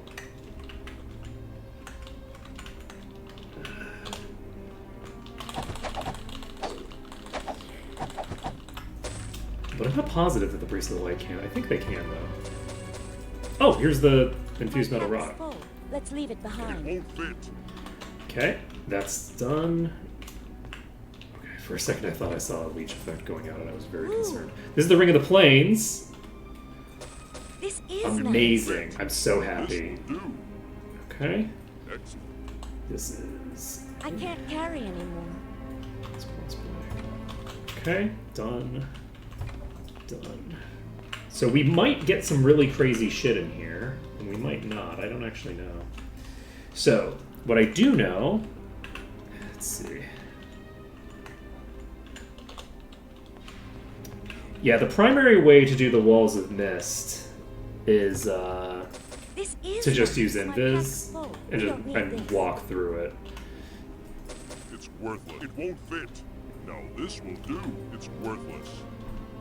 Now here's something. Who needs it? So if you don't have like the appropriate There's promotions no room. to get to Invis before you get Walls of Mist, it's a really rough dungeon. Let's Like leave there it are other behind. ways to deal with the problem than Invis, but Invis is by far We could sell it. the We could sell it. easiest We way could to deal sell with it. We could sell it. Now this will do. The other ways to deal with it It's worthless. are We could sell it. really hard to do and kind of bizarre This is nice. at the same We time. don't need this. Let's leave it behind. Let's see, where's that? There's no room. Let's check this out. Okay, it's a slight upgrade to durability and drop to the other stuff, which is fine. Actually, can I hit you through this wall? No. Okay.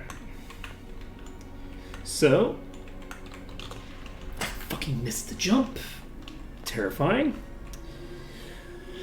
Whew. Yeah, those switches We are... don't need this. We don't need this. Weird. Let's leave it behind.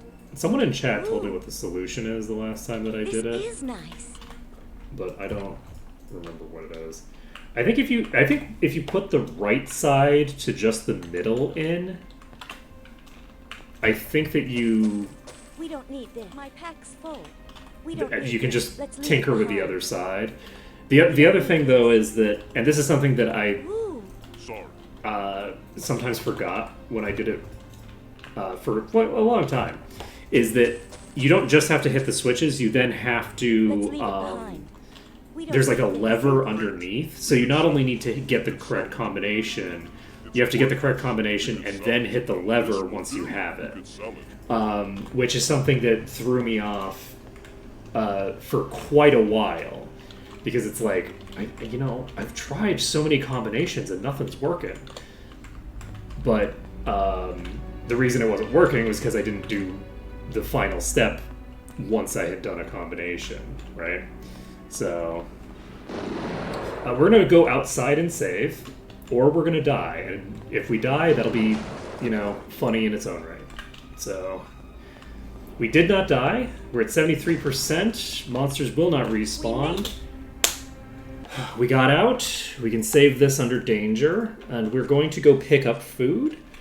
Because that trap room terrifies the hell out of me.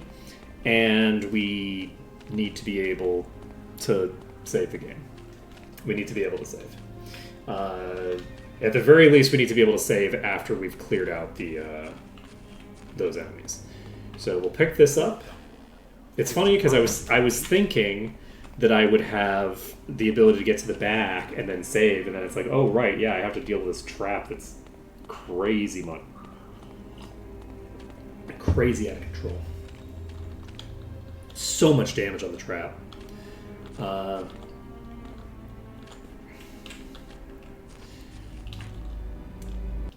see.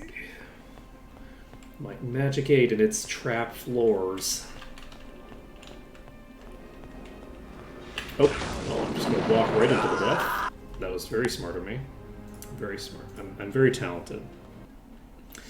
I definitely know how to do things. So...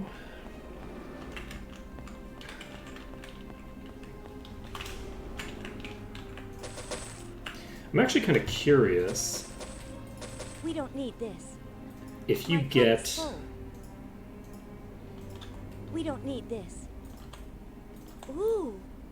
We don't need this.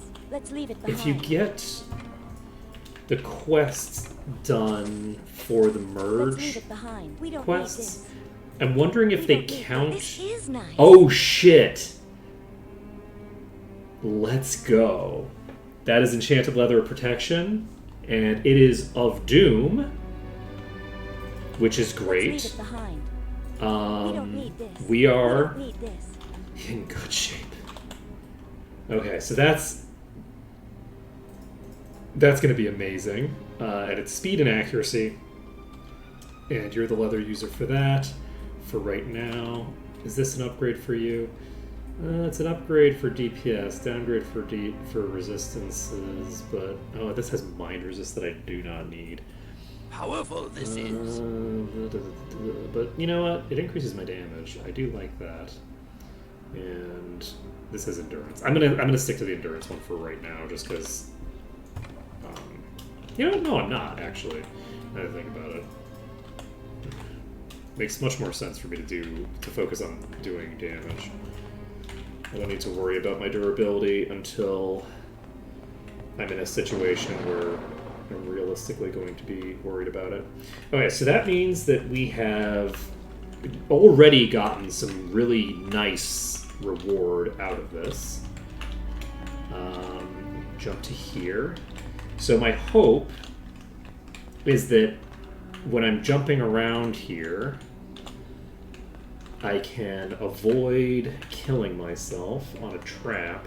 However, I don't know where the trap is here in this part.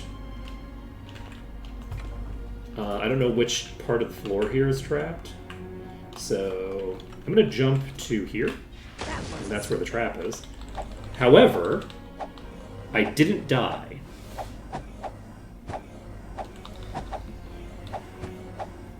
Yeah, the pit can be pretty rough.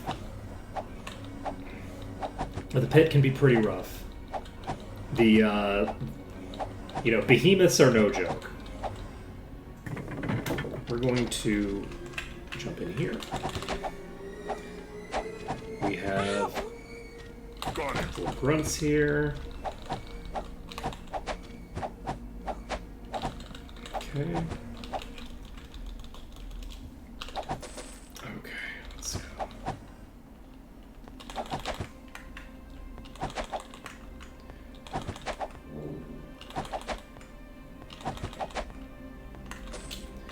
Alright, so. Okay, this spot here is not death. Okay. If I walk directly out of the thing, I can get to a non-death spot. And it's my belief... I cannot click this from here. I don't know if directly in front of the door is death or not. Doesn't seem to be. We can open this and jump to here. And there are enemies here, but I can't see them yet. And I'm not going to try to fight you like this. I'm going to just go in here and hope that that was sufficient.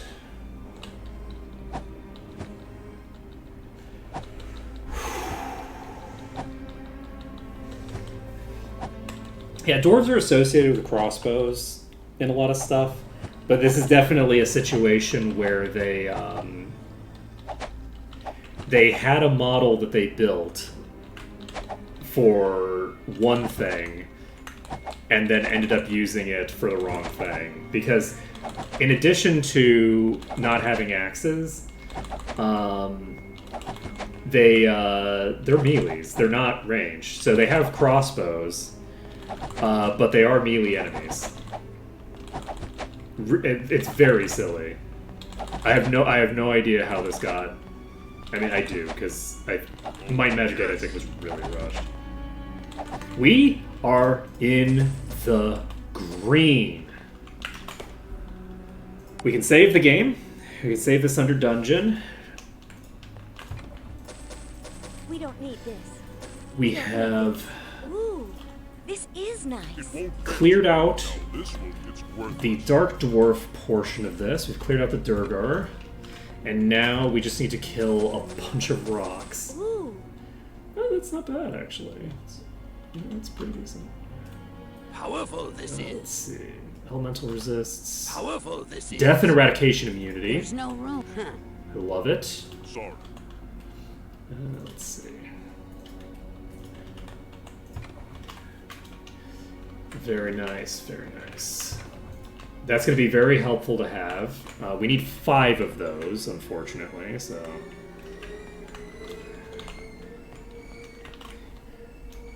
We can only celebrate so much for now, but we don't need this. soon Let's leave it behind. Let's leave it behind. I can't carry anymore. we will have all that we need.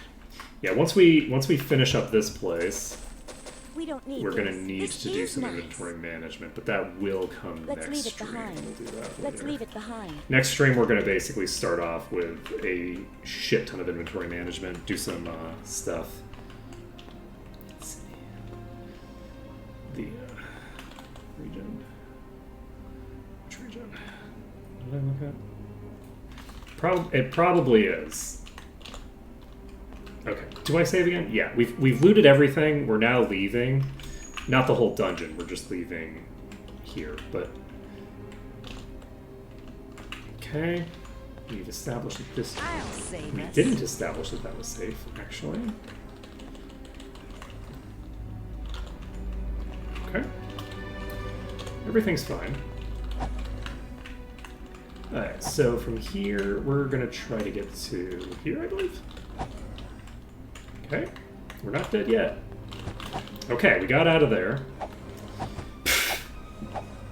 Mission successful. Whew. Alright, I hope that we looted all the chests in there, because if we didn't, we ain't coming back for them anytime soon. So, we have our rod thing. I didn't see anything that I need to take immediate action on to allow us to survive against the rocks. I'd like to start clearing out these sections. I'm not entirely sure how I want to approach them. 'Cause I think they can just hit me if I'm here. So I need to find one of these that I can work on without dying. And I don't actually know if there are any that I can comfortably work on. Oh, that almost hit me. That projectile they shot followed me all the way through. It like ricocheted off 1,000 walls to get to me. Luckily, I kept running. So it had to do 1,002 walls.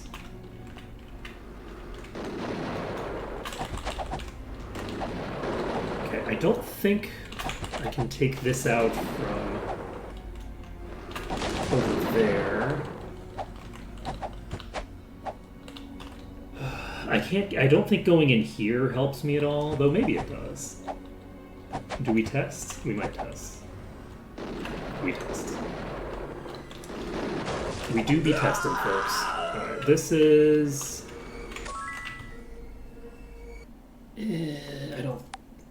I'm not a super huge fan of that spot. So, do we want to clear out this one? Let's loot this chest.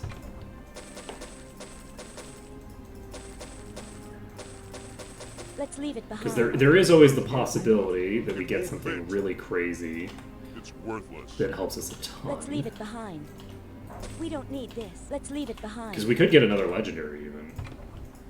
Okay, so nothing there. And if we can clear this out, I'm gonna go save. Because we haven't done any damage to any of those yet. And so let's just pop Now out. we can We'll save the game. I don't know if we have Thinger. Save it under danger, I guess. Let's see. Yeah, SP regen is very, very useful. White book. Detect life. I can use that. We actually, unfortunately, detect life doesn't work in Maw because it's like pulling the wrong value or something. Oh right, there was some weird shit that I tried to pull with this before, right? Where I tried to get into that corner. There are so many of these in this place. I have to hope that, yeah, I'm gonna have to try to do that. I don't know what I did the last time. I think I did kill these by just walking away and redoing everything over and over and over. Wow. Wow. Wow, that was cool. That was cool. Alright, we're gonna just...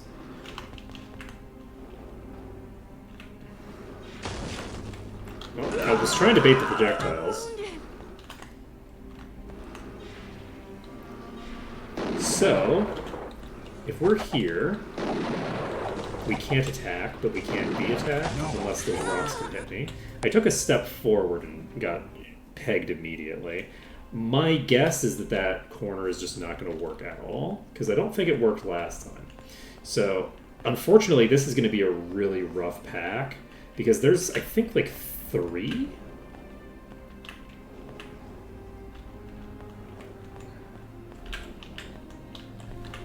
I think there's like 3 or 4 top tiers in this pack. So like, they're just going to be blasting me with those rocks.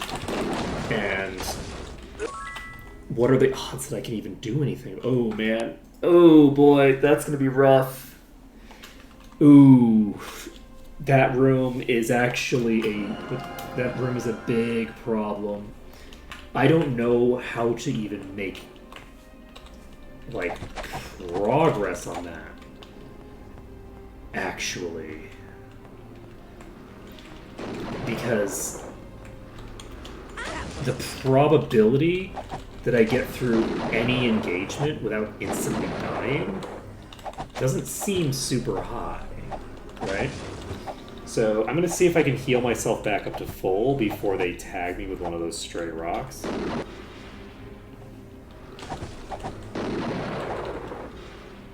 Because that could easily hit me.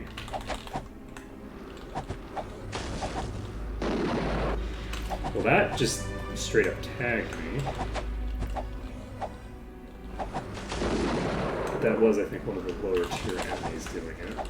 There isn't another... There's no other place I could be standing here, I don't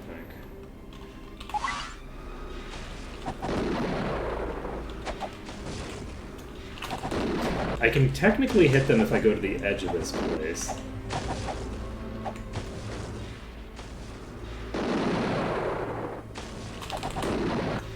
But not very effectively.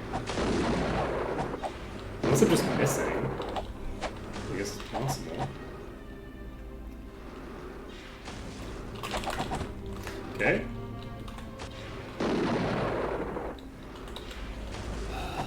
This is not I don't know. a great way to fight these boulders.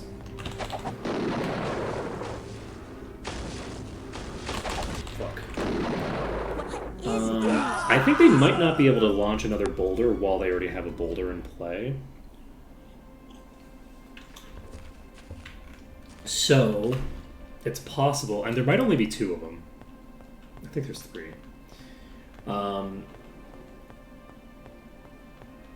We're going to try the other ones first. That's definitely not going to work. Let's see here. This is just a normal boulder, though. It's not a boss. So, okay, load this, and let's see what we have available to us. It's almost 2 o'clock.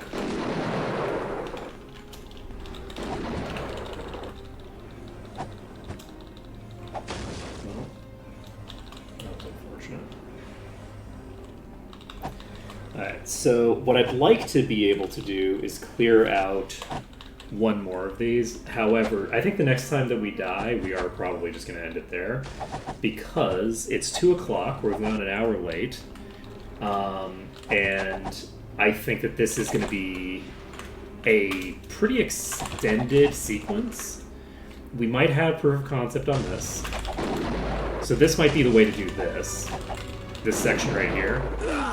Yeah, this section, I think this is the way to do it. There's only the 1 big boulder, so once we clear that out, I think that that'll make this section a lot smoother. It's not going to help us that much, but that will also potentially open up another pack to clear. And if we clear all the packs, we can then think about how we're going to approach that final pack.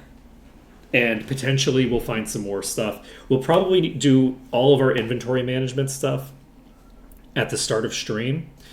Because if we do the inventory management at the start of stream, we will potentially get ourselves a little bit more powerful. We can maximize for earth resistance, which we're not currently maximized in any way for earth resistance. Try to basically get Sortira tanky enough to not just die, and we'll just have to see what happens. So that is going to be it for today. We got through a lot of dungeons, and now we just have to get through those boulders, and then we'll be able to move on to Jatalia, I think, immediately, which is pretty cool. So I'm not imagining that this boulder section is going to be as bad as it seems like it's going to be. We haven't spent that much time on the boulder section. I think that the 1 room is going to be really nasty, but if I'm very careful, I might be able to consistently do it. Hopefully I find something in my inventory to be able to maximize the DPS of one of my characters to be able to kill these boulders a bit faster. But we'll just have to see what happens. So thank you for watching. It's been an absolute pleasure. Hope to see you again next time when we will be killing rocks. Later, folks.